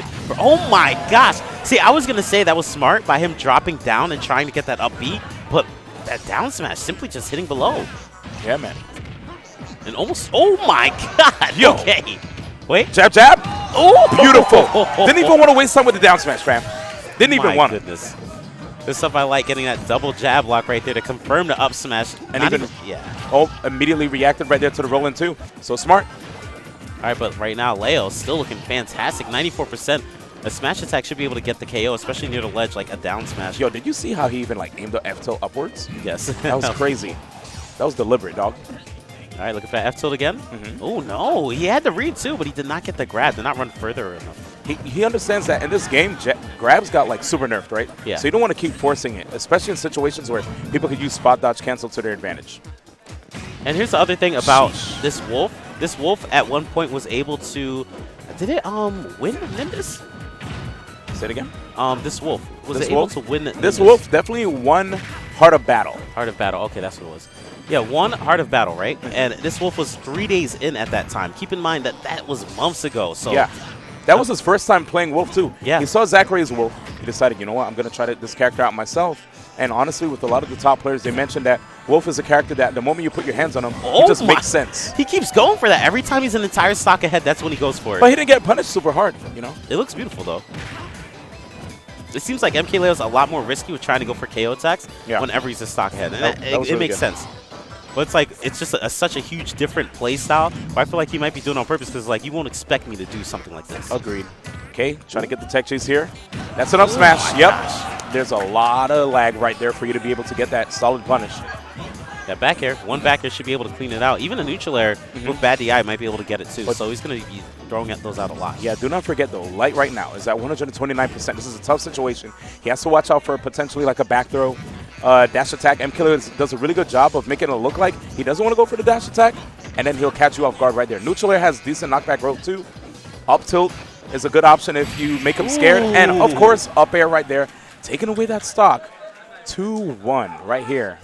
So Leo. Light has been really scary where he does this thing where he's down 1-2, and it looks like he's out, down and out, you know, but he always brings it back. So I'm wondering if he's going to be able to do that against Leo. Leo looking a little stressed. I can tell whenever he fights Light, it's always like do or die. You did mention too that he said that he felt like Light to him was one of the best players. All right, looks like they're probably going to stay the same. I hope it's water. It is. It looks like they're going to stay the same characters. All right, this is game number 4. We currently have Leo up 2-1. We're going back to Smashville. All right, let's get it. Back to Smashville. Here we go. Nobody's going to be switching up characters at this juncture. And you see Leo right now just trying to keep the center stage. Again, looking at this particular matchup, right? Fox is a character who doesn't benefit as much off of grabs as much as Wolf does, right? Wolf, he has KO throws. He has KO follow-ups too. Fox is able to reposition you when it comes to the throws. Oh my gosh, the timing on that F smash. Even though it missed, it put him in a position where it was too hard to punish. Oh! He keeps going for that up smash a little bit away from the ledge. Like he's waiting for Light to be able to jump back on the stage and throw out an aerial. Or roll back on the stage to get the punish. But beautiful first stock coming out from Leo. This is looking like potentially his game and set right now. Only 27% on him. Yeah, man. One of the things I noticed that's pretty interesting is that a lot of these players have a really tough time dealing with up smash, even on block, right? Like, you know, you'll see the player put out the up smash, and afterwards it'll just continue to go unpunished right there. Okay. I like that B reverse, using the laser to be able to get back onto the stage safely. And right now, Light is starting to bring it back. He could get that up smash. Good there tech, it is. But, Light just had the answer, dude. 2 stocks apiece here with Light just a marginal deficit. That's wild. He actually did the fastball fair down. Oh my gosh, the momentum of Light. He did fastball fair down, tried to get a jab block, but Leo. Holy moly, down smash?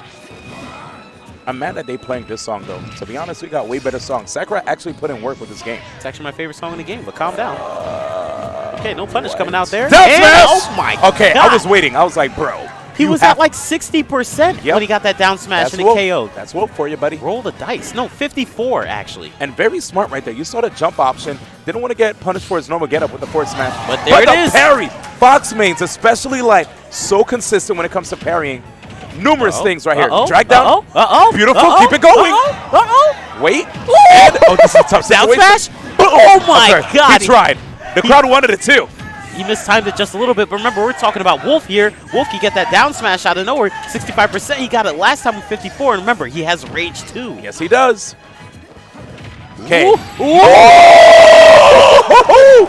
Yo, how did he reach him? How did he reach him indeed, Kataro? The hitbox, when it comes to that up smash, not only horizontally, but even vertically too. When it comes to the platforms, a lot of times you think you're safe, but on certain stages, you see that up smash sneak right through the platform. Beautiful job right there by Rogue Light. He looked like he was way off stage, and he still got that up smash hit. Good stuff. That was so far. By Light. Again, remember, like I said, amazing job. He'll be down 1-2. He was down like 1-2 against Glutonny, down 1-2 against somebody else. He brought it back. It might have been Shuton. He brought it back and just kept going. There was somebody who like wanted to bet on Light. Yeah. And they're like, yo, should I bet on you, Light, against you versus Shuton? And Light was like, if you want to win money, yeah. I was like, whoa, that confidence. And that confidence. MkLeo's scary, dude. Very so scary. And we're going to Pokemon Stadium 2 for game number 5. I don't blame him for doing that.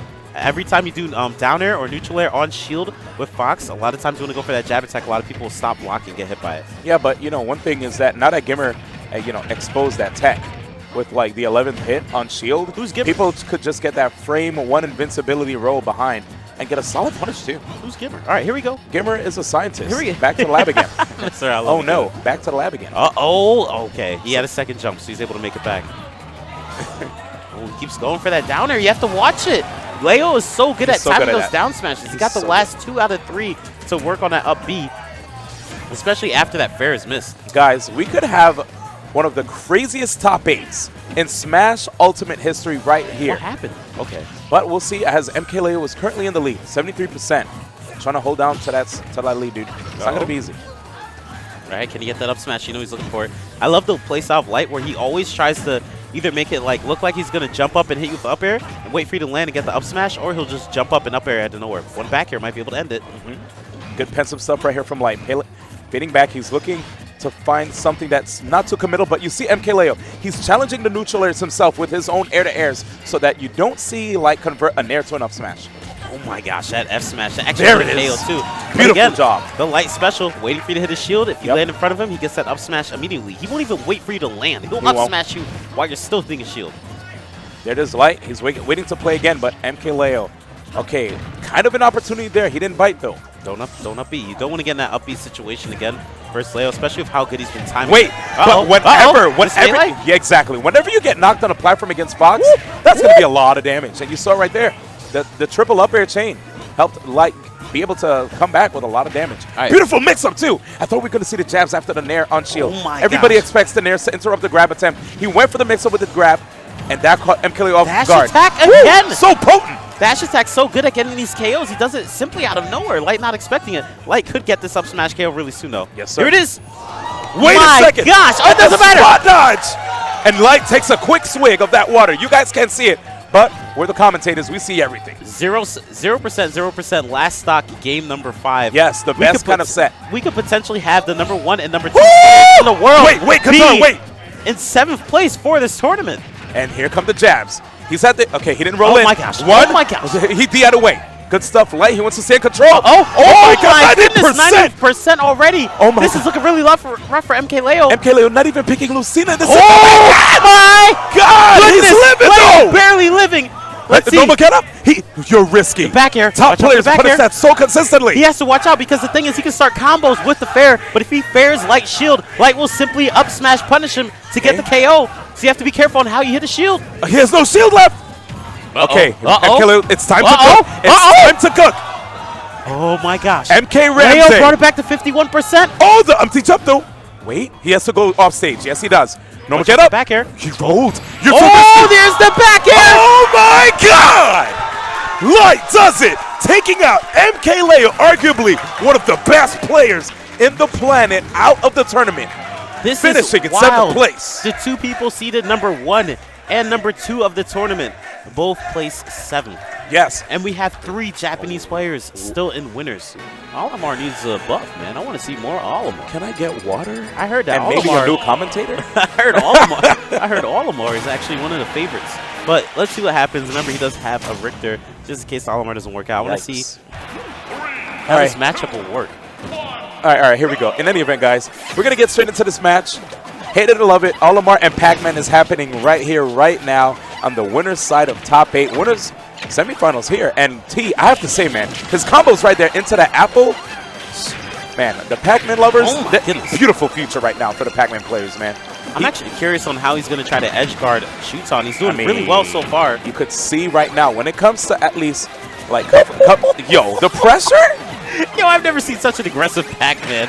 He ran right behind him to the point where he couldn't even run anymore because he was running right into Olimar. It's a little scary trying to recover against Pac-Man, knowing that he could just drop the hydrant on you if you try to recover super low, you know? Yeah, sometimes you cannot be able to recover directly vertical under, but my gosh, he knew he was going to go there. The fact that there's no shield dropping in this game, he was like, who cares? I'm going to shark the way I want, right? I'm going to up smash, and then once he runs off, I'm a forward smash.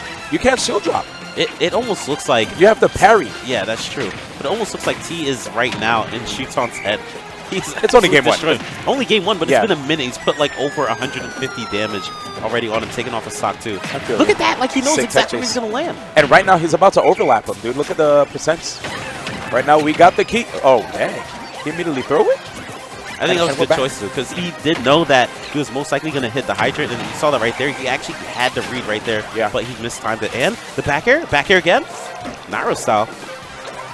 He was way too confident to be able to go for that grab. And he has to be able to watch out for Blue Pikmin. Blue Pikmin might be coming out really soon, coming out from Shuton to get that up throw KO. Here's the thing about T. Stock lead, right? Not the worst thing in the world, and he keeps it going. 3 stocks right now, 128%. Catches the Galaga, no fear in the world. And let's see a little combo. I mean, he got 21. That's not bad. There's a Blue Pikmin up throw that we were waiting for. But how does he keep getting these F smash hits? Not only did he get the last 2 KOs with the F smash, but he keeps getting F smash to hit just in general. Every single time. Yeah, it's not really the type of attack where you can combo into. It's just something that you throw out if you got a good read. Yo, that movement though. I'm sorry, you can't do that in Smash 4 anyway, so let's keep it going. Okay, 67% just off that. Okay.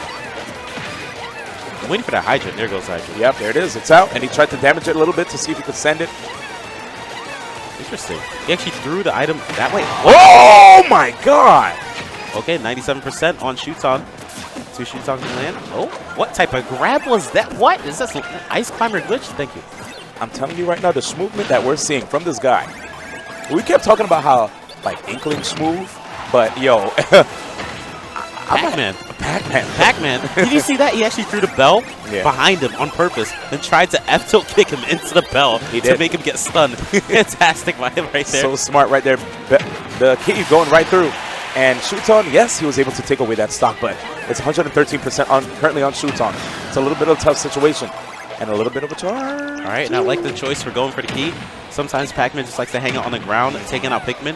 Uh-oh, gotta watch out for that there. Put out the grab, and I think that was a smart situation. Let me explain why. If the hydrant was still out, the water would have pushed him off while the grab was still out, you know? But the hydrant was gone, so. All right, this is looking a lot more like the Shuton I was expecting. All right, has the Apple. Apple can be able to KO. Apple has a lot of good knockback, yes, sir. And we're going for the big stuff here. The key is out. All right, it looks like he's probably just going to throw it randomly. Oh, there. Tech chase. Ooh, he tried to sneak in. No shield.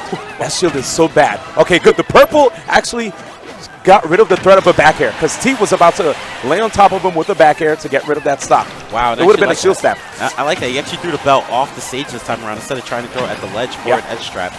Okay, we got a bit of a charge. Oh, my goodness. Okay, and key back. Key! There's the key to get the KO. Good stuff from T.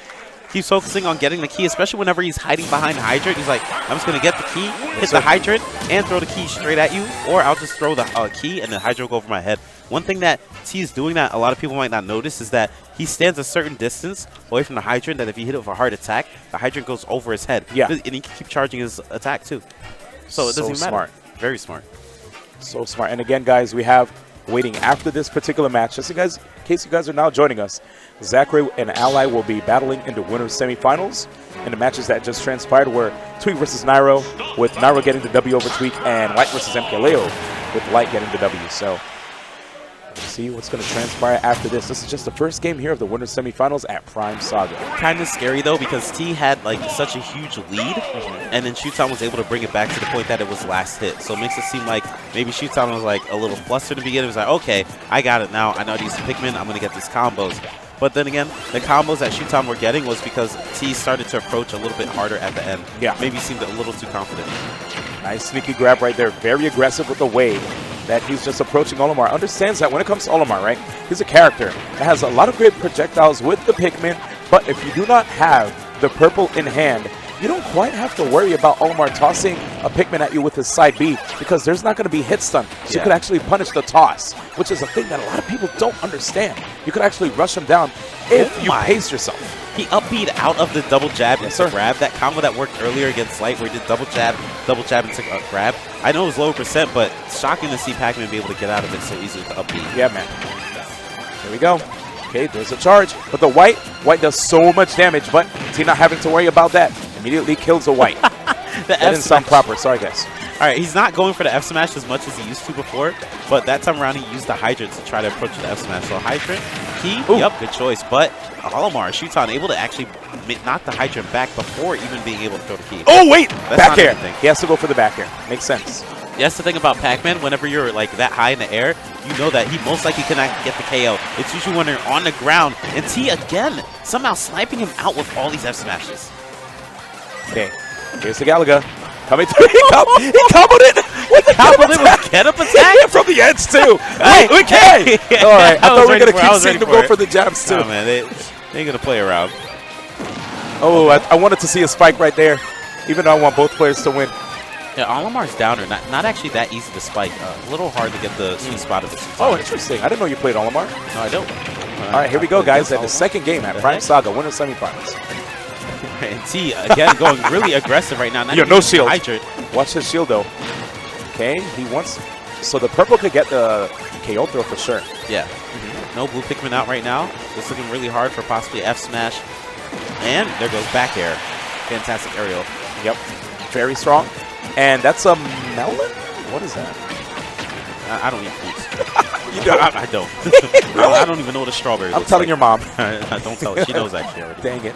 Vegetables? No, not. All right, how are you alive? I don't know, dude. Do you? All right. I used to Dragon Balls to turn myself back. Here we go. Are those real? Yes. Back to the match. Galaga. Fantastic combos coming out. Oh, my gosh. Oh, up smash right there. Great combo starter. Amazing Punisher. Very tough to punish as well.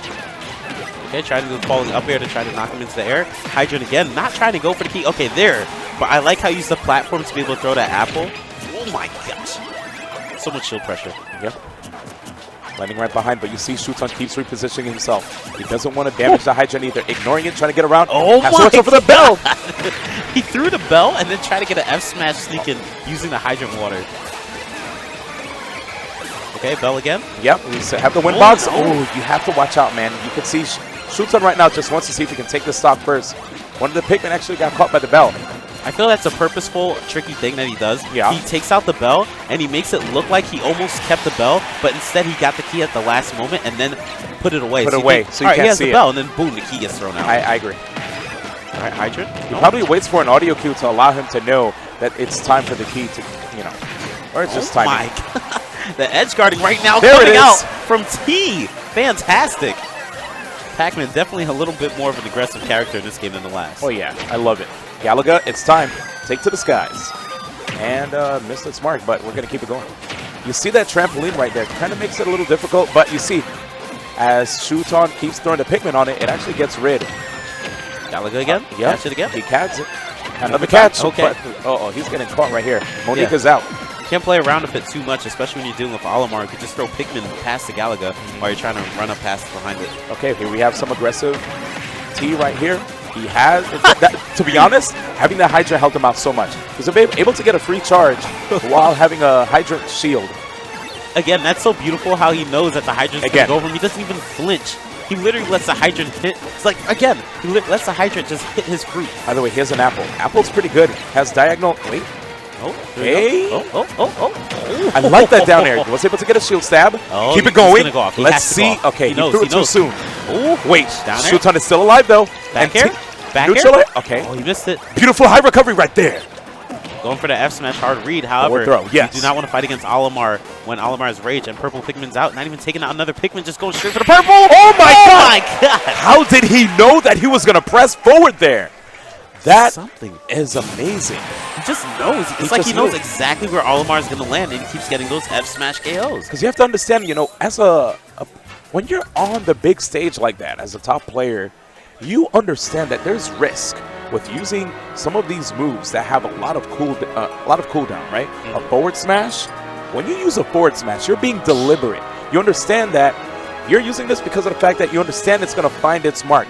T right there knew that Shuton was going to be in range, with him trying to aggressively get inside of his range right there in front of him and just put out the forward smash at the right time. It was so smart. And I have to say, man, like, I don't think we sing T's praises enough. He's had some impressive wins. If you remember, even looking at Frostbite, the list of the people that have fallen to him, and going into this event right here, it can be tough. Like, coming from another country, being in another time zone where your sleep gets, I was about to say the wrong word, fricked up. You know, it can be tough, but he's doing his thing here. Yeah, he's doing really well. 2-0 right now. Good job. Right now, remember, he was the one that took out Tweek in the winner side of the bracket, I believe, 3-1, and he's got another really good player. How is he able to rock a Pico in this weather? We're in SoCal, T. This is Southern California. We're not in Ohio. Wait, hold up. What's up? That was big brain times 50. It was. Talk to him. He got the grab. He let the Hydrogen push him, so he's towards the platform. Did the up throw, and then was able to do like an up air or something, follow up by landing on the platform, and continue the combo. That was... Whoa! But we have an even bigger brain coming out from Shuton, pressing the C stick right to throw the Pikmin to get the KO below 100%. So strong. Shuton right now trying to see if he can just maintain this lead. 63%, not too bad, but the way that we've seen Shuton just keep on rushing down his opponent, it's not easy, dude. Not easy at all. I love the down airs to get the shield stab setups. He uses them off stage as well to make it difficult for Shuton. Multiple hitboxes every single time, pestering Shuton. What even happened there? Dude, Shuton on the verge of losing the stock right here. Let's see the setup. Ooh, okay. Shuton? All right, Shuton using the Hydrogen Water. Good choice by him. Right now, T only 37%. A little shocked to see that little. And the DI, yes, staying alive. And of course, you know, back air, not as strong as other back airs in the game. Yo, the DI again. I was going to say that's really strong, but this is already 150-something%. Yeah, I mean, but he's likely going to keep going for the down airs near the ledge because he knows that the down air at this percent can get the KO, especially with the rage that we now have on T. T is trying to see if he can set some stuff up, but he's literally getting like C-blocked by Pikmin every single time. He's at the bar, he's like, yo, what up, Olimar? And then the Pikmin just comes through like, don't talk to her! Pretty much. All right, well, let's see if Shuton will go off the stage, try to get the KO. Okay, that was a fantastic way to try to get back on the stage. Oh my gosh. One more. Okay, up throw. Back throw instead to be able to get the KO. Yep. But 104%, he's going to need to use that Galaga to get some early percent combos. Let's see what he could do. Galaga to get up attack again, like we're used to seeing. Beautiful toss right there. Get up attack. Oh, no, he did not even get up attack.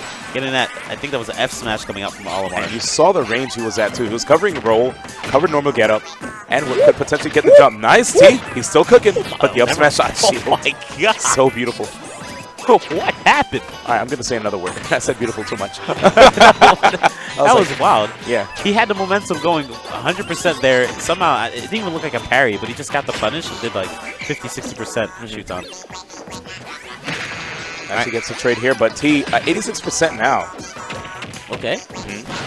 Back throw. Stage. Let's see if we can get those. All right, there's an F smash that keeps support. I like that up air. That was safe. I thought we were going to see him go all in with the back air instead. The apple dropped so weird. Oh my gosh. And it got some good damage too on the Hydra, yeah. All right, looking for that down air. Should not be able to KO from the center of the stage, but at least regain stage control, or maybe he's looking for something like that. Oh my God. Nice. And Shuton, he gets one on the board right here. It was a little bit tough. T was able to get the first 2 games, but with some really solid, just solid overall gameplay. You saw Shuton get the lead very early, and he sat on it. And it looks like, honestly, I feel like that's one of Shuton's strengths, you know, as a player. He understands when he gets the lead how to be able to just sit on it. And Olimar is able to do that because a lot of times players, if they are behind, they have to approach, right? They can't sit back. Let me get a pause real quick. What's up, man? Tweek got 7 and Leo got 7. What the Okay, welcome to the past. Can we go back to the future? That's wild. That is wild. It is. But speaking of the future, we have Pokemon Stadium 2, not Okay. number 1. You like that, right? Yeah, Pokemon Stadium number 2 coming out here. And here comes the Galaga combos we're looking for before. Wow, 42% just from that one Galaga combo. One of my favorite songs in this stage. YouTube? It's alright. All right, so here we go. And that down air, I like that. Falling down into neutral air, having barely any lag, being able to follow up with another aerial. But Shuton knows this, so he just stayed blocking. And it's very unlikely that Pac-Man will try to go for a grab. Considering how Pac-Man's grab, even though it's buffed from Smash 4, it's not that great. It, it takes a while to come out. It's kind of like a tether grab. Yeah. So you don't want to abuse it too much. It's harder to do so. All right, Nice there goes the bell. I love seeing the mix-up of how he uses the bell. Sometimes he uses it where it falls off the stage. Yep. Sometimes it lands right at the ledge. Sometimes he puts it where it's like if you decide to roll on, you'll get hit. So he mixes it up quite a bit. And even if you want to go up for the platform too, it's scary. But here it is. Gets the charge. I think he has a key. Yeah, he has a key. For sure. He charged for a little bit. And now we have 2 purples on the field. Yeah, 2 purples and a blue. Late game Olimar, you usually need 2 purples and a blue. Very smart. All right. You get your throw combos. I mean, your throw KOs. Oh my gosh, that melon actually almost got the KO there. Wow. He took that back air? No, he decides to go for a late neutral air. And he decided to actually expend that blue, but another one comes back. Okay, liking that again. He's really good at dodging the Hydra and being hit. And it There it doesn't really affect Shuton by trying to hit the Hydra because it's a hitbox that, it's Olimar pick. Yo, so quick with it too. The snipe. Catch one of these, man. You already know. I heard you have a catch one of these shirt. No, I don't. Here we go. Why are you Look lying? at all that shield pressure right now coming out on Shuton. Shuton not being able to stay on the stage. Oh, unfortunate. Hydran's back out again. Ledge trap, setups. Okay, he had to go for the well-timed get-up attack too. Looking like Akuma with that apple. Yo, that's shield damage. And he's still keeping it going. Uh-oh. We're not done yet. Has Pikmin on him, though. Wow, he's being so aggressive for Pac-Man. Just look at the fact that he has Olimar. Olimar cornered to the ledge, and he did not have a Hydra nor any of the fruit out. Oh, okay. I don't even think that would have KO'd because he would have landed on the uppy again and been able to recover. But it's still crazy for him to try to go for that up. Oh my god! What?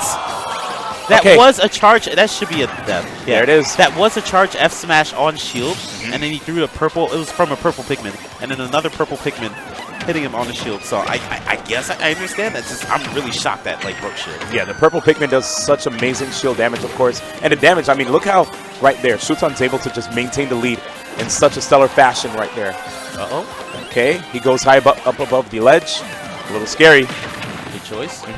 Damage the Hydra a little bit, too. Oh, Up smash! Just a hair off. It almost looked like he didn't believe that the bell would hit, but it hit last minute. Shuton, I don't know, maybe he wasn't expecting it to stop there on top of the platform. Yeah. Or it would disappear already, so that's why he tried to jump up. Yeah. Okay, the active hitbox right there. The dash attack just catching Shuton off guard.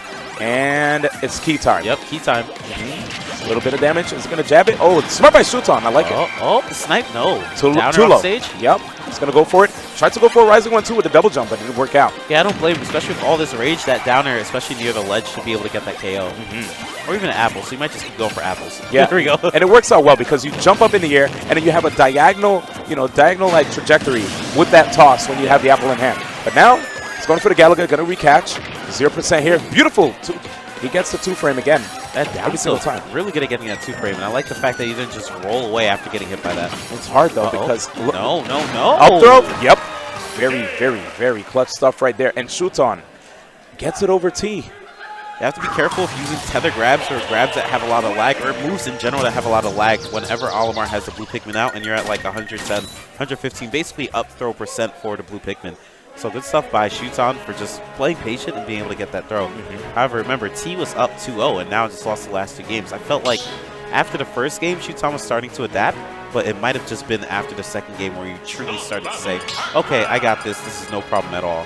And get that last game win pretty strongly. I hope T isn't falling asleep right now. Again, you talked about, just like jet lag, right? I don't think he's entirely jet lagged, but it could be a thing. It's tough to be able to just fly back and forth when it comes to just all these I just moved events. to Japan. If I could do it, they could do it. I'm not even from there. All right, so here we go. Or am I? Why did you... Are you an anime character? And the Galaga is thrown already right now. 31%. Oh my goodness. Olimar does damage so fast. He does. I mean, we've seen some cool damaging combos too. Oh, he jabbed it. Tried Guys, to end him. He jabbed the forward smash. He was barely able to get past that. That was OD. If he had gotten that charge F smash, it definitely would have been a KO, even at like 70%. Sorry, Qatar. I was actually talking to Nairo about the jab, but we're back. All right, can he land? Right now, it's still looking really tough for T. Not seeming to be able to put on the damage that he was before, and now he's getting cornered a bit more often than you would expect. And these Galaga combos are just not coming out. Look at him jabbing the wrong way. That's it. Fortunate. 29% right now in Shuton. Yeah, that was so smart. He actually made it look like he was intending to actually commit to something, then just like jumped away, got the quick raw back air, and it was with the purple too, if I'm not mistaken. Yep. So that's going to take the stock again. Purples, you have to watch out, dude. Such a threat. Up close, from afar. You have to throw Olimar off stage to force him into a situation where he has to get rid of them because they're so heavy, right? Yeah, that's true. Yeah. Right now, Shuton still having a little bit of, T having a little bit of trouble. Yeah, but you see he's trying to capitalize on situations where Olimar should get tossed off stage, or knocked off stage, rather, you know, to make it easier for him to deal with the Pikmin. Right now we have a purple and a blue, the scariest ones that are there, again, especially at late game. Back out of shield here, trying to see if he can get the KO. Good job on the blue, but the purple is still hanging as it's way more durable. But here's the chase. But Shuton actually doing a lot of high recoveries now. Yes, to he be able is. to get away from the fact that before T was just getting those F smashes near the ledge to get those KOs. So I've pretty much seen like the last 2 or 3 times high recovery and a nice mix-up by Shuton actually. Just decided to get up attack this time around. Okay, here we go. Hydrant's out, going to give him an opportunity to have a shield away from the Pikmin. But the blue, okay, there it is. Still pressing his advantage right there. Red, blue, purple in the building. Shield. He went for a short hop down air off the stage and then went for just drop zone down air to try to get that KO. Good mix up on Shuton. Yo, side what am I telling you, man? The knockback from the Monique right there, just getting the KO. And now, I'm sorry, man. Fans of T, please use your Bless RNGs. You're going to need it. It's a tough situation right now. Again, what did I say? Shuton, if he gets the lead, he's going to sit on it. Yeah, he's really good at getting you the lead. have to pray for your boy. Especially against Pac-Man, really good at getting the lead and being able to keep it. Right now, that Hydrant, again, not proven to be too useful. It's usually kind of good at stopping a Pikmin from hitting you because you can, like, just put the Hydrant down and the Pikmin are thrown and it just stays behind it. Uh-oh. It's looking so tough right here. I mean, he can definitely do it, but he has to play at a level beyond, dude. Yeah, we're not seeing these F smashes come out before. Like, I feel like we did see the F smashes, but they connected perfectly. Perfectly. Like, not as much as we see now. Now he's using so many more that are missing its mark. Beautiful, the water helped him out with that one there. And now, 85%. Again, it's looking rather grim. Gets it down there, and he fade back just to make it as unpunishable as possible. The purple is still out here. He wants to play, but can he get a chance? Right now, 91% already on T is going to be really tough, especially with the rage that we have now on Olimar. It's going to make it even easier to get the KO. Olimar right now looking like Mean Girls, dude. They got a squad. They're like, you can't hang with us, dog. You can't sit at this table. I still get so shocked to see him be risky enough to do a grab whenever he's at this percent where his perfect percent of KO. Oh, that setup. He's done that before. Yes, the and first it worked again. First game, up smash onto the platform, and then the F smashing thing he's going to land right next to him. What I tell y'all guys, y'all got to pray. Pray for T in Ultimate, man. Let's see. Will he be able to do it? He gets the grab. It's time to cook. We need EE right now to commentate the stream. Gordon Ramsay. Can he do it? But Blue Pick, what in the world? Blue Pikmin is out. Keep that in mind. So one up throw will be able to end it. And I feel like he might be looking for this grab really soon. Yo. Especially after T does something sick instead. Runaway F smash. That's it. He tried. He tried so hard, man.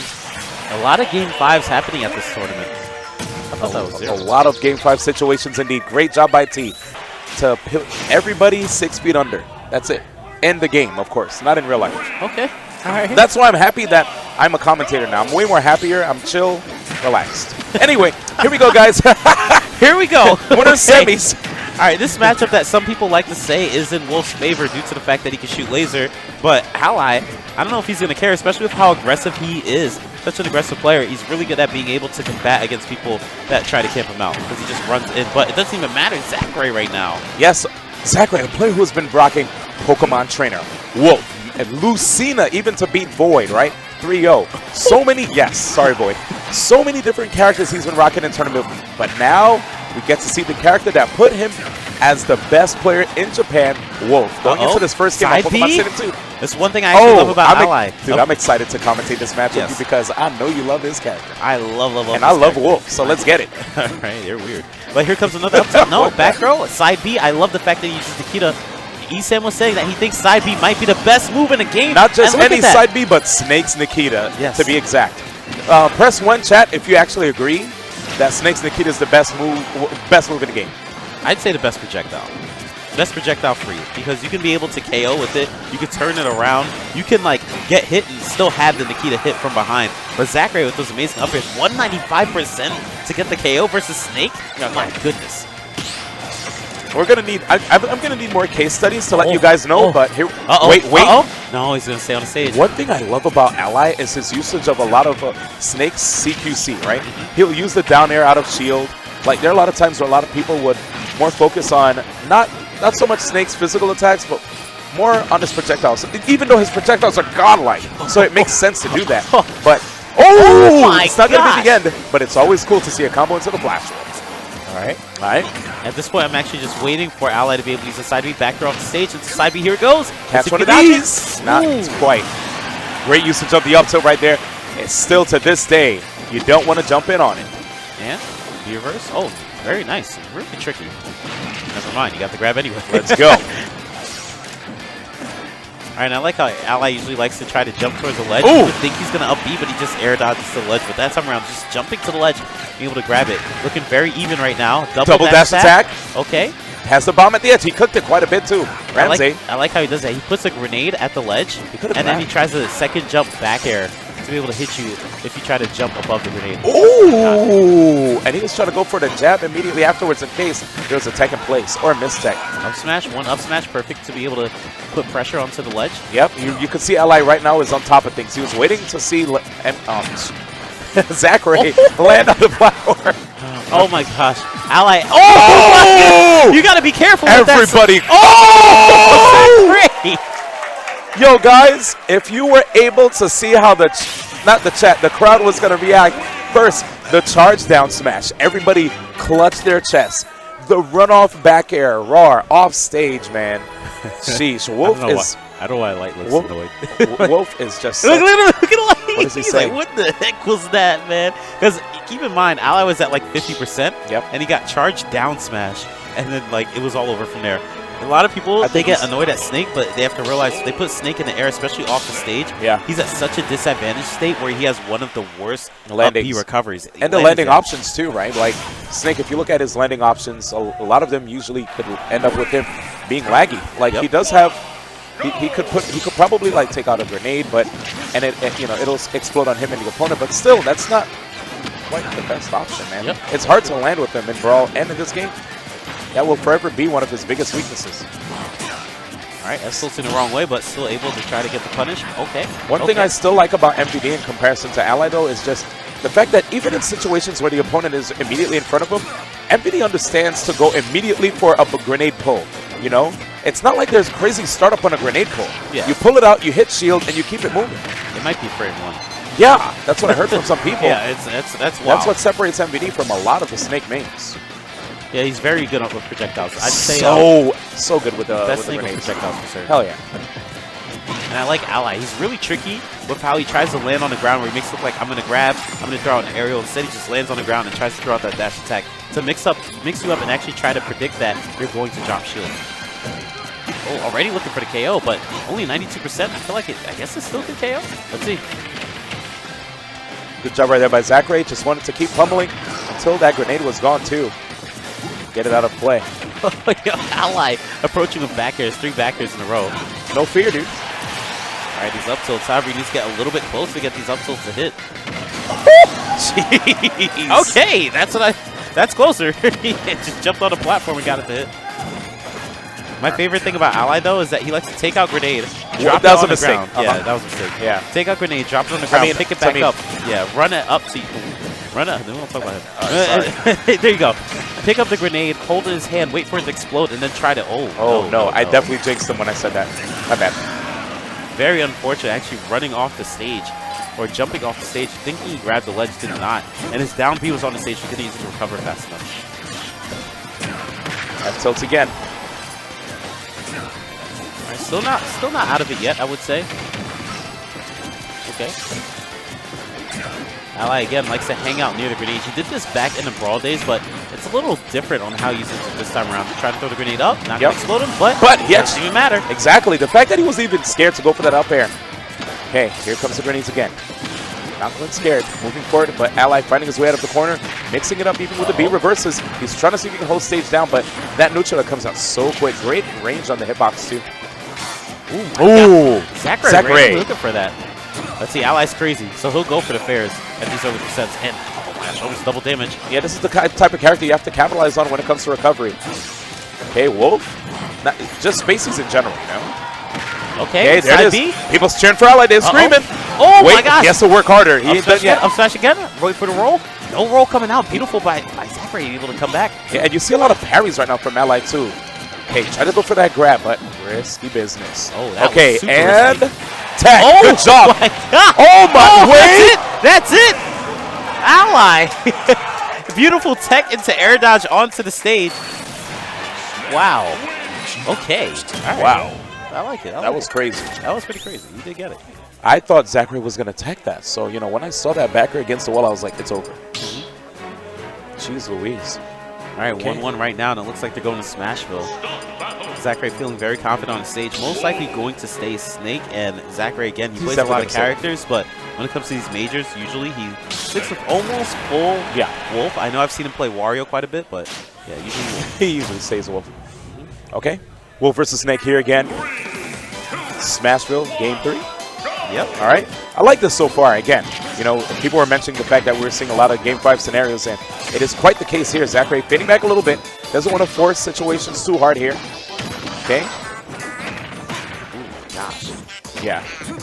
Dude, the platforms, though, I'm really interested to see. Okay, yep. So they're going to set up for a lot of free opportunities for Zackray to get potentially an up air or back air, which is very, very, very potent tool. What is Ally? Like, backer What is he? so Canadian. laggy. But what is that? Like, backer is so laggy. He Yes, just it is. throws it out. It's because of the fact that when you're at, you know, in a situation like this, right, you will understand that when it comes to risk management, a high-level player will not go for something that laggy. And because of that, they will go for it. Just like the fact that if a person were to play rock, paper, scissors, he went scissors many times. He's not going to go scissors again, and then they do it. That is wild. He Yeah. likes to throw up air out. Okay, That's up it. air out. That's it. He's just trying to get in his opponent's head. It's mind games, dude. Oh my gosh. It looked like he tried to reflect the up smash, but he didn't hold it out long enough to actually reflect it. And there goes the Ally again. Let's get Wait it. for that grenade to explode, then throwing out an aerial. Good spacing, man. He could have done a 4 tilt, but instead, wait, we saw a blue screen, but no death. Ooh. Ooh, Ally. Let's see the follow-up. Oh, man. Attacked immediately out of there. No up tilt Sheesh. coming out from Ally, but up tilt coming out from Wolf. That's what I was expecting, too.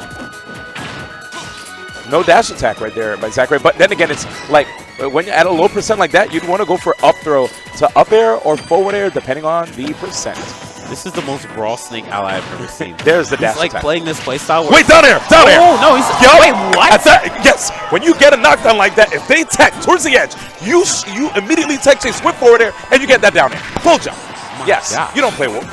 I play Wolf. I don't play Wolf. All right, but I do love play Wolf. Snake. Let's see. A Snake Dash taking out the attack. grenade 1 frame. That was shocking. It was looking definitely in the momentum of Ally. Yeah. Until that situation happened right there. Good stuff by Zackray. So smart. I love Zackray's conversions in this game, dude. Look at that. That is 100% brawl Ally Snake. Just walk up, grab. It like messes with your brain. It makes you feel like, how did he just do that? Like, it looked like he wasn't even trying. It looked like Hug's video. Remember? You ever Which seen one? that video? Which one? The one with the Ken playing? A lot of people are like, yeah, that's Yeah. how much skill ultimate takes. I know what you're talking about. Yeah. Nice right there. Managed to get the up tilt so quick with it. All right, we're chilling right now. All right, try to get some extra damage. And Ally keeps going for that fair. Ooh, and the hit dodging like that too. Pretty risky. One thing that a lot of players have been using in top level play is fastball, neutral air dodge into spot dodge. It can make things really difficult to deal with in a juggle situation. But we get the up smash right there on the normal getup, and Zackray puts himself in the lead, gives himself also the counter pick advantage. So right now we have Zackray just 1 game away, even after dropping this game. Again, guys, remember, when you have a counter pick advantage and if you lose game 4, you could potentially have game 5 because at least you have the counter pick in true. your back pocket. So, and is this DSR, no DSR? I remember seeing Esam talk a lot about that. This is Southern California. Welcome. The sun is great here, and it's better in Japan. Continue. Yeah, it's a little humid in Japan though. I've been to Japan mad times. We've been to Japan together. Me, you, and the cat. No, we haven't. Stop lying. Yes, we had, and Boyd. But speaking of Japan, we have Zackray up a game right now versus Ally 2-1. Ally most likely going to stay Snake. I don't feel like he's going to take out the Mario because the Snake is doing really well throughout the set. And let's see what stage he decides to pick. Okay.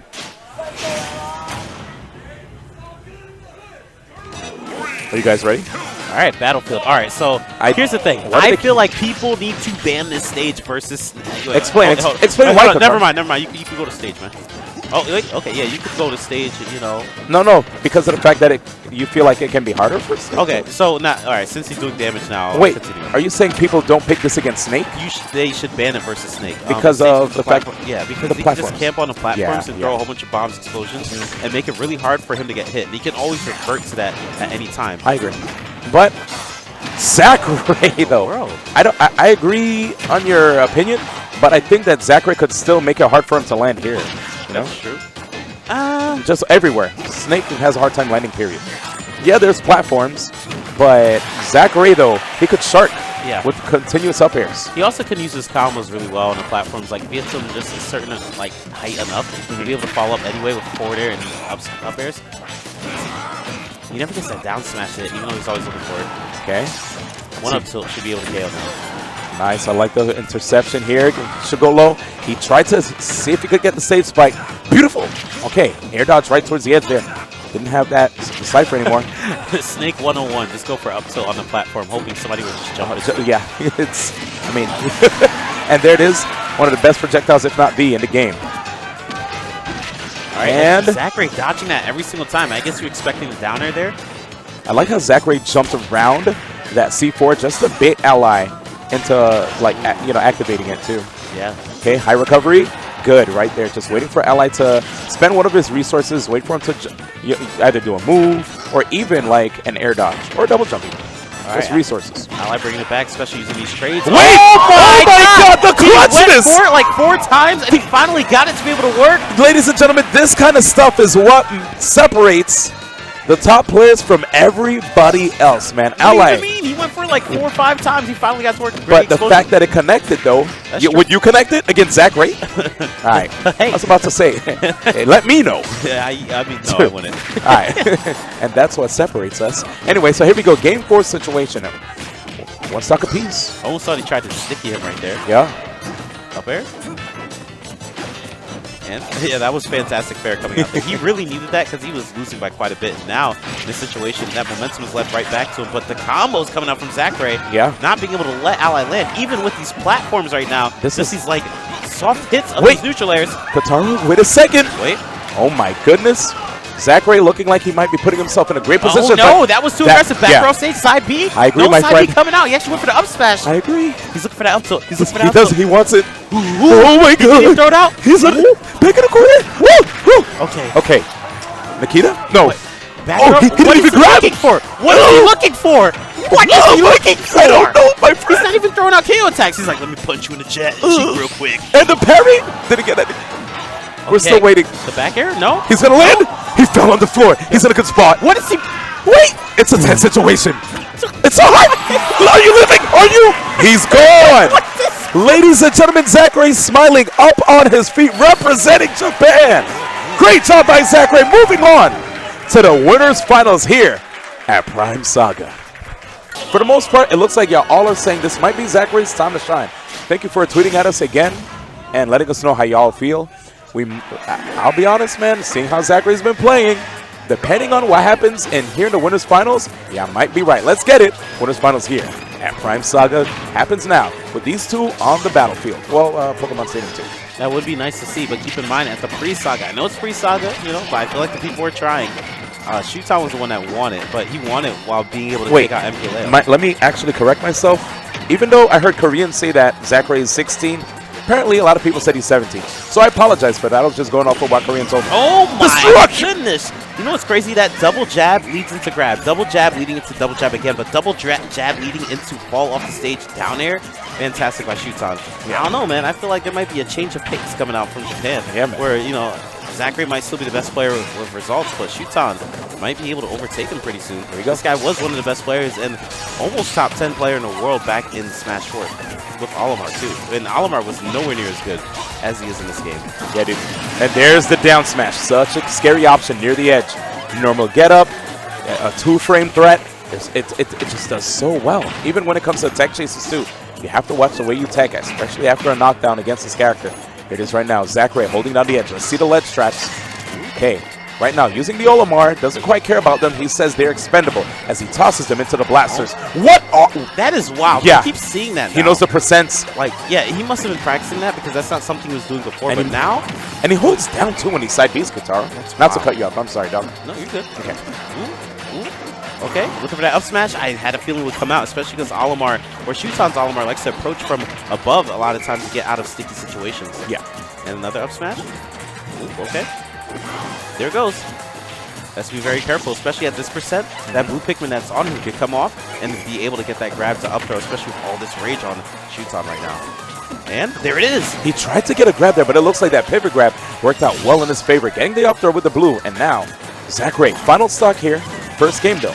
Not the worst thing in the world. Ooh, okay. Yep, you saw that. All that block damage from the back, though, man. Behind the back. That tilt? No, getting the up smash to be able to get that punish after regular get-up attack. Optimal stuff. Very even right now. I agree. If Zackray went for a grab, that wouldn't have worked out well for him. It would have allowed Shuton to potentially get more percentage. So I like that optimal punish with the up smash. And here we keep it going here. Zackray. 52%. Keep in mind, Wolf can get that random down smash near the ledge, and right now he's keeping Shuton at the ledge. Oh my god. Yeah, and honestly, even near the edge, right? A forward air to a down air can be a threat. You see Zackray. And, okay, this time he realized the DI from Shuton went for a back air instead. All right, gonna do that up throw. Interesting, having Olimar in the air, not the position that Olimar wants to be in. Will Zackray go crazy and go off stage? Will he go crazy and go off stage? He's just ledge trapping right here. Nice parry, but doesn't get much off of it. The chase is on, spot dodges, and now he's in an inopportune position. I like the air dodge. I didn't see that one coming. Yeah, it was very good air dodge. But I feel like Zackray is most likely going to go for the KO option now. So we might see an up smash, especially because Olimar keeps trying to approach from above. Ooh, good. Or that back air. Yeah, that down air right there from Shuton. Okay, Zackray wants to end the stock. He has to watch out. He can cross over the dash attack, but if he went way too hard. Whoa! Wait. And that's the game. First match. Zackray, again, making sure to get the utmost amount of horizontal distance right there, dude. Using that flash wolf, holding downwards. Man, I'm so impressed. Okay, all right. Explain that part of holding downwards. So like when you hold down, right? You just go like more straight instead of like going on a diagonal. You hold up, you hold up, and he goes more upward. You hold down, he doesn't go as high. So it's just more. It's more horizontal when it comes to the flash wolf. So there might be times where if he's slightly in line with like the edge, he's able to just like side B, hold down, and not go above the edge, so that he doesn't like get caught with like an attack on stage. So good stuff right there. Very, very, very impressed by that game. Because honestly, I thought it was Shuton's. Here we go, guys. Props to Japan again, by the way, because like in Umabura, I know Cosmos, who a lot of people would also consider top 5, top 10 in the world, was 7th place, while all these players are missing from that tournament. So like that's shocking. And right now, again, winners finals, all Japan right here. Oh wow, and I was surprised he missed that grab. I guess like he just passed his opponent. In any event, okay, getting rid of the white, understands that he doesn't want to get hit with that damage, and it's very smart. Mixing up his recovery. You don't want to always immediate panic side B. Sometimes going for the Firewolf. I don't know why, but my brain was like, what is it called again? Because there's like, I don't see any fire. Yes. He didn't even say fire. He goes, that's what I'm saying, dude. All the time, but Shuton. Nice F smash getting that near the ledge. See if Zackray can get his own down smash coming out soon. Or the back air. Clean. That's the thing about Olimar. Olimar, like, there's this thing where Olimar likes to just like fade away or like just drift away, and I feel like Zackray saw through that and was able to get that back air. Wow, and the fact that Shuton was able to get through all those landing traps, but still took a little bit of damage. Here comes his jabs. Read the spot dodge and got that up smash for it. Very, very smart. A lot of people would expect to see double jab into another double jab or into a grab. And he's mixing it up where he'll double jab and then just wait a bit, wait for the spot dodge coming up from Zackray, and then do something fantastic. It's such high-level high rock, paper, scissors that we're seeing here. Delays the recovery a little bit low. And now here's a chase. Gets some shield damage, and you see Zackray, instead of holding shield, doesn't want to get shield trap or stabbed, rather. Shield broken or stabbed. He decides to be aggressive. Here we go. Wow, and Shuton again, having to recover high against pretty much everyone because they're always waiting for that drop zone attack. Oh my god. I like the fact that he reflected the purple, understanding that it will knock him backward. But at the same time, you know, Shuton already had insurance. Okay. Shuton with that, or Zackray with that F tilt to get him off stage. Zackray, even though he'll lose the stock first, he always is like basically right there or one smash attack away from getting the next stock. Speaking of smash attacks, it looks like a lot of the smash attacks from Zackray are not quite connecting. You know, he's at a tough, there it is again, having a tough time being able to close out the stock. We have Shuton. There it is. He gets the opportunity here, but 75.5%. He doesn't want to get knocked off stage here in this situation. Yeah, right now it looks like his aerials or his smash attacks from Zackray aren't getting the KOs. It's mainly his aerials. Shuton's just sitting there blocking whenever he gets back on the ground. Oh, wait. Okay, nice. He doesn't want to commit too hard. Looking for a forward air. Okay, I like the dash attack. Oh my goodness. He's occupying so much space here. And all that damage. Wait. Looking for that down smash already. Don't grab the ledge twice. You know what's going to happen. Oh, he goes so high. Ooh, okay. Good spot. Yeah, and now Shuton a little bit more confident. Okay, forward. He knows he can't get the KO yet. Yeah, that was Blue Pikmin, but he can't get the KO. That was so very sneaky. Nice. He knew. Again, this is the second time he did it in this set. None of us saw it coming. Forward. Uh-oh. Down smash. Oh my god! From the other side of the stage. Zackray. What percent was that? 89. It was 89%. 89% down smash on the left side, KOing to the right. Dog, I didn't see that. When I saw the fact that the first swipe missed, I was just like, all right, so let's see what Shuton's going to do here, you know? Trying to assess the situation, understand what exactly is going to be the play. And the fact that the second part of the down smash connected, getting rid of that stock. Now Zackray, I'm gonna be honest with you guys on Twitter. Y'all might have been right. Y'all might have been right, man. You know what's funny? I have no issue with it. I don't mind. I think it's funny. I think he needs his opportunity to finally shine. Yeah. I don't think people were putting enough respect on Zackray's name. They know he could do it, but he hasn't been getting the W's like stateside. Yeah, stateside wise, he's like been getting a couple good wins. I know he's taking like sets off light, etc. But you know, not the best type of thing, especially somebody who goes to Japan and wins like 5 tournaments in a row and coming out to America and getting like 5th or 17th. I'm hoping for, you know, some straight wins coming out here, and this might be his chance. But how did down smash kill at 89% from the left side of the stage? I know he had a lot of rage, but still. Oh. Okay. All right, now there's the up smash again, and it scoops people up from the left and the right side, which makes it really tough for people that like to avoid the threat of a grab by crossing up with the pressure, you know? So good. And you don't have to avoid jump squat. You avoid jump squat frames too. You just go straight up into your up smash in this game, and it helps people out of shield so well. Okay, here it is.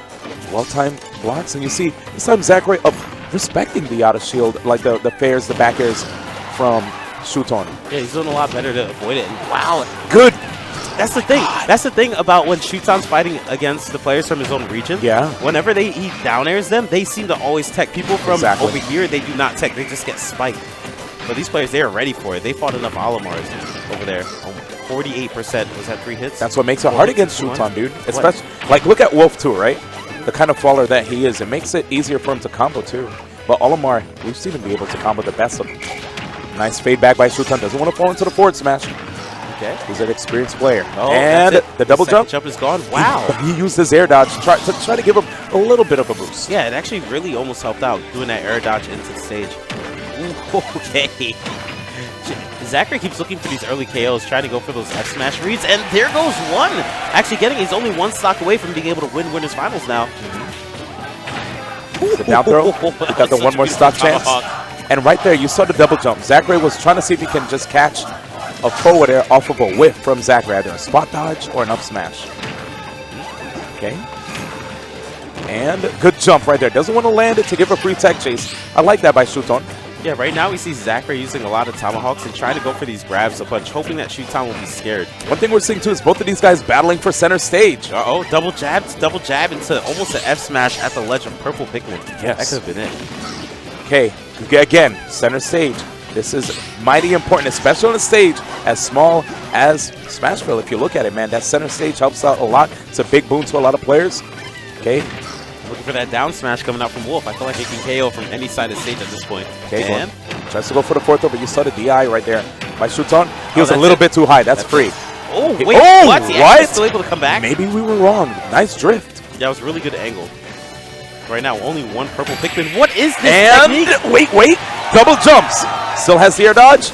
Okay. Zackray with the technique of just having one purple down smash. Okay, when I saw that air dodge, I thought we were going to see a down smash. Yeah. Going crazy off stage, neutral air. And that trap situation is now. 1, 2, 3. Does he go for the up smash, Kotaro? Gonna go off stage and do neutral air. Oh my God! Zackray makes it into the winner's side of Grand Finals here at Prime Saga.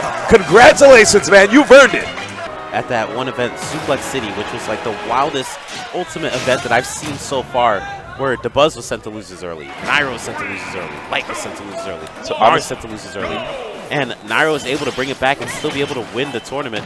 Try to go for a dare. Did you see what Nairo tried to do? He tried to ride off of the water, the wind box of the water, into a down air on T. What a madman. Nairo's officially Jesus. He can walk on water. That's facts. Here we go, guys. Going into the first game here on Pokemon Stadium 2 is Nairo versus T, a very hype match. T, such an impressive opponent, was able to just take out so many great opponents in his wake. And I'm going to tell you guys right now, if you didn't believe in the Pac-Man, believe now. This guy is the truth. Nairo right now, though, again, we were talking about how great he did at the most recent Suplex City against a lot of great players. And there were, I'm going to tell you right now, dude. Suplex City. Dare? Wait, no, he's not going to dare. What? Untackable. He got hit right there. We saw that red flash against the stage. Okay. Nairo gets pushed away. He probably should have just let it rip. Okay, that was the side B. That's why it actually KO'd. I thought it was the up B, so You're fine. I thought he actually, I was like so confused on how it KO'd, even though it was up B. It was side B coming out from Pac-Man. I do know that Nairo is a big fan of going for the down air off stage, but against certain characters, you know, it may not hurt going for the neutral air. We'll see, though. He has good judgment. He got to where he was because of the fact that he trusts himself, and he's quite a practice opponent at that. So here we go. Recovering super low again, probably forcing Nairo to maybe want to go for a neutral air. But there it is, putting himself in the air already, and ending that stock with that invincible back air is Nairo. Yo, when I saw him go for the jab, it almost made me shed a tear because, you know, Palutena jab in Smash 4, at least it was a good grounded option. In any event, we're going to keep it moving. It's just jabs in general in this game, you know? Everybody just holds aim. All you got to do is just hold A, and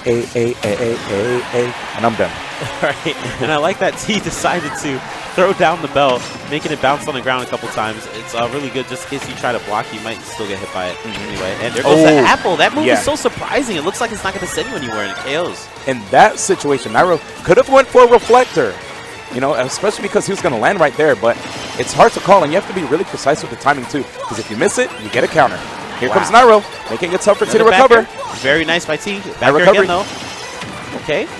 T's not afraid, though, man. This is not his first rodeo. Nairo is crazy at edge guarding, not letting him come back at all. Okay, that's a punish. That's them right there. Great job. All right, Nairo, fantastic job at not only edge guarding, but ledge trapping, making it so he can bring it back almost even right about now. Just needs one neutral air to be able to continue the combo. Yep, we know that. Palutena's one of her most favorite aerials, of course. If I'm not mistaken. Her favorite aerial, like. Yeah, man. You don't even need another aerial. Top tier alone from that aerial. Yeah, neutral air, 12 frames of landing wag. But still really good, right? You could cross up the opponent. You could stay edge guard. You could make your opponent SD. Oh, no. With the neutral air. Unfortunate coming out from T. Well, Nairo just was like, all right, well, we'll take those, I guess. Yeah, we'll take those. Yeah. Take anything. All right, so remember, guys, the loser of this set gets 5th place. Yeah.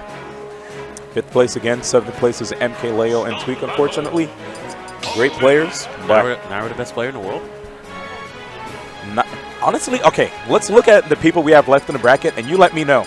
I'm going to name names. Zackray, Ally, T, Shuton, Nairo Light. Who do you think could take first?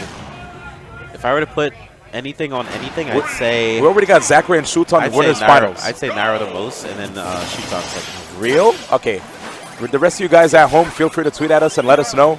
I actually am interested in seeing what you guys think based on trends, and we'll basically comment on what you guys say. We're XD1X and Katara Time on Twitter. Use the hashtag Prime Saga, and we out. Nairo is Nairo. He's one of the few people I never bet against because he could beat anybody in the world at any point in time in whatever Smash game he's playing. So, it was literally 4 explosive flames, or like, as you like to say, explosive light near the ledge. It sounds like explosive light. It's almost like, what do you hear, Yanni or the other one? What? Yanni or green something. I forgot what it was. Tea? Green tea? I don't know Yanni. what you're talking about. But here Yanni. we go. Yanni. We have T playing Yanni. Pac-Man right Yanni. now. Oh, Laurel and Yanni. All right. I hear explosive light. I never hear explosive flame, ever. It's like Laurel and Yanni. That's it. And that backer. I knew he was looking for that backer, but I thought he would go off stage to get it. Beautiful stuff by Nairo. Only 60%. Barely being able to win that first game, but now looking very dominant in the second game. Pokemon Stadium seems to be a stage for him. Yeah, for sure. All right, so anyone right now just chilling. Nairo with these edge cancels is so consistent with it, too. Okay. Oh, yo, I didn't see that coming. Yeah, I'll be honest. Nice stuff right there by a team. And I'm a big fan of Nairo trying to end these chains with neutral air into a back air, because if he misses the timing and the opponent tries to swing, he'll win the exchange. Oh, really? Because the back air has invincibility. Oh, that's true. I don't have to explain that. Anyway, so here we go. And right now, Nairo getting hit by a lot of hydrants. But he's still doing fine. Oh my gosh! No! But he's able to still combo off of it. He knew. And he waited for the double jump, too. Yeah, does Nairo play back? Like, the heck? Seems like he's really good at dealing with some of the fruits, having a little bit more trouble with the hydrants. That's why hydrants keep hitting him. But there goes one good reflect coming out from him. I love that right there by Nairo. There's the up air, and it's so strong. They might have nerfed the startup on it, but the knockback is so good. That's very good knockback. Okay, Nairo spacing with the forward airs. Probably wanted to dash attack there. It's actually shocking to see Nairo not always going for the neutral air combo start that you would expect, but that back throw should be able to get the KO. Yeah. Very high percent. He's still looking really in favor of Nairo at the moment. Ooh, okay. Nice. Okay, Nairo getting aggressive again. One of the most aggressive, if not the most aggressive Palutena I've ever seen. Okay, gets the chain. And one of my favorite confirms is seeing Nairo go for like the double neutral air into the back air, then off stage. Tries to get the other one again. Here it is with the auto reticle, hanging back. Trying to get the damage that he can get on the high jump, but the interception by Tweek. Sorry.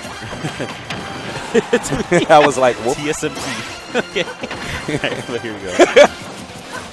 Maybe one day. All right. That'd be cool. Remember, he's aggressive. He's probably in the golf stage. Oh. Actually deciding to ledge trap. I do like to see him go for that down tilt into fair. Sometimes he gets KO with that, but this is lower percents. Back here. He waited. Expert stuff right here from Nairo. Needs one more game here in this situation, and honestly, I don't want to John for T, but just the more I see him progress through the bracket, I feel like he's not winning the just that endurance race. You know, the endurance test. It's tough when you're in a tournament. You got to last for a long time, the entire weekend, playing from morning till evening time, right? Yeah. And again, he's in a situation where he's not in a familiar time zone. He comes here time and time again, to the point where maybe we can't use that as a legitimate John, but it is hard, and he does look rather fatigued. Let's go here into the third game. Hopefully, he'll be able to tie it up against Nairo in this match on Pokemon Stadium yet again. All right, let's see. And Nairo keeps going for that up smash on the hydrant, and the hydrant always pushes him away. Yeah. Not too sure if he's doing that on purpose, like timing it where it's like, I'm going to do this up smash where I'm safe at the end of it, or like maybe the up smash stays out forever because the hitbox does stay out forever and pushes him back with the hydrant. That's why he does it. Yeah. Oh, hitbox. It is. But I have to say, man, like Nairo's Palutena, rare form that we're seeing here.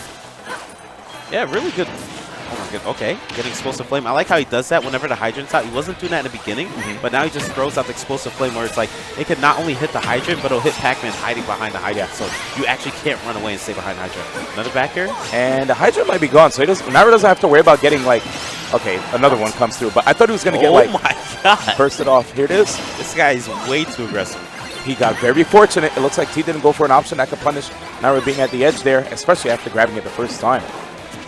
Nice, faked out the grab. So if you guys ever fight Pac-Man and you have him off the stage, do exactly what Nairo's doing. Yeah. Just run off the stage and just try to go for a back here. You might be able to get the hit. And again, oh my gosh. And he still could come back. That might have been a maybe mistake right there. Yep. Where he did that second explosive flame, because I don't think he would have done something where he could have recovered again. Okay, blocks the key. Nice, get the tech chase, and he puts him in the air for that up throw follow-up. And wow, here comes T again. Back throw? Yeah. Everyone yelling E, but doesn't get it, yeah. Almost get him to that explosive flame again. It's crazy how much pressure he's putting on him whenever he's off the stage. He's either going for explosive flame or just jumping off and trying to get the back end. And T's having so much trouble with that, but the dash attack going to get the KO even on... Oh, okay! Wow! All right. Not only on the pole, but move it too. That's pretty what I'm nice. saying, baby. Hey. You know what I'm saying? Oh. All right, here we go. Dash, fair into dash attack. Okay, we got 79.5 right here for Nairo. All right, and the hydrant hanging it, putting it on the ledge a lot. I know Yo, Nairo, so good at with these tech chases, with the follow-ups as well. Okay, I like what we're seeing here too. He doesn't like super commit when it comes to the follow-ups. I like that he uses that now. Before he used to try to use that whenever he's at KO %.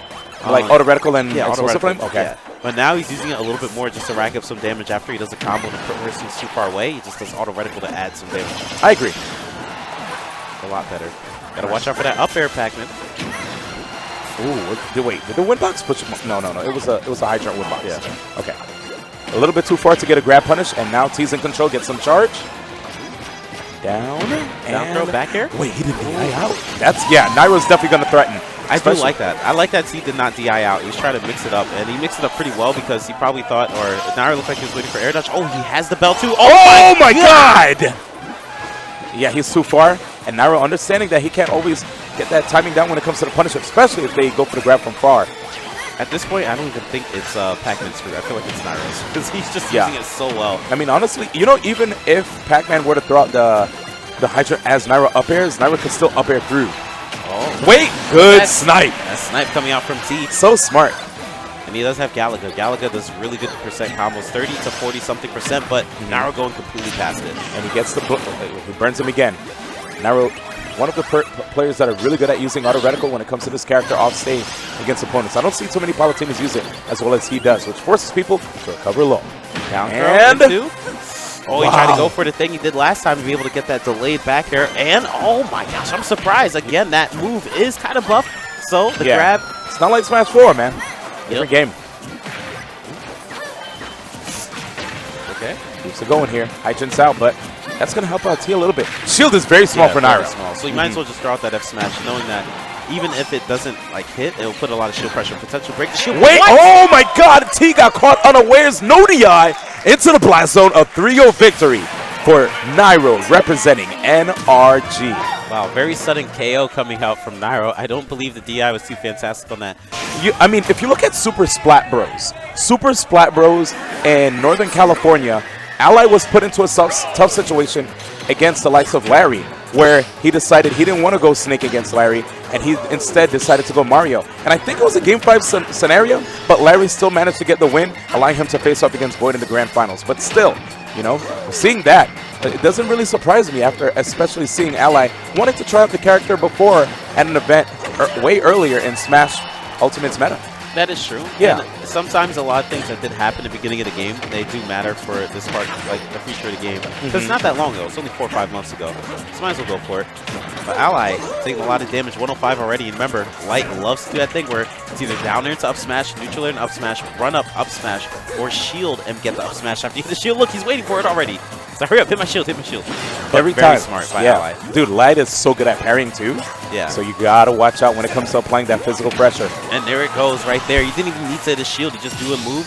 You miss. Get that up smash anyway. Right there, Ally. Not really shielding at the moment he saw the side B. Probably didn't even see it coming. Okay, backdoor situation. Wow, not only is he so good at getting the parry, but he's so good at knowing what to do after the parry. Like, he'll parry, not even attack. A lot of people parry and go, okay, that means I can hit, right? But that's the thing. They don't realize that parry, like, a lot of times isn't as good as perfect shield in the last game. So he'll parry and then try to attack and they'll still block it. So a lot of times the best thing to do is just to parry and get a grab afterwards. Yeah, I agree. Okay, tried to see if he could get the grab. I wonder if he was expecting Ally to roll backwards or something. That was a deep grab too. Okay. Okay, here we go. Fading back. And you could see so seeing these short hops from Ally makes me think that he's expecting full jumps from Light so he could intercept with an up air. Yes. You know? It could be it's an anti-air. Oh my god, Ally fireball the wrong way. There's a chance we might actually see the Snake come out. The matchup that I know he wants to avoid, and that's why he did go Mario. Might bring it out anyway, but okay, up air combos. I'm not seeing too many of them. Remember how on Battlefield it's so good for Mario? I wonder if he'll go to Battlefield next and decide to stay Mario. That's if Light could not ban Battlefield. I feel like the chances of him not banning Battlefield are really low, especially when this person mains Snake and Mario. I agree. These characters are great on the stage. There's the chase again. I like the delay, waited for the spot dodge, something that a lot of players have a tough time dealing with because of spot dodge cancel, you know? Yep. But here it is. Okay, gets him in the air. Now this time we have Ally making it tough for his opponent to land a little bit, but Light is back on the ground here, and the normal get up. Oh, I like the mix up. That's something that you can't use too much because directional air dodge has a lot of landing lag. That is true, and he does that a lot with his snake. He'll air dodge through the opponent and be like in a better position. Oh, water. Wait, yeah. Right, nice high recovery coming out from Light just to make sure to avoid the fact that he could have been possibly early KO'd right there. 121 right now, and Ally has to watch out. He can be like up smash food right there, even a back air too. Okay. Back air. There it is. Goodness. Wow, and it looked like he clanked with one of his attacks too right there. You saw it because you saw like that animation, right? Yeah. Where he like parried, and I believe the hitboxes of the down air was probably like still active, able to get that up smash. Of course, there's parts of Fox's body where he's able to just like be intangible, allowing him to be able to just go through moves. So great job right there. His legs cutting through Mario as he takes to the skies with his attack, resulting in an end of his stock and Light taking the first game. That is crazy. I feel like he reacts to it too. Like maybe that he's not expecting the parry, but he's thinking like, okay, if I block this, he'll see, oh, I blocked it. Okay, I know exactly what to do. Because even if he's turned the wrong way, he'll turn back the right way and get the up smash, or turn the right way and get that grab. So Light's reaction time might be incredible. It is. Yeah, I agree, dude.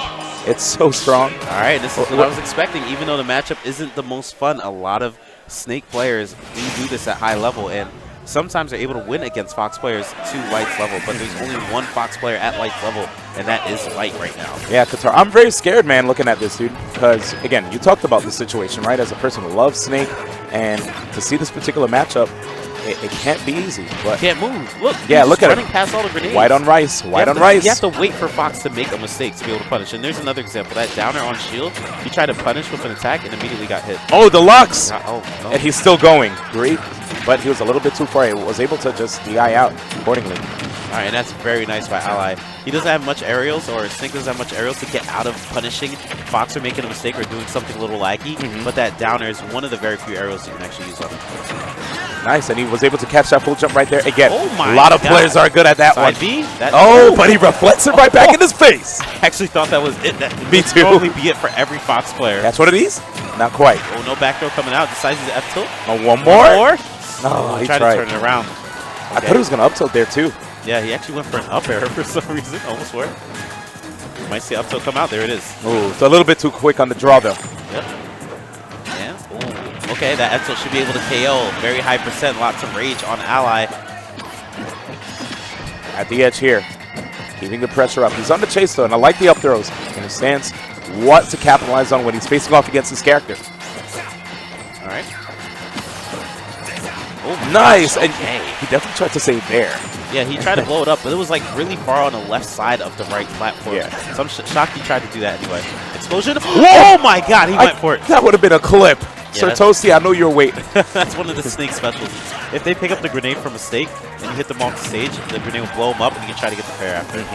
Oh, put him to bed. Grenade cooked a little bit too long. Ooh, tried to trick him up by using the side B to be able to make it look like, hey, you can't recover, but instead using a down smash. And another side B, up smash instead. Well, God.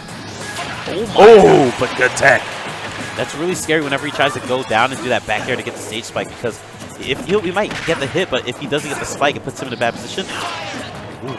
Yeah, and great by Light, by the way, making sure to like use things to be able to allow him to stay longer. Like, of course, LSI, right? You hold down, and that decreases the knockback when you get sent into a stage, allowing you to attack at even higher percents. Wow, Ally doing a fantastic job right now. Boom, great by Light. He waited there. baited the C4 explosion and a taunt right there, charging up. This guy's doing KO Ken what? That's times 2. Times 1. I'd say times 20. All right. It feels like times 1 million. Oh, we're in disguise right now with Fox. Good reflect again, and he's able to immediately act. Okay, pushing him off stage. And let's see the landing. Good air dodge to neutral. Acted so quick out of it. Oh, very nice. Seeing through the side B, but it doesn't matter. He takes so much damage. It's like 40% just from that one catch of a side B. Look at it. Can't move. Okay. Probably wanted to get the pop-up. Wait. Gosh. Dang. And right there, we thought we were going to see a situation where Snake, being so heavy, would allow Ally to stay alive. But right there, Light just knew the percents. He got the up smash, even if you saw him holding back as much as possible. Resulted in the end of a stock. And now we have Light taking that game, dude. Was that the first one? No, second one. Yeah, because we saw Mario. We saw Mario. Mario came out. That match was not looking. That was like good. a filler episode. Yeah, that was no disrespect to Ally. I mean, I like some of the filler. To be honest, there's some I guess some filler that's kind of canon, right? Yeah. Then there's Naruto filler. I mean, there's some Naruto filler where you got to hear the backstory on B or the backstory on Itachi a little bit. You know. He's dead. All right, but here we go. Wait, are you spoiling Naruto? No, I didn't spoil. I'm lying. Here we go. He's alive. Sorry, chat. He's alive, if you're wondering. All right, so here we go. We're going back to Pokemon Stadium 2, and I feel like he's probably going to stay Snake because he did much better with Snake. Tomorrow's looking a little iffy, and he's been playing Snake all day, so might as well stick with it. Okay. Honestly, because of the fact that I respect both of these players so much, and we were so far in the tournament, I would love to see a Game 5 scenario. Let's see what Ally could bring to the table here in the third game. I would love to see it, too. It's just to be It's really hard, man. Light's not an easy opponent. Look at these combos, dude. You get all that pressure right now. And now if Ally throws out an aerial and does not throw it out quickly enough, he takes all this damage and there's nothing he can do. He can't. Yo, I'm sorry. He can't move. Oh, he can't move. He can't play. He's trying, and I'm so sorry, y'all. It may look like bias, but I respect both of these guys, man. It's just hard. God. And to see an amazing Fox player, it's something to marvel at, dude. It is beautiful. And Light literally being the best Fox player. He's the best. He's the one that's going to make sure you don't move at all. No, it's not going to work. Yo, did you really try to 4th of July him? You might as well. Especially whenever you're down and out like that, sometimes you need to go for that F smash, even at like 30%. I still think Snake is a really good character, but not a solo mainable character. That's not a solo main. So then, good character. Yeah, he's very good. He's good. He's good. He's good. If not bottom. Don't use the word great. Yeah. All right. Looking for that up tilt. Ally doesn't like to go for the up tilt. Like Salem style, Salem would just go for that up tilt. Doesn't even care. Ally likes to go for these other things. He'll go for up air instead. Nice use of the reflector here. Fading back, he understands that he's in the lead, so he doesn't have to overextend. Nice right there by Ally, though, taking a little bit of a risk with the side B. And he went for the ground, so you saw that, right? Yeah. Okay. Didn't get the optimal pop-up up smash. Oh, Light. Ally getting thrown around like ragdoll at the moment. That's going to be a KO. It's so hard, man. Light is just so fast with it. When you look at this particular matchup and seeing how consistent Light is with his follow-ups.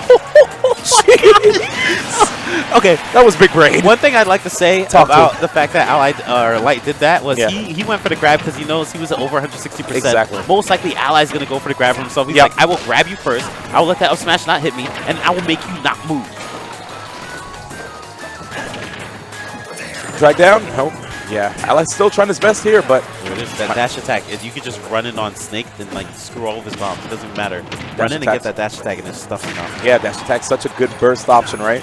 Good zone breaker too. Pops the opponent into the air. It's rather quick. Oh snap! Here we go. Metal Gear Solid. I mean, that was cool. Well, it was cool. And there we have it. Somebody yelling Snake at the top of their lungs after the KO from Light. Is going to be. They get off that Robin. What? Wait. Are you serious? Oh my! Yo, look at Lights. All right, ladies and gentlemen. Leave him alone. Ladies and yo, Light put the thumbs up. Oh, he put the thumbs up. He's ready. He's like, he's been training for this. He's ready for this now. Oh, he's stretching. Ladies and gentlemen. He don't even got the sleeveless. Yo, I want the sleeves down. I want to see some Nairo powers in the chat. Here it is. Losers semifinals. Nairo versus Light. You guys already seen what has happened in the tri-state area when these two face off against each other. Oh, missing the neutral air coming out after, but again, Light is very confident, it seems, this time around compared to the last time. Yeah, man. Oh, no.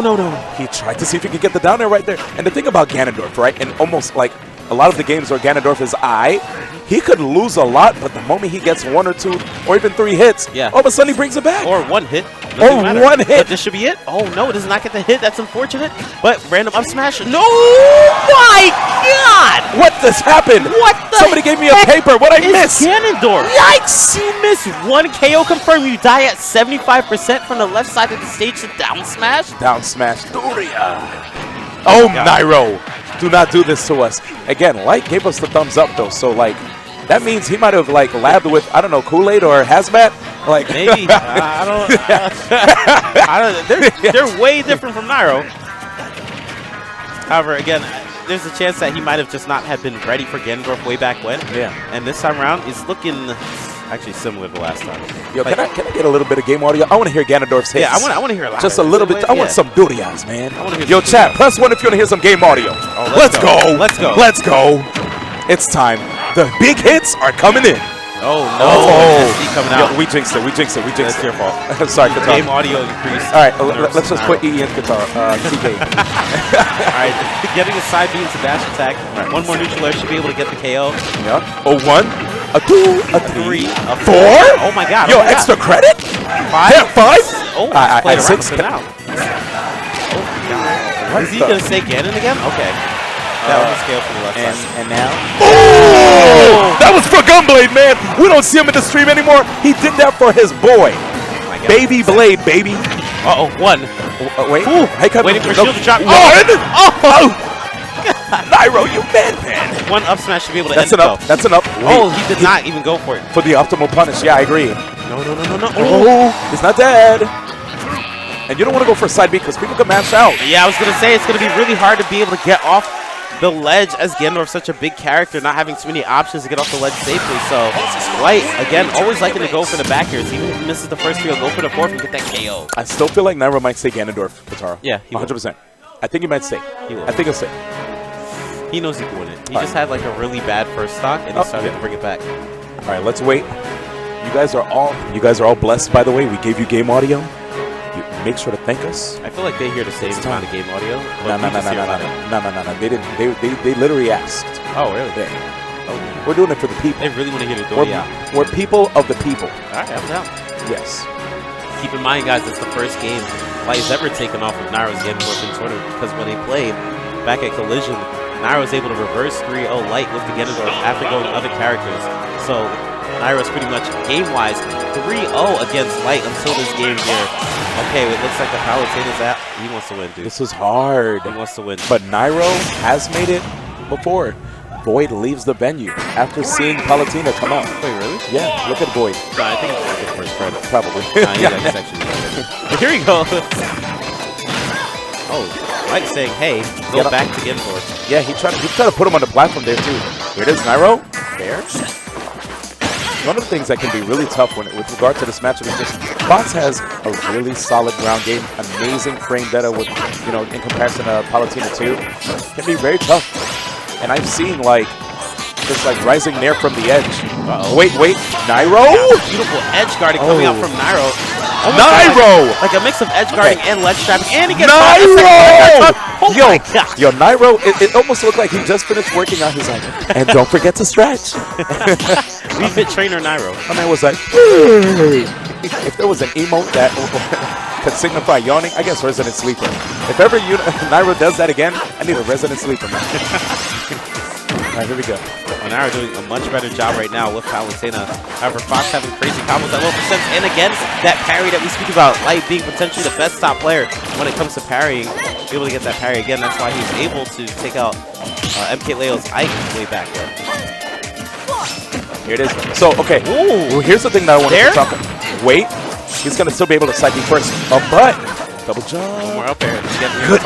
So smart. Nairo! He's understanding. Yes. What did you talk to him about? Ride that bull. Wait, that's what you told him? No, I said a taunt. Like, he's doing taunt. He missed his dash attack there, but Nairo's still in the lead. Oh, my God. Oh, my God! Yeah! Yo, Light, what in the world? I don't know, man. He's a madman, dude. Light bringing this back really well. Again, at these lower percents, he just does really well at being able to put on so much damage. Oh, back throw? No. This is the grab. And the chase. We got a warp, though. Nairo could definitely teleport to safety. Wow, that was so fast, and it sent Nairo off at an angle that he probably wouldn't expect. Again, there's something about the way Light, when he reacts coming out from these parries and shields, he did that down smash knowing he didn't have enough time to turn around and up smash. Yeah. There goes again, the neutral air into full jab attack, almost impossible to be able to punish. Yep, and he made it sure to get as much damage as possible because you saw right there, Nairo's back was to the edge. Couldn't get the drag down from her damage, but still, keeping it going. Wow, Light bringing it back here. Oh, back here again? Yeah, Nairo was in a very good spot. Hey, good delay. He was probably expecting a normal get up. And goodness gracious. Oh, and wow, Nairo did not look happy about that one. He played so well. The highlight I feel about with Nairo in that second game was his usage of auto reticle, bringing down Fox, right? Yeah. Again, I talk about how he's a big proponent of auto reticle as an edge guarding tool. If you're a Fox and you're gonna go for side B and you auto reticle immediately while he's in startup, the auto reticle got a buff. Yeah. So you'll see those projectiles, they zip off. Uh-oh. They force you to recover low, and then now the edge guard gets easier. Okay, where are we going now? We're going back to Smashville, so it makes you feel like there's a chance. Okay. Again, it could come back out because of the counter pick stage choice, but I feel like most likely he'll go back. Can to I be honest? Halu or Lucina. Didn't he? I know that wait, who did he pick? Okay, I heard very, very good things about Nairo's Cloud. Oh, not Lucina. Okay, I mean, it makes sense. Very good things about his Cloud. Here's why I think it's good for him to not go Lucina, because there's a player by the name of Lade, right? Lade from Boston, from New England. We'll say New England. He has an amazing Lucina. And because of that, that could be a risk. Yeah. I've heard Heisman commentary a lot. Shout out to him. Shout out to Koopa, all the boys. Hangman, I love those guys, man. They're great. Okay, side B not finishing on shield. That is true, but Lade does play a lot of Lucina and takes games off of Light at times, if not sets. Oh, wait, looking like Ganondorf. Yep. Back here? Ooh, tries to go for it, but it takes too long to come out. You know, immediate red top neutral air Katara could work because it hits from behind. These backers are doing fantastic coming out from Nairo, but second jump waste dash up B almost gets down smash. Okay, just a grab here. Yeah, I heard a lot of good things about Nairo's Cloud. There's even some people who say that they think Nairo's best character could be his Cloud. If only he was able to save that limit just so he could punish a normal get-up with an up B. Oh, okay. Yeah, all right. These boys are talking some smack. Yeah, they're both on each other, man. Man, fantastic recovery right there. Make sure not get hit by dash attack or the B. Honestly, seeing Nairo bust out the Cloud made me feel like he's kind of doing this for Zero, even though he probably isn't. But, you know, because Zero has a sick Cloud too. Oh, yeah. Right? Yeah, that I can see that. Oh, yeah, he definitely has a Cloud that you won't see too often. And Fair in this game, having such little lag, he could actually follow up with another attack. Yeah, Fair into, like, side B, which is a crap ton of damage. Oh, he covered that. They're not fast enough. It's actually reminding me of the Snake versus... Oh. Okay, that's an Nairo special right there. Yeah, he probably tried to look super deep in there. Nair not having the biggest hitbox anymore. They pulled Cloud's arm a little bit closer to him. So what in the world? Yeah. That was so beautiful. But we have Cloud at KO %. That up smash. It looks like Light's already looking for it. Nairo! How did he know? Strong of a punish. Yeah, dude. After a missed up smash. I mean, that's why he's one of the best players in the world, dude. Don't question it. Oh, get close. Oh. No, that looked like a mistake coming out from Nairo. Yeah, he left with the blue. Yeah. This ain't Wario. He's not going to come back with it. All right, that could mean a lot. That could potentially be the reason he gets 3-0 right there for pushing that stock to a mistake in F smash. Okay, let's see. He's working hard. Nairo with a triple overhead press. Oh my goodness. 5. Looking like Fox now. Okay, he eyed in a little bit. Yeah, those up tilts are fairly fast. Yeah. Nairo's getting forced off stage. He's going to have to potentially burn limit if he loses his double jump. There it is, guys. He has to do it. Oh, but he decides to go high. Not the best choice right now. Oh, that is actually going to be it. And Nairo getting 3-0'd by Light. Light taking that nice and clean. And the Buzz is quite confident that Shuton is going to be able to dismantle Light. Really? So it's going to be quite fun to see what's going to transpire here. These guys are going to go into it now. Keep in mind that when they played in the last time, it was, I believe, a Game 5 situation where Light had barely lost, and Light was really confident that he'd be able to win. So he might be coming back into this thing and, oh, you know what, I'm going to destroy him. And this is what it's looking like so far. However, it's Alamar we're talking about. All right, and full jab attack coming out from Light, and Light keeps going for these like random F smashes at the ledge. Usually tries to do it whenever they try to get up off the ledge, but now it's just did a run up F smash. Not going to KO, and Light now at 115%. And Fox being one of the lightest characters in the game. Yeah, man. And again, if you missed what we said before, we were talking about the fact that I was talking to Dabuz earlier, and he did mention that he feels good job right there to Rage helping out too. It's so far away. Dabuz did feel like he thinks that Shuton will most definitely take this, but we'll see if things will actually go the way Dabuz saw it. Yikes. Actually KO'd, and I think that was red Pikmin back air. I was able to get that KO. I know it's higher percent, but still, that was really strong. I thought it was a purple Pikmin. Ooh, goodness gracious. Yeah, man. Here comes 63 off so of 3 much, hits. so much. You got to be careful with your approaches against this character, dude. Yeah, I know I was talking about Fox where he can up smash out of shield, but Olimar, my goodness, at low percents. Oh, it's over. It's over. Down there. Oh! Yes, great timing. He made sure to get outside of the 2-frame range and just spike him straight down into the blast. You might just be right, man.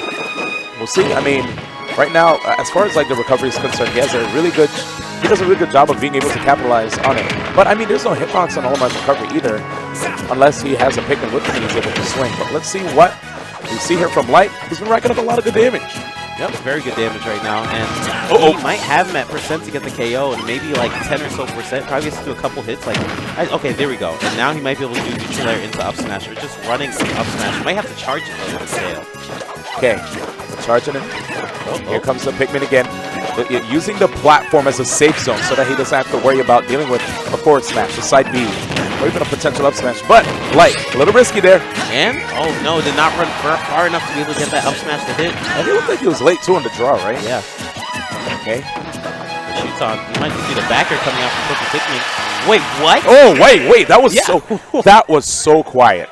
Like we just heard thud, and we looked at the top of the screen, waited for Light to come back. And he kind of disappeared. It was like Smash 4 all over again. I was actually, I think, a down air that was able to get the KO. Yeah, good stuff coming out from Shuton, where Light looked like he was dominating in that first stock, but Shuton able to bring it back that hard. Maybe the buzz was right, and this is just a clear win for Shuton. This is the tournament for Japan, and we have the headset coming off from Light. And the thing is, we got the whole people saying Vegas, Vegas. We got, some level of New England players in the background, or maybe none. And I feel like the crowd is definitely in favor of Light, so maybe he's just going to take off the headset and let the crowd cheer him on and make him feel more pumped. That's true. A lot of players actually feed off of the energy in the crowd, too. That gives them a boost, Oh my gosh, trying to go from each player into down. 3 up airs? 3 entire up airs to be able to get to and that's not the first time we've seen that before, too, man. Olimar's juggle game is quite potent, man. How's he timing that down tilt right there at the ledge, too? Oh. The tech, though, but Shuton he's on one, dude. Oh, best edge guard in Smash Ultimate. I said, I'm on one. Yo, I'm telling you, man. Yo, let him get back on the stage. It could be purple, it could be pink, man. Let him get back on the stage, Yo, I'm just saying, man. Please. I'm on one, man. I mean, Shuton's on one, 100%. Jeez, what a guy. And that's another thing. It's not only Shuton's amazing edge guarding ledge trapping, it's also the fact that Light is playing Fox's character. When he's forced to up B, puts him in a terrible situation. Luckily, he had those side of the stage, so he could be able to text him to live 50% longer. So consistent with all these clips at the edge with the down tilt, making it tough for Light to recover every single time. And Light, a little early there. Okay. Reflecting a little too long, making him be able to get that grab. And it's the same situation again. Alice might be the same for Shuton. So how fast he was sneaking in that side B white Pikmin after yo, Shuton, and he's like, okay, I don't need you anymore. Does Light have a secondary? Dude, I mean, did we see him play Wolf before or no? I don't know, but he might need to consider it because it's looking really rough. I mean, he might have a Lucina. A lot of people have Lucina. You have one too, right? Everybody has Lucina. Of course. Technically, Shuton has taken off 4 stocks in a row without losing 1 stock against Light. Actually 5 stocks in a row, and this might be 6 stocks in a row if he's able to get the stock here. All right, man. I think we had a prophecy again from the people in the Twitterverse. They said this could be Zackray's time to shine. We might finally see it. An actual. I don't want to will it, but it's a 3 stock, and not quite yet. Another opportunity. Light still trying his best to bring it back. Gets intercepted. A 3 stock. 128%. Headset off of his head. He needs to figure it out, dig deep, and understand what needs to be done in this scenario. His edge guarding is phenomenal. Keep in mind, Light was able to take off the first stock in the first game, and then Shuton took the next 3, and then just 3 stock Light. So he took off 6 stocks without losing 1. That's wild. That's wild. I'd actually be shocked to see if Light wins this game. And he decided, I saw him do the thing where it looks like you're going back to the same stage. So I think he's going back to Kalos to see if he'll be able to win it. Let's see what happens. All right, let's get it, dude. Back to Kalos we go, a big stage, which can actually make it pretty good for the Olimar to just run circles around the opponent. But at the same time, Fox is so fast at closing in the distance. Again, the dash attack, right? It's the party starter. Ooh, okay. You're seeing it right there. He's just all up in his opponent's face, but here it is.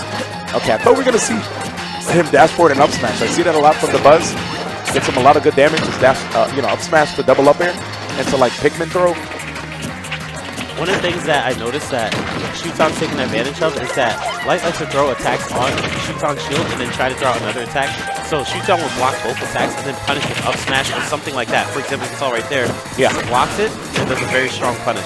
Great usage of the whistle, but Light making sure to bring himself back toward the ground in the nick of time to have the up smash at the ready. Here it is. He still has 3. Let him pick me. He does not care. All right, 114. Let's watch out for that move pick, looking for that grab, and that was the point we're looking for.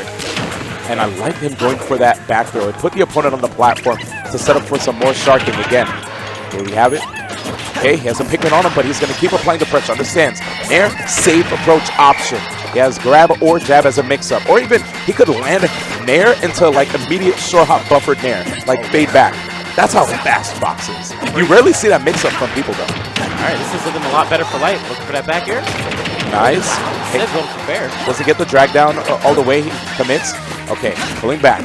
Okay, I don't blame him going for that. Might as well, because if he had gotten that up smash hit and Shuton had approached too hard, he would have been an entire 2 stocks ahead. I like these double jump mix-ups here. And he's looking for a whip from Shuton. Okay, Nair, and Shuton's such a scary opponent, though, man. You're going to have to work harder than that. I see him going for the down air, so he's mixing it up, understanding that he's been doing a lot of single hit pressure. You go for a down air, people will drop shield early after they block 1 move, and then they'll get hit by the rest of it there, leading to a potential up smash. Not looking good right now. 86%, a lot of rage on Olimar, and also White Pikmin was just on Fox. That was like 20 to 30% put on him. Yeah, he brought it back. But no Pikmin. Oh, okay, 1 purple. Is he doing the 1 purple again? Okay. Oh my god.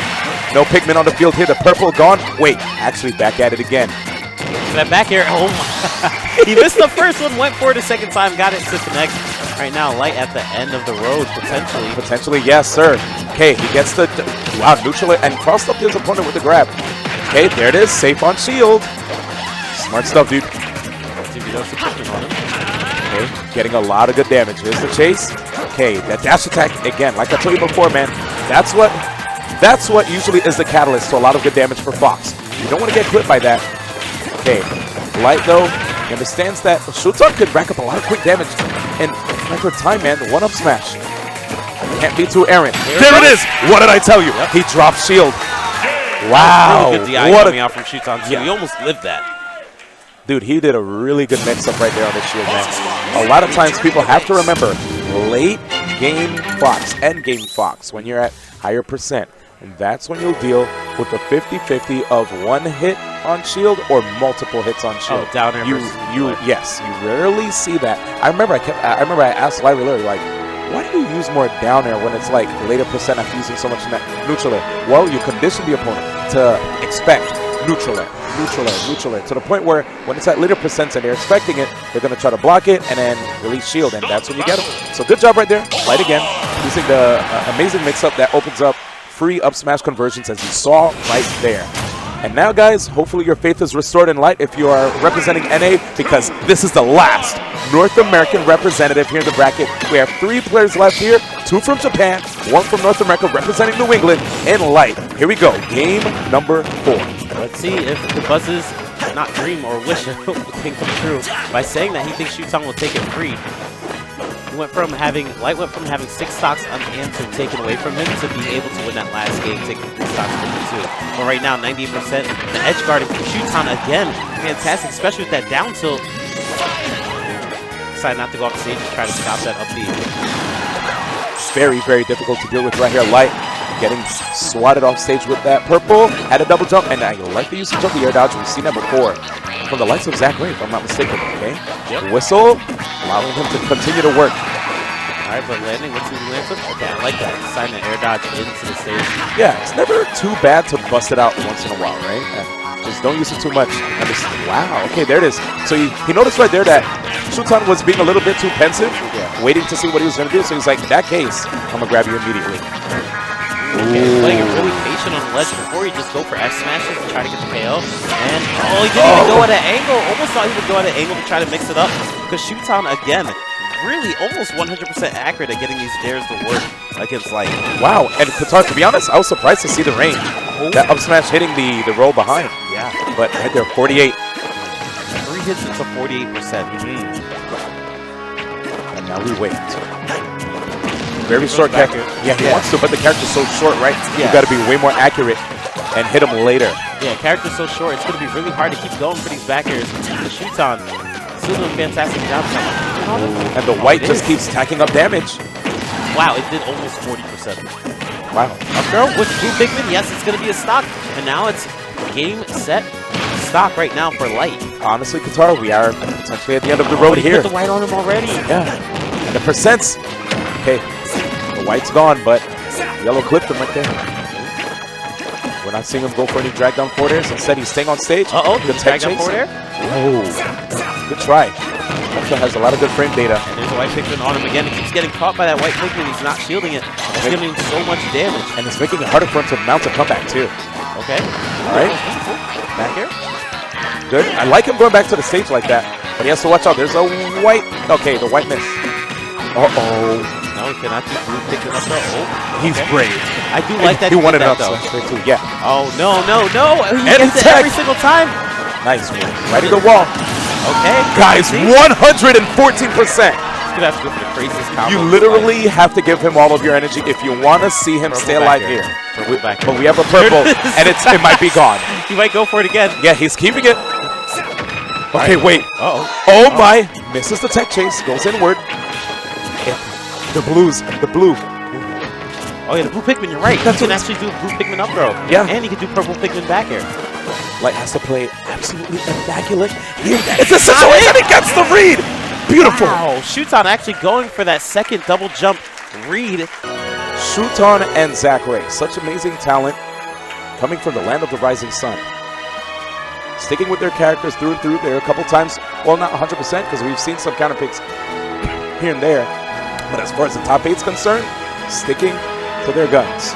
And so now, props to Light, by the way. Oh yeah, props, absolutely. Props to all the players. He took out MkLeo, took out Nairo. Did such a fantastic job. However, let's see if Shuton's able to bring it back and not get 3-0'd again against Zackray. Starting on Pokemon Stadium 2, Grand Finals, Prime Saga. Let's go. There we go. Alrighty, and it looks like a lot of people right now are wanting to see the Wolf stay alive and actually take it all, knowing that he's in the winner's side too. But we'll see. There it is right now. Olimar, again, a character who has quite the low profile. A lot of amazing tools. Yeah, I feel like that doesn't matter so much against Wolf, especially with moves like down smash or forward air, the grab, forward air, or even the leg move. Yeah, I feel like he's still able to deal with the fact that the character is so low. And the back air, I feel, is like easier to hit than the box instead. Jump up platform, turn around each way. Even if like Wolf, double jump. Okay, even if nope, not going to be able to reach there. I thought he was going to side B and hold upwards. In any event. Wolf or any other character that has to face up against a short character, usually you're just going to have to delay your attack just a little bit more, because of the fact that the opponent may be solo. But here it is again. We've seen the likes of Void be this player at Genesis with Wolf. Wait, so what? Void beat him for Pichu. No. Remember looking all the way back at Genesis 6. He actually went Wolf against a very talented Olimar, if you don't remember. Oh, yes. Okay, exactly. No. Has him off stage, gonna get that spike that we saw him go for before. Down counter. Whoa! Oh my goodness. Again, he keeps going for that. It's working out. It does a lot of damage, and 101%. Will he go for that down smash on the ledge and try to mix it up? Seeing that freeze frame gets me hyped every single time. Nice push Shuton. Once you land on stage and you see the active hitbox and Zackray. He's trying to see if he can squeeze in another Flash Wolf. Okay. Up smash on shield. He's going to block it. He went through all the picking too with that laser. Good usage of the blaster again. Trying to use... I like that. He's looking to get rid of the stock of the up tilt. And going on stage, trying to get that neutral air. I know that worked out for him really well in the first set of the winners finals. Let's see if you try to go for it again, especially if you can get him off the stage. And I like the DI that we saw right there from Shuton. He's not going to get caught even by any setups after up throw. No guaranteed combo, but, you know, just to capitalize on the landing in any event. Here it is, first stock right there, here in the grand finals, game 1. Oh, what you got for us? they have Shuton. And, dude, that was crazy. You saw how Zackray tried to DI away. Didn't matter. Yeah. 73. So quick.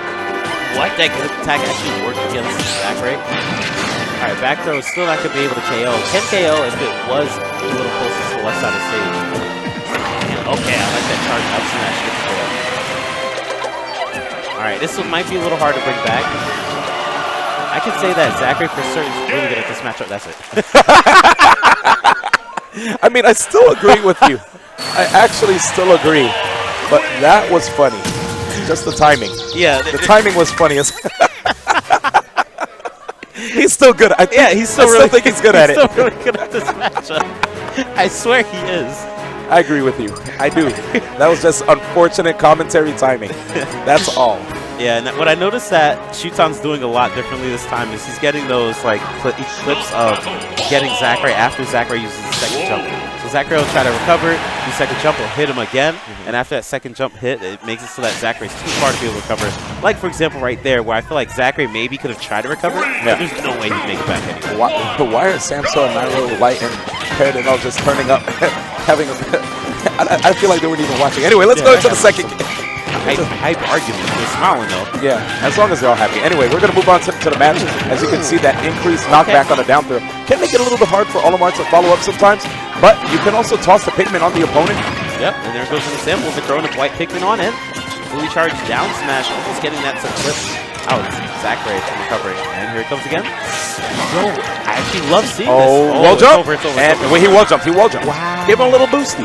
Okay, that did give him a little bit of a boost and mixed up his recovery. So Shuton wasn't able to punish him with the down air. Only had one Pikmin too. Solid defense right here, but the up throw. That screen coming up from Wolf. But using that blue Pikmin, especially over 130%, definitely going to get that KO. Yep. And now we're most likely going to see Shuton try to go for up smash out of shield. But Zackray, again, is really good at the matchup. He knows to throw attacks on shield that won't make it so that he can get punished, like, for example, right there. Still got punished, but it was like grab. Instead of up smash. I was holding my tongue, but yeah. I was like, at least it wasn't the up smash. There it is. All right. And now the crowd screams again. They're happy to see Wolf dig his claws into Olimar, which sounds kind of gruesome. Calm down. Sorry. That sounds more. My bad. Sonic Fox. Here we go, nice back air. All right, but right now he's at 119%, way off the stage. All right, gonna be recover. I like that he used the platform as an easier to recover on that one. However, Shuton not even trying to take out the purple Pikmin, so we might see the back air from purple coming out. Hopefully they'll take out the blue Pikmin pretty soon. Yeah, I like him going for the edge there, but you can see Shuton. Such amazing timing when it comes to normal get up side right there. Okay, wait, he got a nair, but Olimar nair the out. Oh my god! It actually didn't do that much damage, but that was still a crazy combo. It was like 4 to 5 hits. Oh, there it is. I was about to say, in the words of Wolf, what the heck? You ever played Star Fox 64? Yeah. I was about to say, because I never heard that part. You definitely didn't play Star Fox 64 if you never heard what the heck. I beat the game like 8 times. Nah, you fake.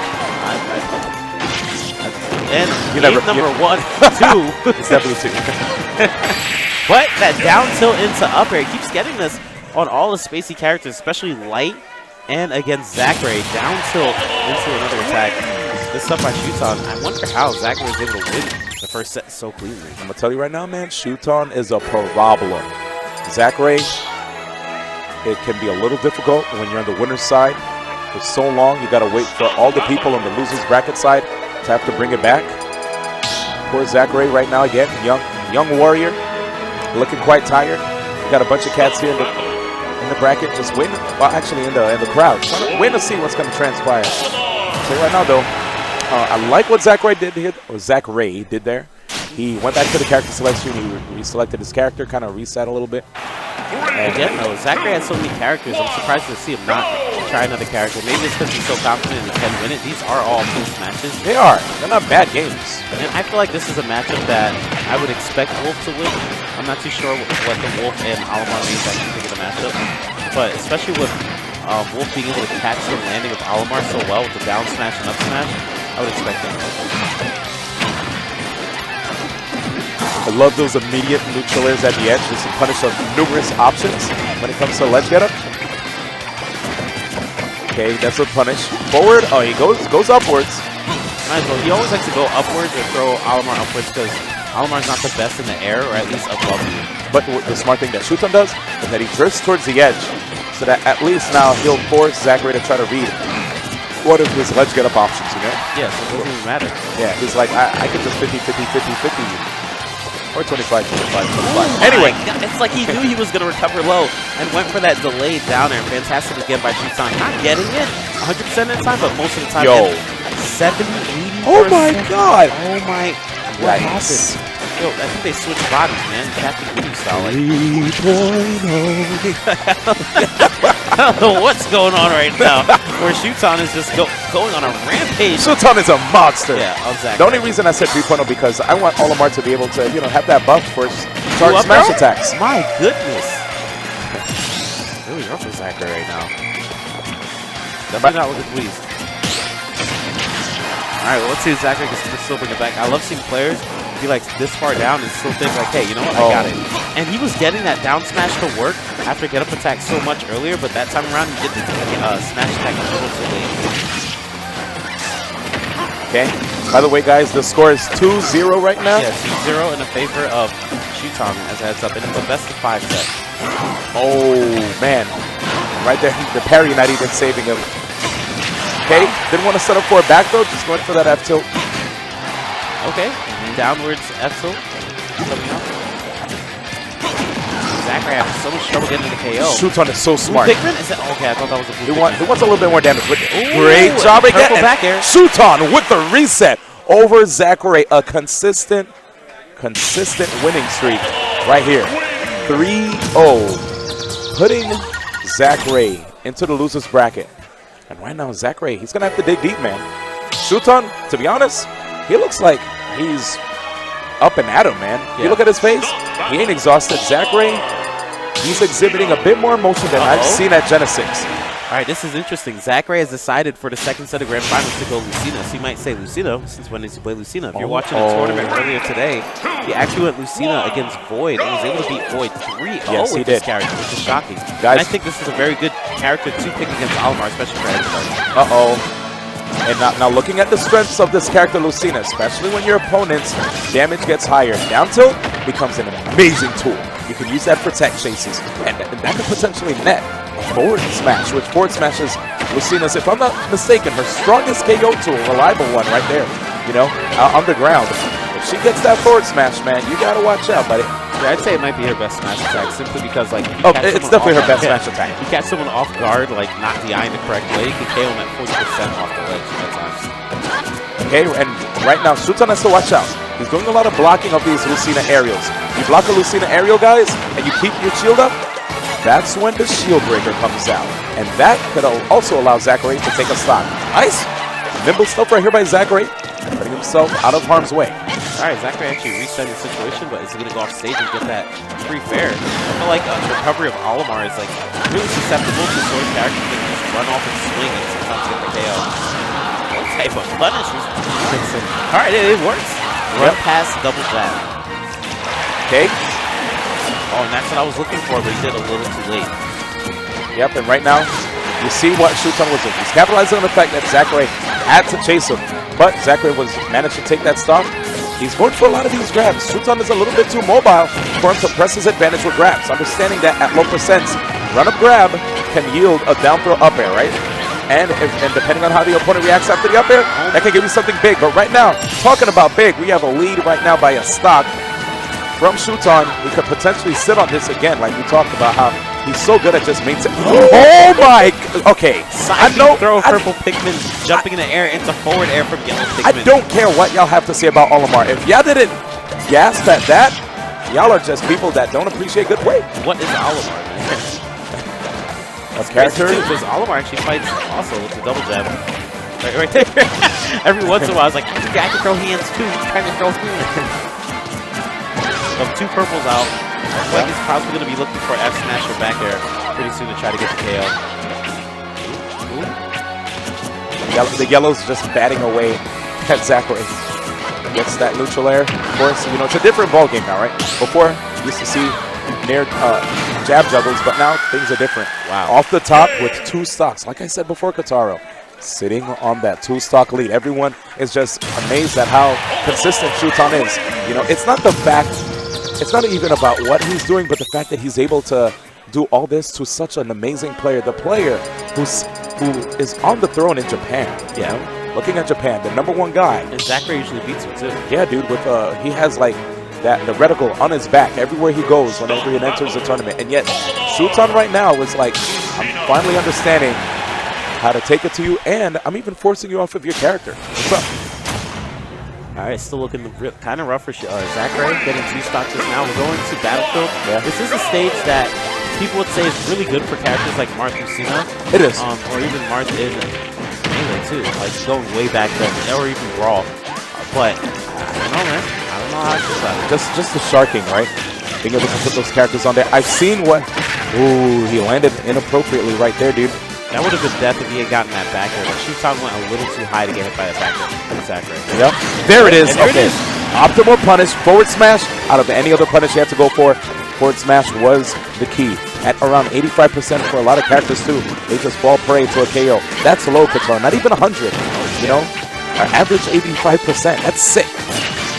You see him right there using invincibility? Oh, wow. Oh, goodness. That actually almost spiked him off the stage. Right, down tilt again coming out from Shuton. Wow, and using the invulnerability to start up frames 2 of the up B to continue to keep the momentum in his favor. It is right now respecting. Oh, this is a bad spot. He wanted him to roll in. Yeah, he was looking at roll in. Uh-huh. Definitely would have gotten KO there. Look for it again. No. Oh, that's unfortunate. He's actually able to roll in on that one. Very sick stuff that we're seeing from Zackray. All right, it's still looking pretty good for Zackray right now, though. Especially after that first stock, 129%.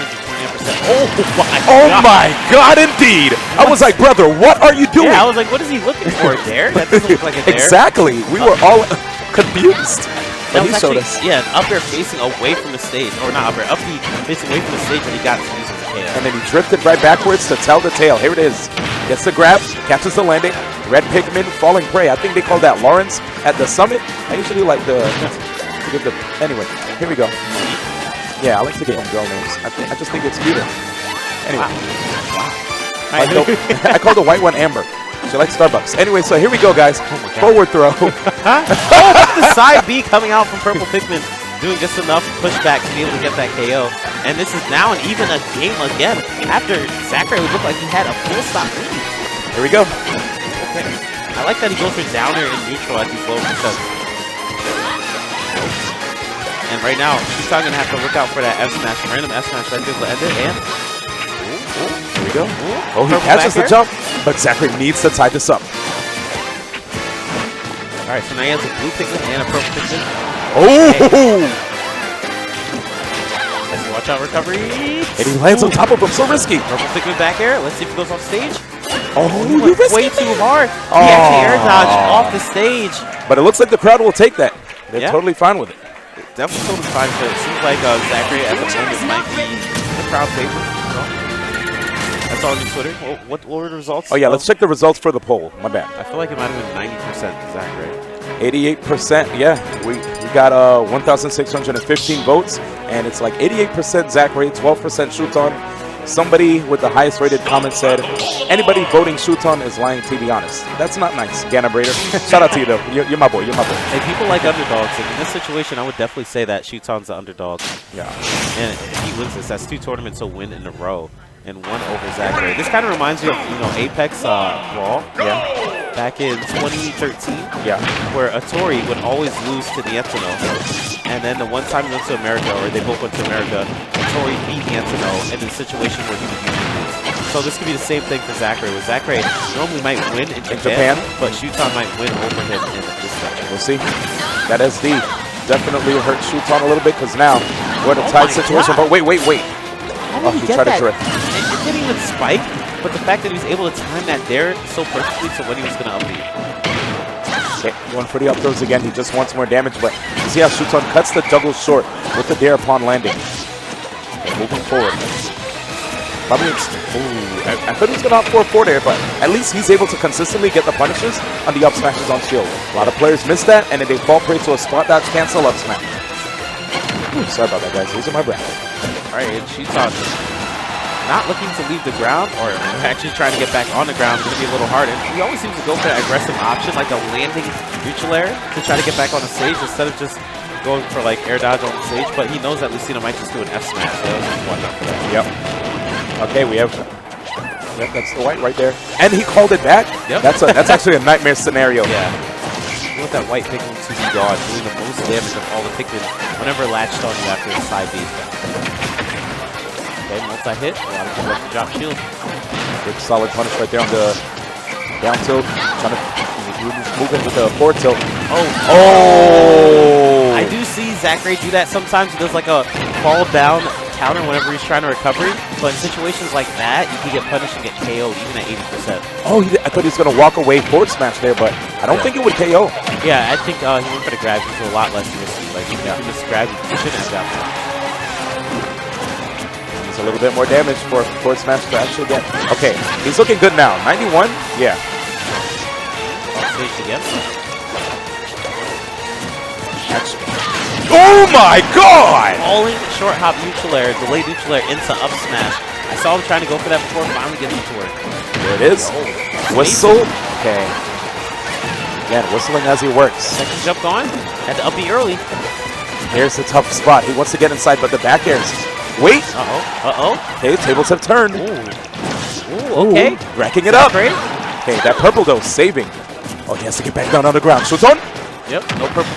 There it is. Blue Pikmin to get the up throw, but it doesn't even matter at this percent. Oh, the lights. Blue's out. Blue's out. He actually went for it.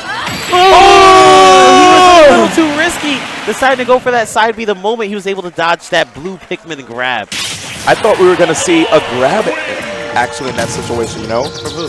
From Zackray. Zackray, yeah. Like maybe like grab forward throw, grab down throw.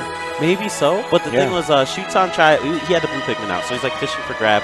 Again, Zackray I think is really good at the matchup. So unlike other top players that we usually see from around here, instead of him just going, just running into it, getting grabbed, he saw that blue Pikmin fishing, and he rolled behind. Got that roll behind read, but that side B like looked like it was the only option because he was too far away. But it looked like Shuton was able to block before he get that side B to start connecting. Alrighty, guys. Well, here it is.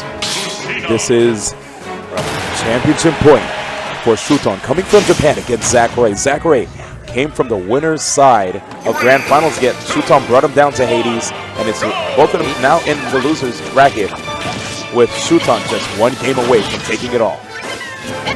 Alright, it's still not looking too bad for Zackray. We're going back to Battlefield again, the stage that works out really well for Marcina. However, I think he got 2 stock last time he was on the stage. I just don't know if it's the stage for him. Okay, he's charging right in again, but he has to be cognizant of the purples, man. You could punish the Pikmin tosses when there is no hitbox. Wait. And down here again. And, okay, I like the back air setup, but he's just a little off. Shuton is just so mobile, dude. It's hard. Oh my gosh, there it goes again, actually. You see the side B of purple Pikmin into doing a forward air of yellow, but that blue Pikmin again, able to get that grab. 59% only on Shuton. Zackray really needs that random S-Smash KO. And right there, Shuton actually understood that Zackray was going to go to the air with an aerial, and seeing how floaty Lucina is, he immediately went for his own forward air to stop Zackray from mounting his pressure. It's so smart. He's definitely ahead of the game right here. But here it is, Zackray. Still trying to see again. Trying to get that early KO. He almost got it twice. Once with the fair, once with the up air at below 100%, but now 70% on him. He needs to go off again. It is against Zackray. 2 stocks, 81%. Trying his best now. He's not going to give up yet. Bears him into the stage. A lot of knockback. Wasn't able to get the tech.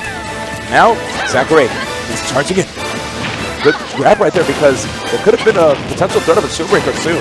White picking was on him though, so that's 108% now on Zackray. Potentially ready to get up throw KO'd by the Piglet, but doesn't even need it.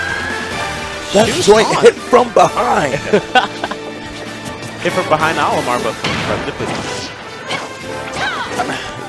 When I say backwards compatibility, man, I mean it. Right there, Shuton one stock away from taking it all. Goes with the whistle, charging back on stage. And you see the Pikmin. This time, Zackray understands this is his final stock. He has to get rid of all these Pikmin. It's racking up so much free damage. Spot dodge? Okay.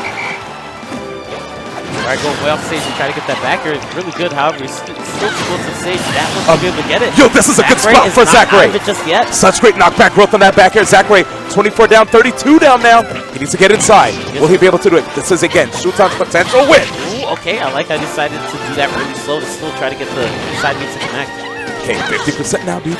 Touching it. I like the F-tilt usage. So good at walling. Roll. Roll, Zackray. He almost got that spike to connect. Might as well go for that smash. Zackray. That was buffered, man. Immediate. He's like, who's the best in Japan? Oh Not my you. God. Not you. 95 now. It is. He's overlapping.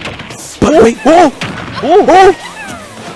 Everyone's hands is on their head. Can he get back? Shuton is moving. Oh my God. And he flew so far. Jump. He should be able to recover, but can he get off the ledge? Oh my God. How did that miss?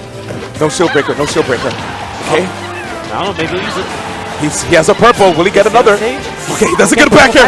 Everyone's screaming. Oh, that was so beautiful. He should be able to come back. Yes, we'll see the win. Double up. It might be. And it's gone. Shuton is the champion of Prime Saga. Change the battery pack.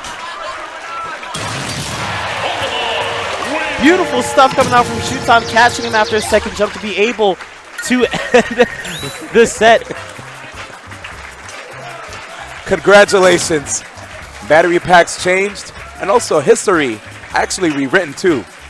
Seeing these two guys, man, battling time and time again.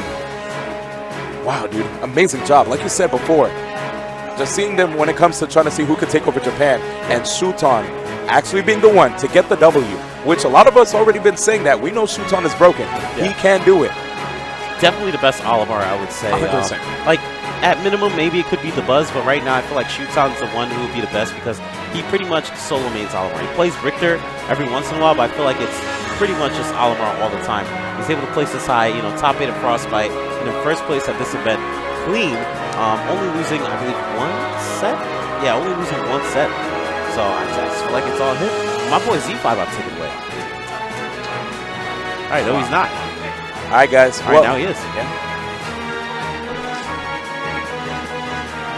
What up, y'all? Actually, all right, we're going to get the Z5 a little later. Yeah, before we get into that, though, a big shout out to just all the competitors here. I think we're going to have an award ceremony, so we're going to bring everybody up.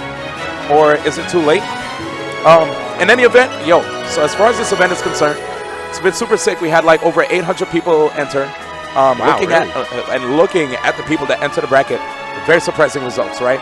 MkLeo, Tweek, tied for 7th. TNLI, tied for 5th. 4th place, Nairo. 3rd place, Light, the last NA representative in the bracket. And after that, it was just an all-Japan bloodbath from there, dude. Japan Civil War, if you may.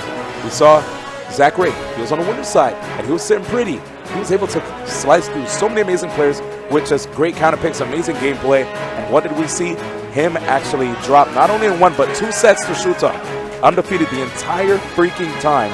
But then, went to the grand finals. Shuton showed us that he actually has something up his sleeve, and it's not just a magic trick. It's actually a ticket to 1st place. Right there, I have to say, man, I'm very impressed with what we're seeing because Smash Ultimate, as much as we've been seeing a lot of matches, matchups between players, we can't quite call who's going to win anything. I know you kept saying how Tweek was the best in the world, and we still feel like he's one of the best in the world. Yeah. Same with MkLeo. But these guys got 7th, man. Things are going to change, and Nintendo's not making it easier because 3.0 is coming soon. That is true. We're not even going to. We don't even know when Japan. When Joker's coming. We won't see when Joker's coming because there was no direct, no nothing. One random thing. I feel like all the Bayo mains are going to come back when Joker comes out because I know Bayo and Joker are obviously different, but we're black. They're all like, That's what Joker does, right? Puts on the mask, like, right? No? He puts on a mask, but you said something about black. As in the outfit. Oh, okay. Right? Yeah. They're definitely not black. Yeah. All right. They might have some 3% in them. All right. You know what, Z-Fly? Thanks, guys, for hanging out with us. All right. Check out Z.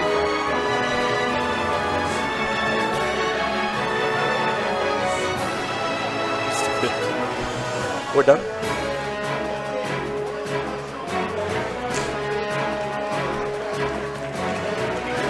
What?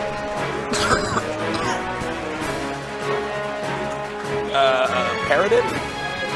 Yeah. Oh.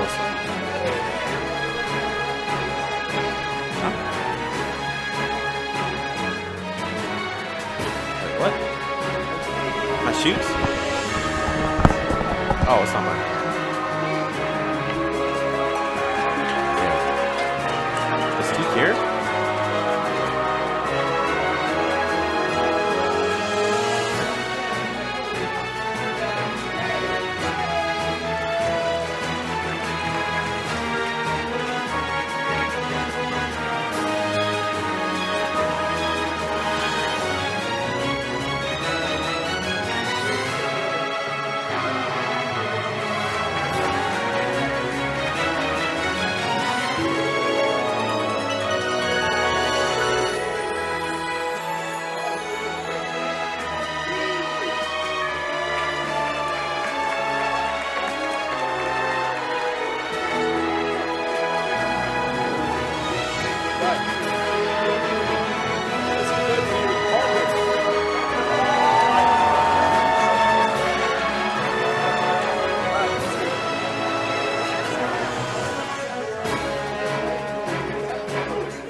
Huh?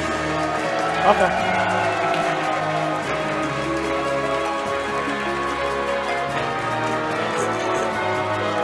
Yeah, sure. Let me know.